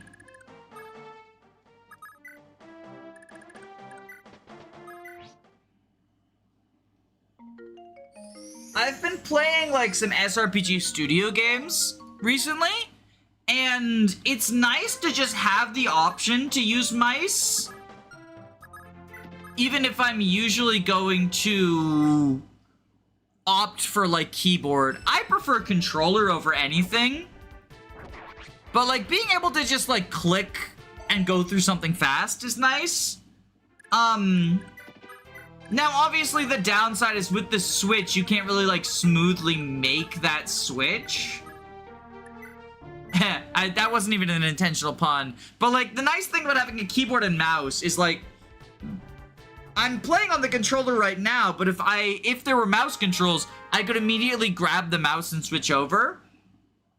That wouldn't really work with the Switch's mouse stuff, because you do have to put the Joy-Con on its side, and it's, like, kind of takes some time or whatever. But yeah, I could see Fire Emblem motion controls working as like an optional way to play, similar to how Engage let you run around, and some people like that. I prefer just moving on the grid with the arrows and the cursor like normal, but I know some people like swear by the running, right? And you know, if you're some people, you know, you can run.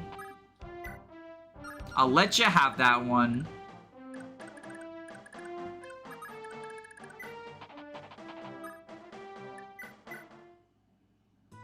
Say, Lord Leaf, all my life I've been hearing how Militos' cities are so fabulously rich, but look at it now! Look at all these ruins! No matter how awful the Empire is, I never thought them to be quite so brutal. To think just 2 decades ago, one could buy almost anything they could ever desire from this region's many merchants. I suppose that nothing can thrive, so long as the Empire remains in power. Ever since I was little, I've always wanted to wander the beautiful city of Militos and sample all the rare goods on sale. It must have been so lovely once. Jan, the instant this war is over, we've restored peace to the world, let's come back here, just the 2 of us. Why? I once heard a story about my parents. On a visit to Militos, my father gifted my mother the most stunning pearl tiara. Did he? He did indeed. And someday I'd love to do the same for you, Jan. Oh, Lord Leaf. Suppose I'm getting a bit ahead of myself. We still have an empire to bring down before we do anything else, after all. The end of this blasted war is in sight, Jan. Now, shall we? Of course, Lord Leaf. One thing I'm noticing about this translation is the changing things to, like, be quite literal has resulted in some really clunky sentences.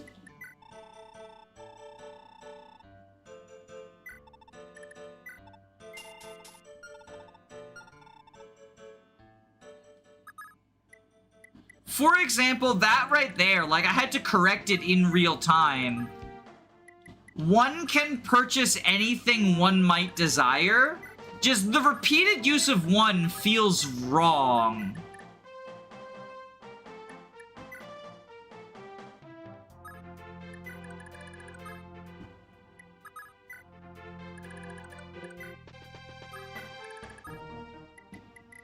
Which is why, like, when there are multiple pronouns you can use, people tend to alternate them so that it sounds smoother. Repeating the same word, even like filler words and stuff, it just makes language sound clunky. Poetry is dead.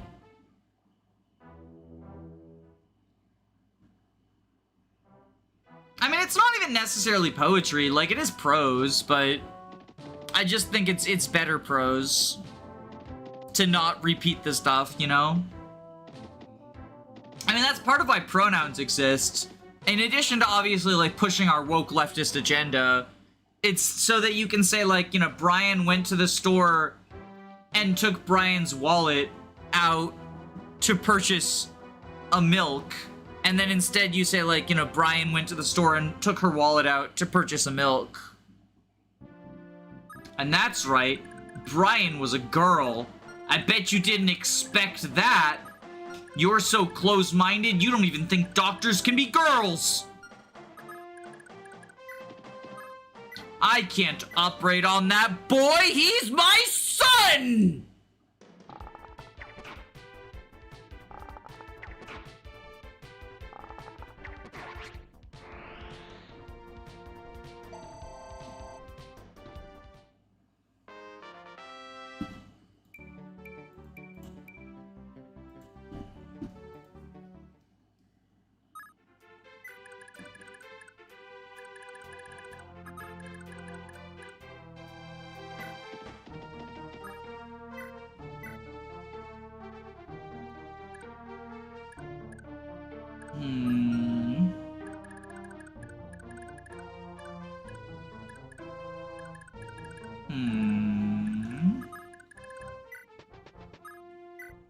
We will heal you.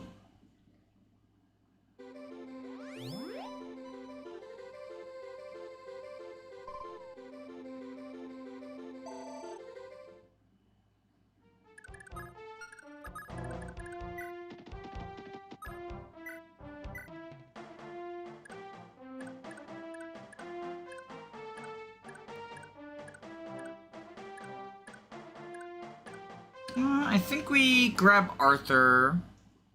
Hi, Danny. I hope Danny is doing well today. How is Danny enjoying this translation so far?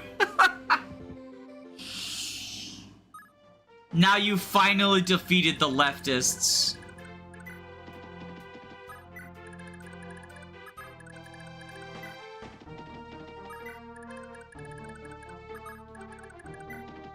Those darn wokes.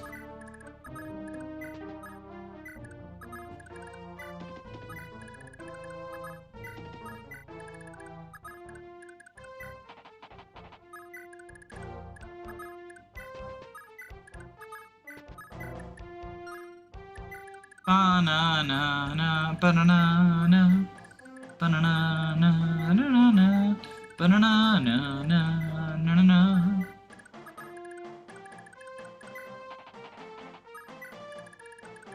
Alright, we can have the sword twins go down this way.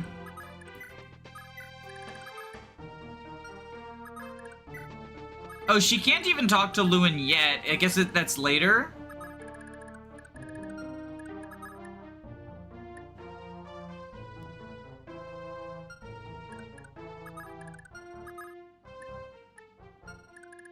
The thing is, I actually don't want to get these kids with any of the flyers. Because I think they're, like, good enough level right now. I don't know who I want to feed this experience to be honest. I guess, like, we could try to get Fibal to promotion. Yohalvier is obviously a favorite. We could try to get Patty towards promotion, or like one of the sword twins. Oh, Jan's like ready to promote too. Promote Tua.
Okay, let's rescue Sed forward to steal from these pirates. Seeing the rescue command in FE4 just glitched out my brain. It's rescuing the green units.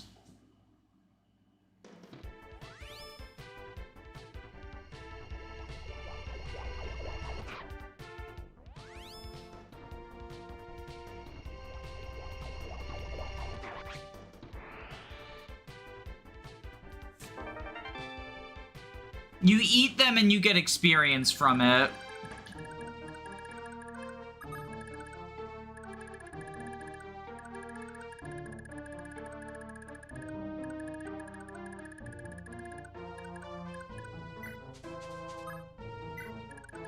I'm pretty sure, yeah, we can't fuck with that pirate yet. But once we seize both castles, we're able to. So he's like a soft timer.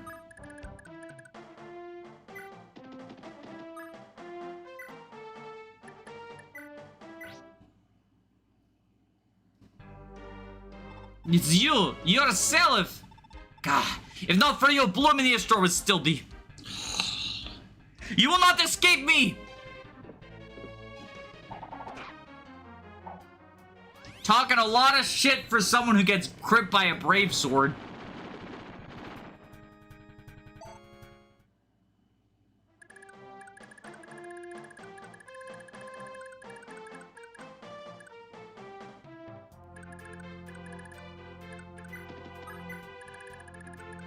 I forget. Are you... Rhodos? Yeah, okay, so you won't disappear if I seize. Okay, good to know, good to know. Ba-da-da, ba-ba-ba-ba-da-da, ba-bum.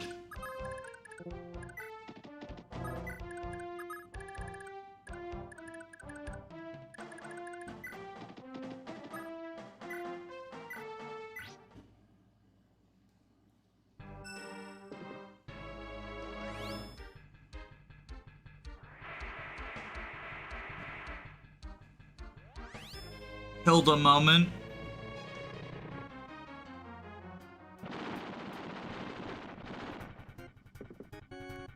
Come on, Arthur, you got this, buddy. Hilda moment. Arthur? Arthur? Arthur? There we go. Ugh, this can't be happening. I can't stay here. I must retreat. Hey, Bulganon!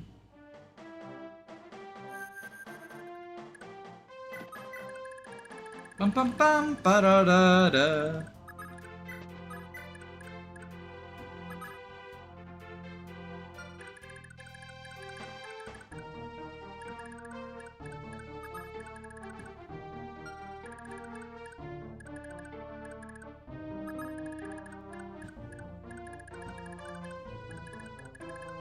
Tristan goes forward. Gian goes back here.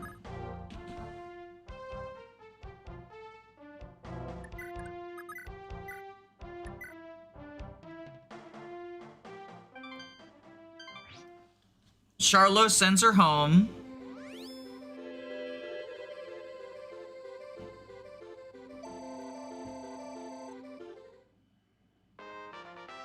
What a good boy.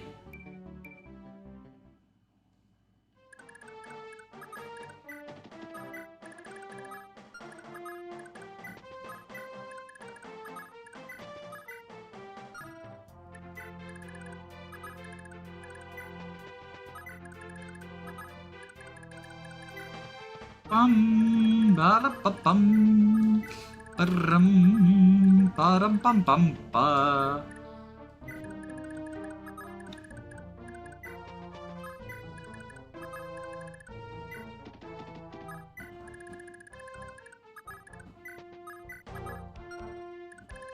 I guess Tinny's level 10. This is 1, 2, 3, 4, 5, 6 levels? That's honestly not terrible for her, is it?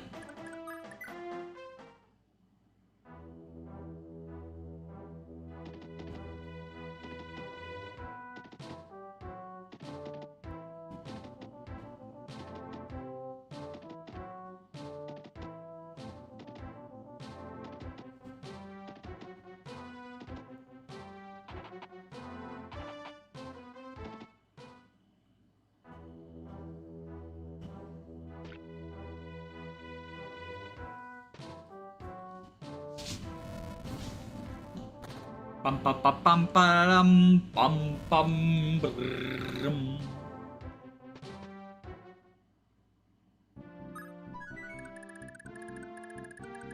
Ba da da da da da da da ba da da da da da da ba da dum.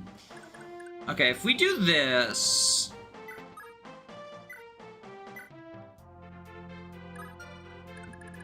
Do you reach? Not yet. Okay.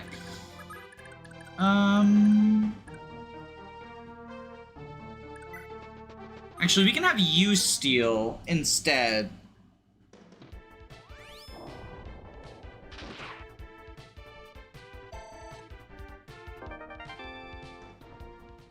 Because then what we do is 1, 2, 3, 4, 5, 6, 7, 8, 9, 10.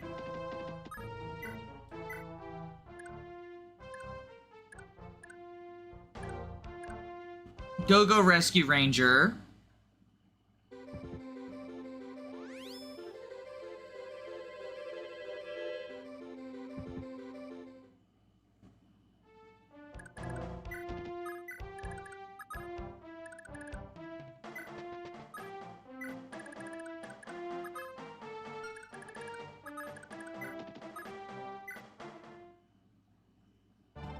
Any luck finding the children, Lewyn? No, no luck. Looks like they've already been sent to Miletos. Let's move. There's no time to lose while they're still in danger. But it looks like we'll need to capture Rhodos as well if we're going to get the gates open to Miletos. Understood. Castle Rhodos is our next challenge then.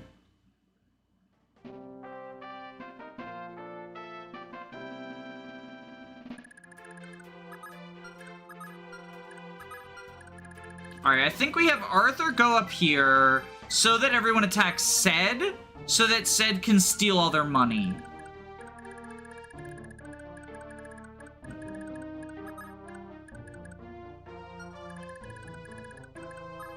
Jeanne promotes.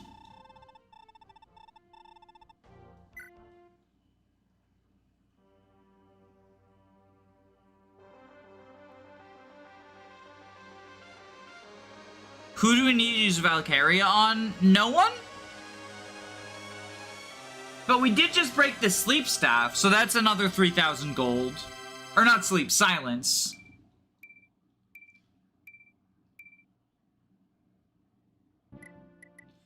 Like, Valkyrie is not Ced's only useful staff. I thought the broken staff was Valkyrie. Well, I mean, Valkyrie is also broken.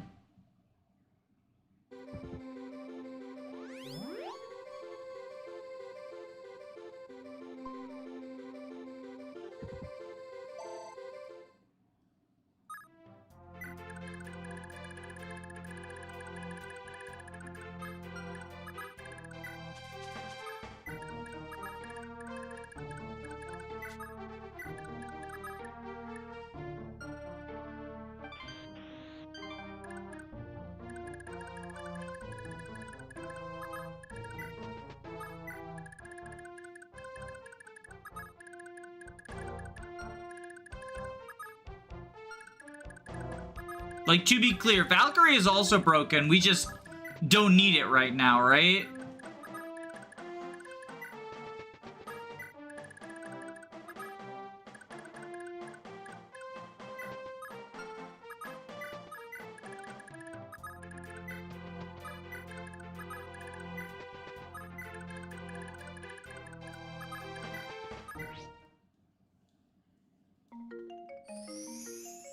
Because everyone's alive and well. We used it earlier for the Layla sacrifice, just to make recruiting Altenna less annoying, but...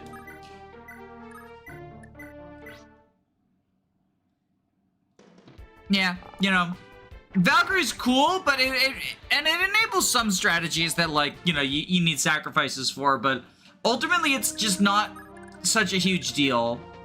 Which is just such a wild thing to say. Because it is the revive a unit staff. But this is also like a game where you can save every turn, right? So maybe it's not that wild.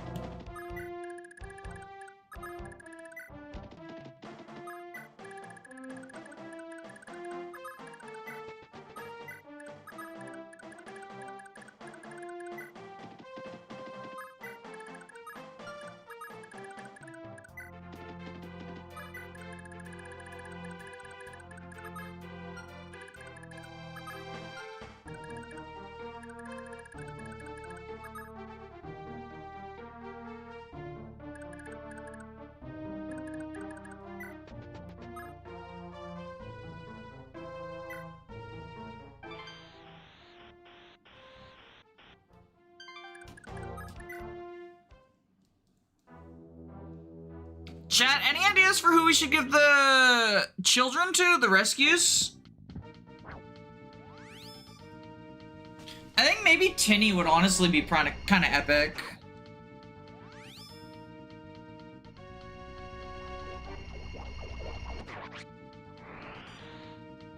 I didn't realize she was level 10. Tristan!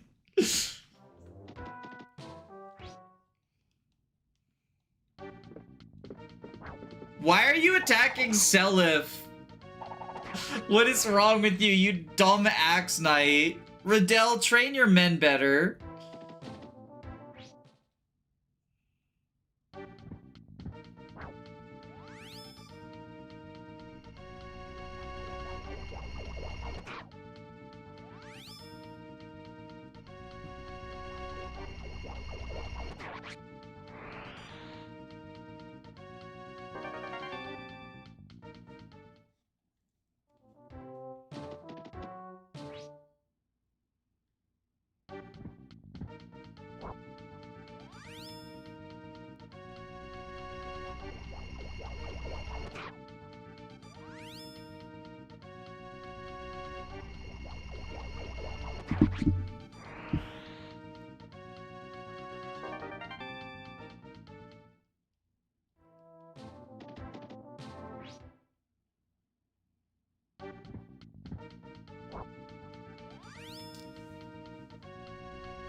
Just so much money. It's all about the money right now.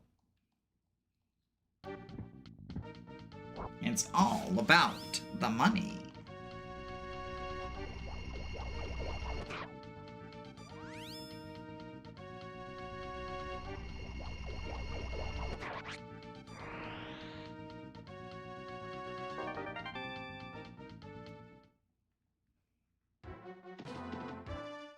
Look at just how rich Sid is getting, just sitting there slurping up all of their gold. It's honestly quite incredible. I just don't know what to say beyond just like, look at him, right? Just look at him. Look at him!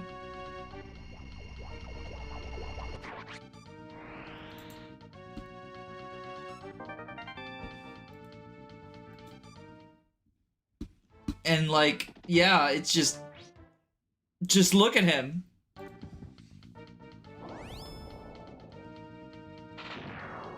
This is just kind of one of those FE4 things where you just sit there and you watch your super unit say, fuck you to all of the enemies.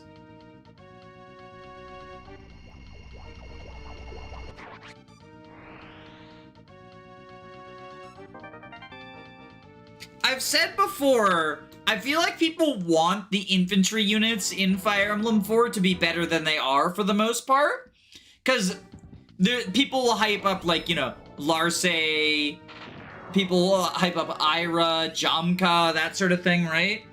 I think Sed is sort of the exception that proves the rule. You can literally just throw Sed with a basic-ass weapon in a horde of enemies, and he just destroys them all under no threat whatsoever. Like, this is the infantry unit that Ayra fans think Ayra is. Enemies in the game have so much HP. Sed is doing raw 33 damage and he's barely one-rounding. That's true. And this is also why I don't like Lewyn Sed, because it makes his magic growth worse. And so, like, I do think it mostly hurts his staffing, because you can't, like, you know, the silencing we were doing, right? You wouldn't be able to do that with worse magic. But it means that he kind of has to use Forsetti to kill things, and that's way more expensive than lightning. Which, you know, money's not a huge deal in Gen 2, but you see how much fun and, like, useful stuff we can do by just having a lot of money on Sed and having him constantly repair stabs, right?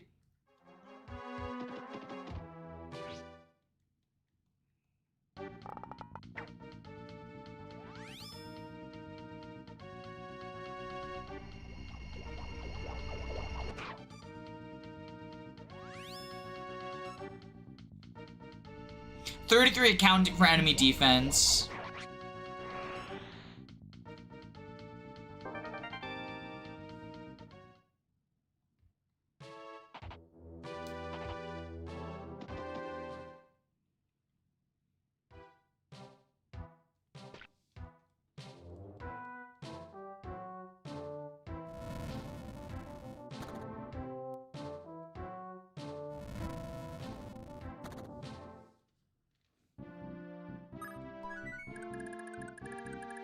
Okay, so how much money? He capped his money off of that shit!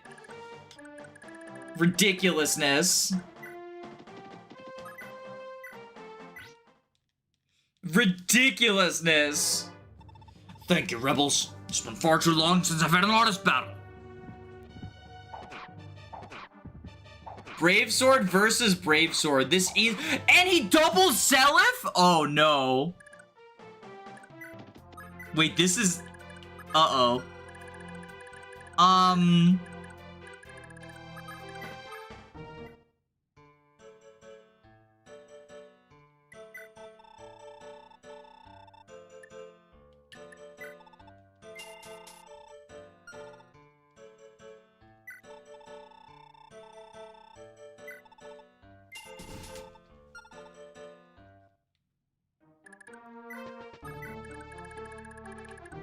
Okay, 1,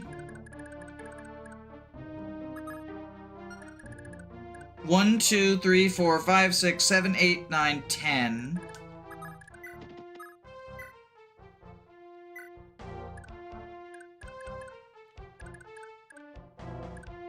Grab Lana. Damn, Seliph got doubled. Does the boss have adepts? Oh, does Riddell have adepts? Wait, I have to check. I don't remember Riddell's skills.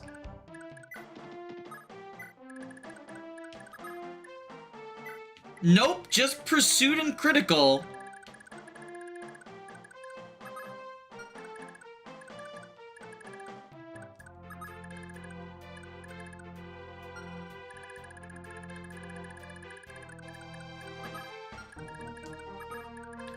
So you go here. You go here.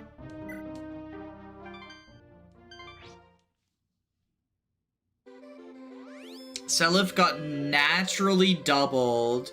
Is my Seliph, like, behind or something? Because he's not even holding a javelin, he's holding a brave sword. What are my Seliph stats?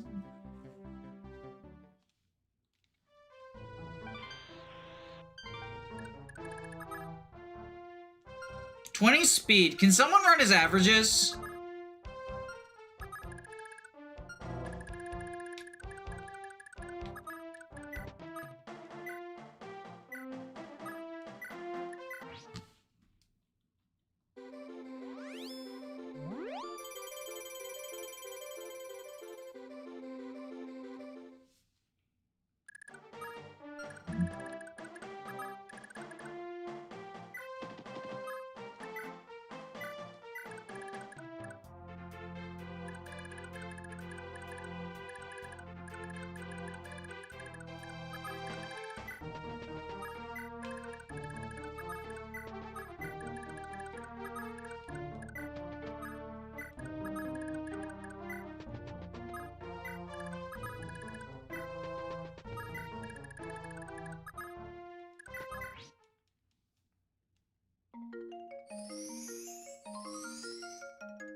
Move all y'all.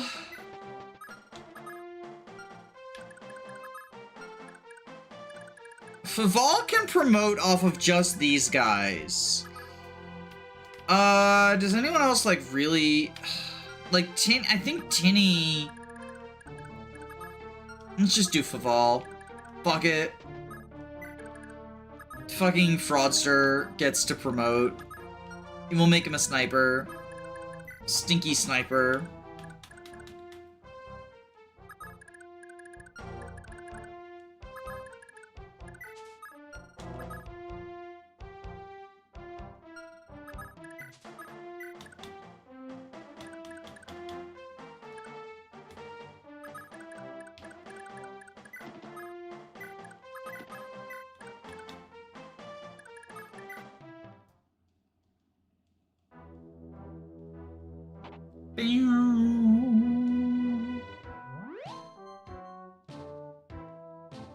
Seliph only has a 35% secure growth. He's not particularly fast. Swords are so light that he doubles most non-boss enemies. So I guess it's just... Because Riddell has a brave sword, right? Like, yeah. Riddell decided to go for Sed. Ah!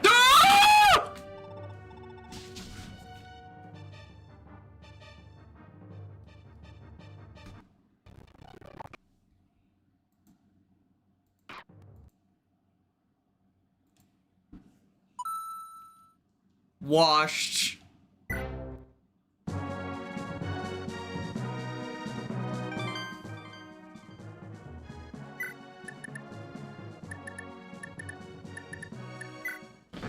absolutely washed.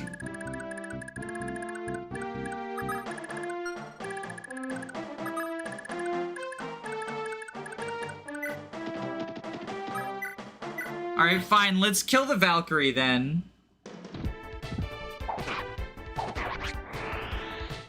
Genuine cry of fear. I mean, do you expect Sed to get killed?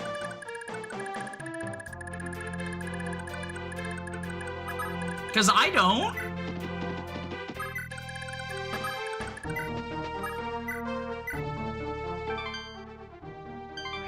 I don't expect Sed to get killed.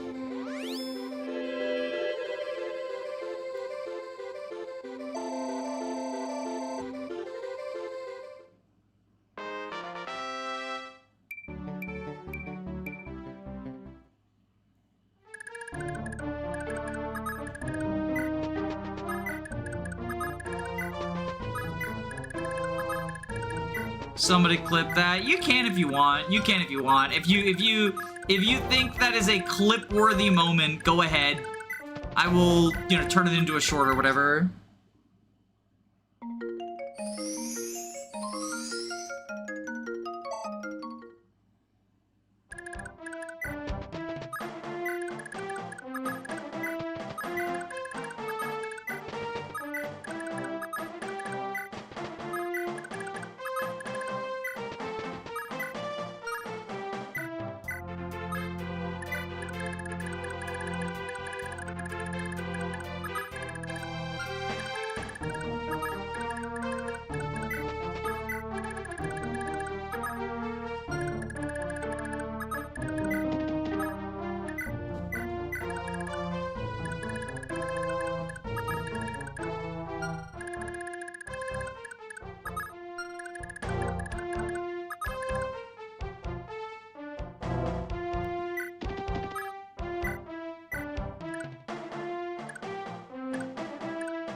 Guess we grab you.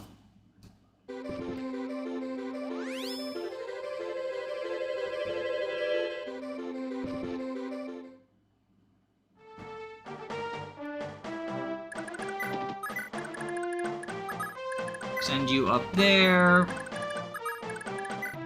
Ba-da-ba-ba-da-da-da-da-da.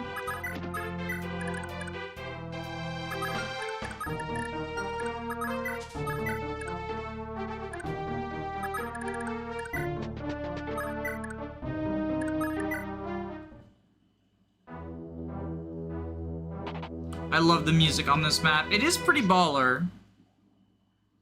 Okay, so just don't critical me.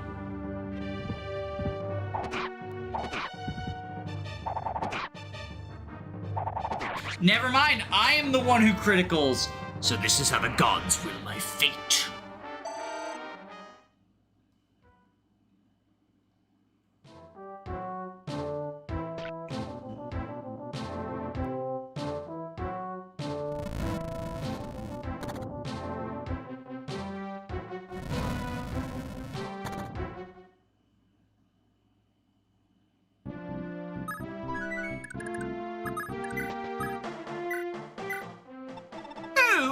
Crusader! I was really scared there.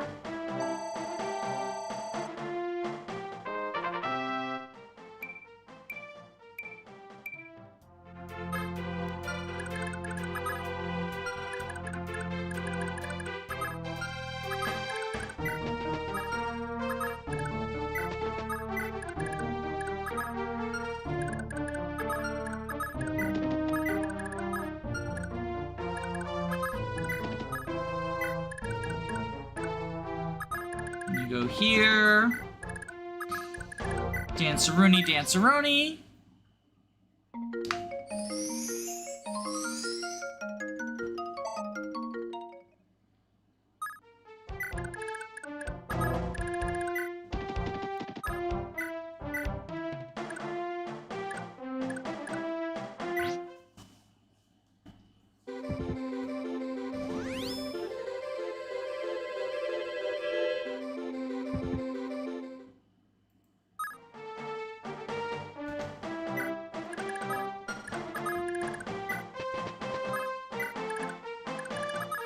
Oh wait, whoops. He's supposed to go the other way.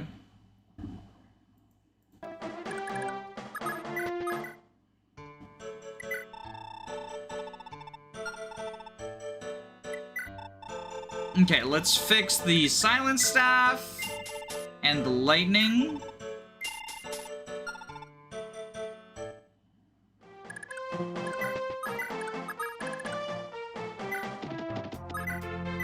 Lightbrand, kill you.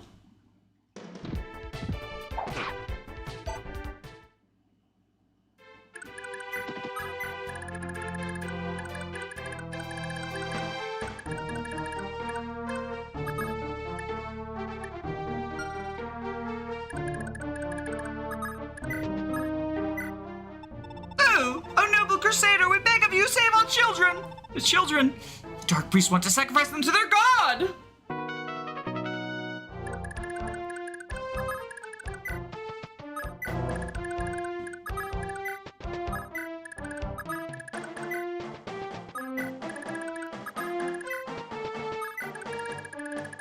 Hello, Charlo. I missed you.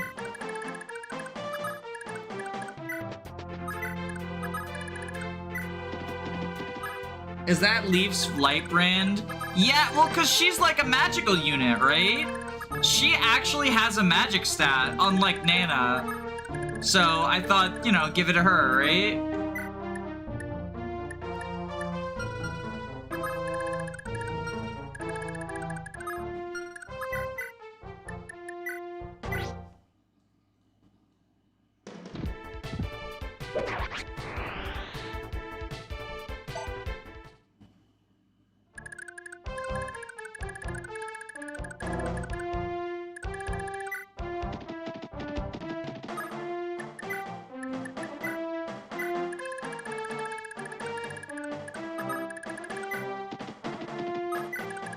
Bum ba da ba ba bum ba da dum ba.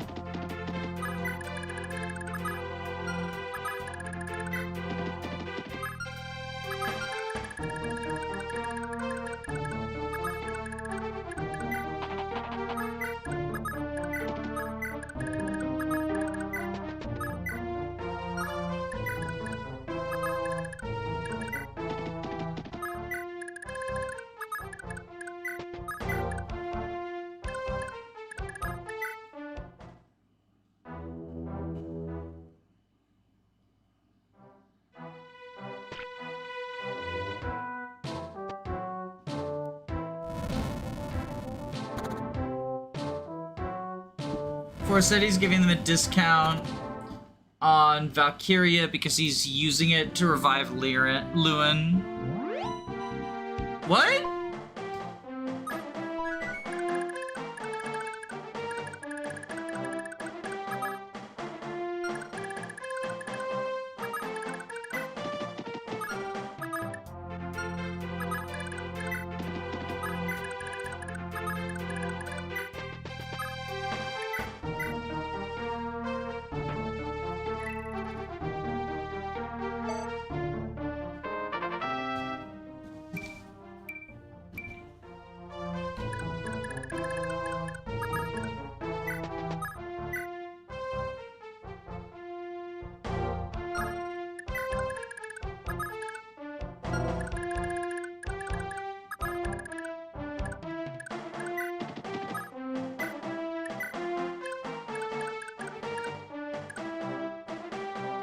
Yoink you, and then head north.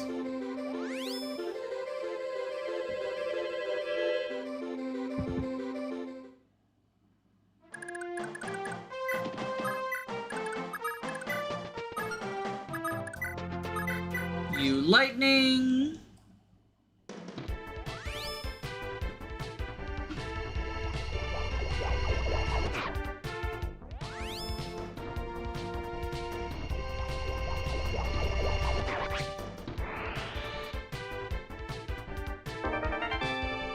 Get some gold.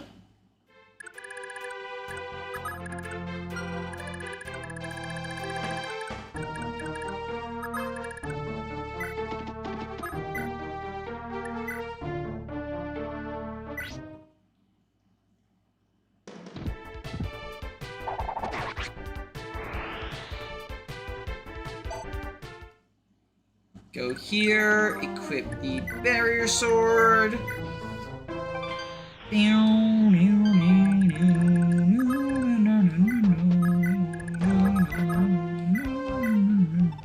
Whoa, the Liberators! You're the best!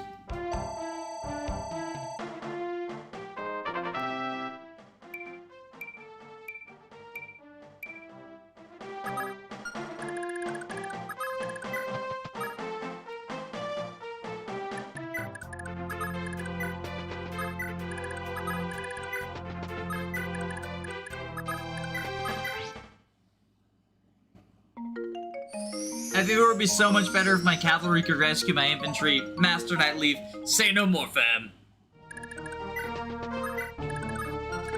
Ba-da-dum, ba-da-ba-bum-ba. Ba-da-da-da-da-da-da-da-da-da.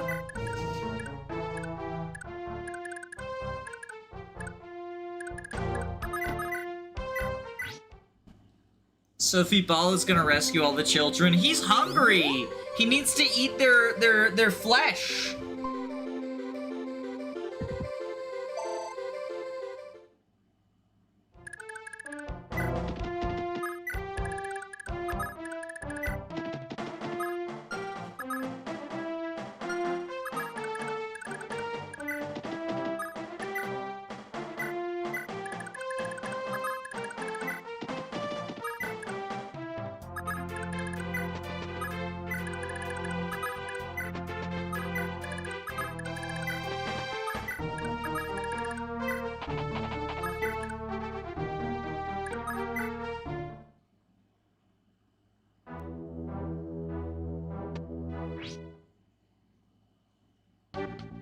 Seliph just casually bodies the entire cast all by himself.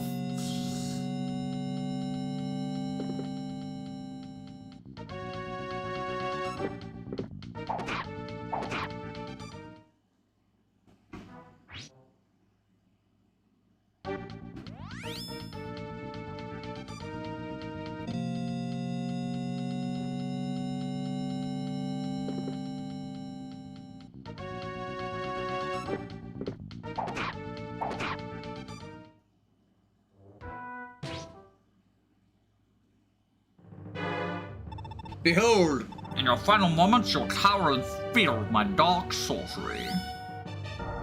I'm not really that scared, TBH.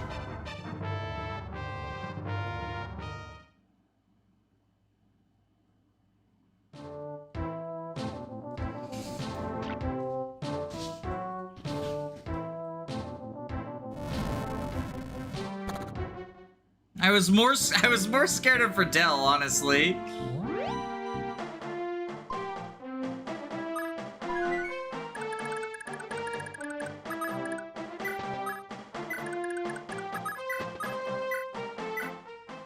You're the Liberation Army?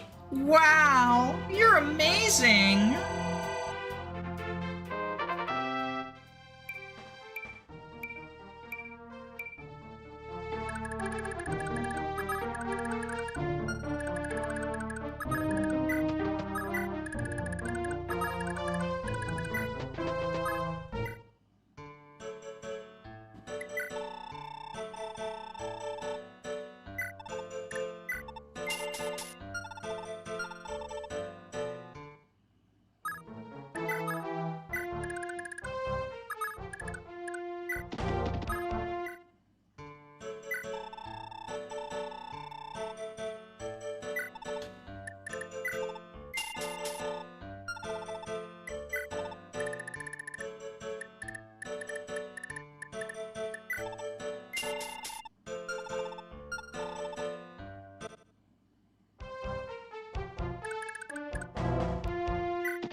Yoink you!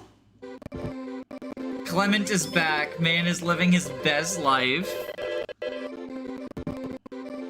It's about to be his worst life, though, because he's Deadzos.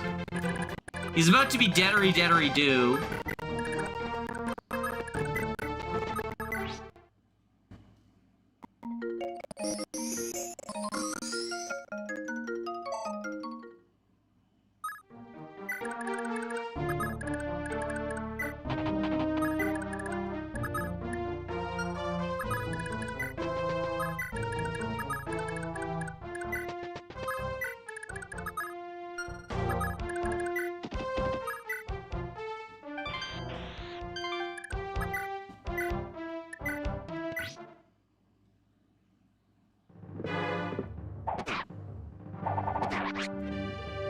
Your Excellency, I beg your forgiveness. How many chapters are there left in the game? Just this and endgame. This is the last non-endgame chapter. It's like a ghost town. The handiwork of Morrigan's mages, I hear. Any who dared resist met a grisly end. How could anyone be so savage? And that's why we gotta fight this war to the end, Seliph. This is the way of the Lopterian Empire. They have no place for the good-hearted. Now, it shouldn't be too long before the gate to that Miletos opens for us. What's your next move, Celis? Needless to say, we must march on Miletos. We can't afford to rest while those children are still at risk. Or Julia, for that matter. Good. And after that, Granville awaits.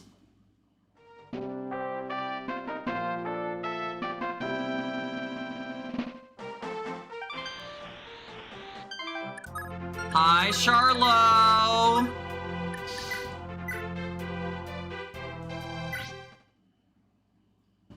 Excellent use of your physics staff, Charlo. You are the real contributor MVP.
This art style makes the game look 70% of the characters are super androgynous.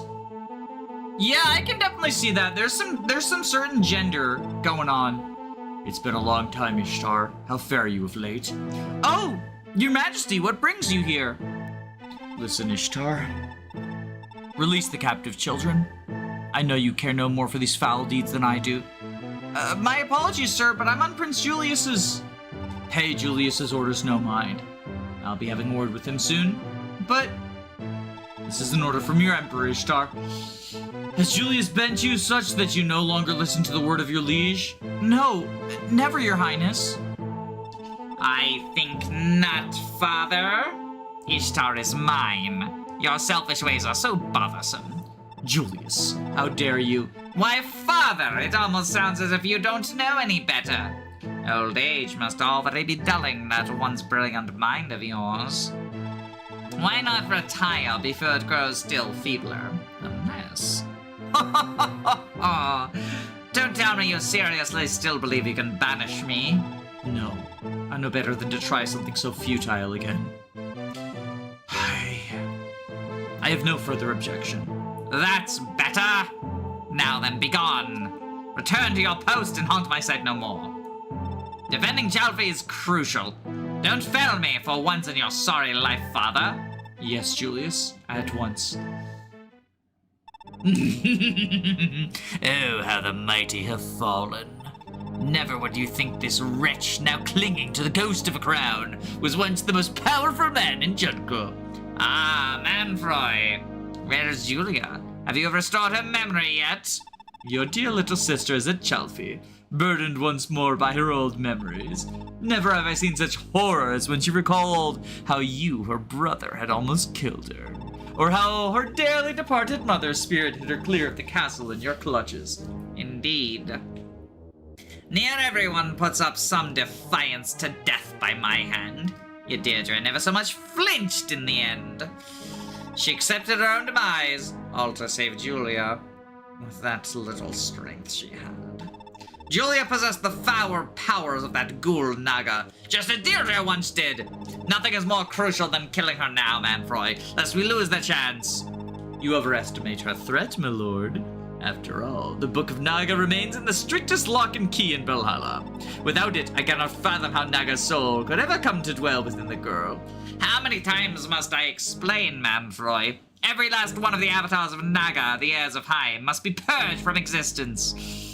Understood, my lord. I'll have my men see to it that Julia is dead by sundown.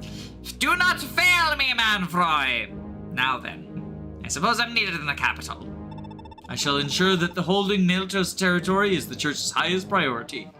Before the week is done, your majesty, the corpse of Seliph will lie before you. Seliph? Ah, of course. The one the peasants call the Scion of Light. Fire Emblem heroes, just as they call me the Scion of Darkness. The alleged eldest son of Deirdre, and the alleged true heir to Granville? Fairy tale. Told to inspire hope amongst fools.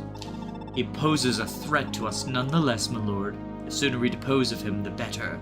Surely he doesn't bear the power of the Crusader Balder. He couldn't possibly. I might not care about him, Manfroy, but you're welcome to do with him as you will. Very good, my lord. Lord Julius. Ishtar! Shall we be off then? I have tasked the church to defend Miltos. Say, I have a better idea. I want to play a game. Rumor has it that a small army of fresh sacrificial meat is headed our way. Let's see who can claim the life of a rebel first. Yes, Lord Julius, I'd love to.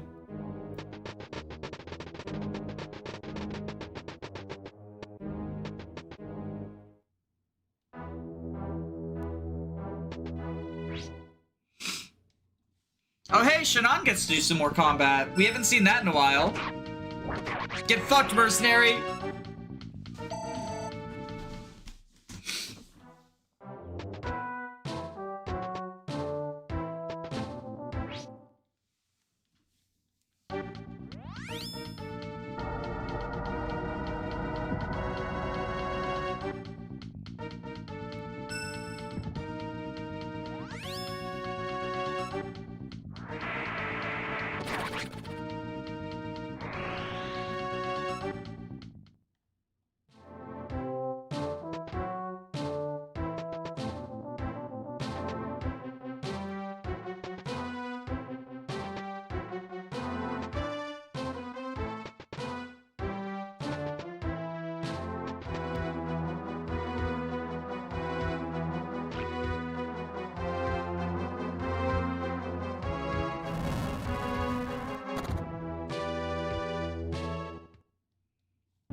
And I think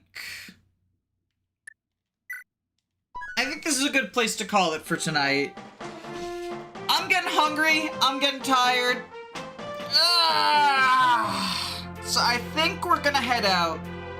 Y'all take care, all right? Thanks for tuning in. Bye-bye.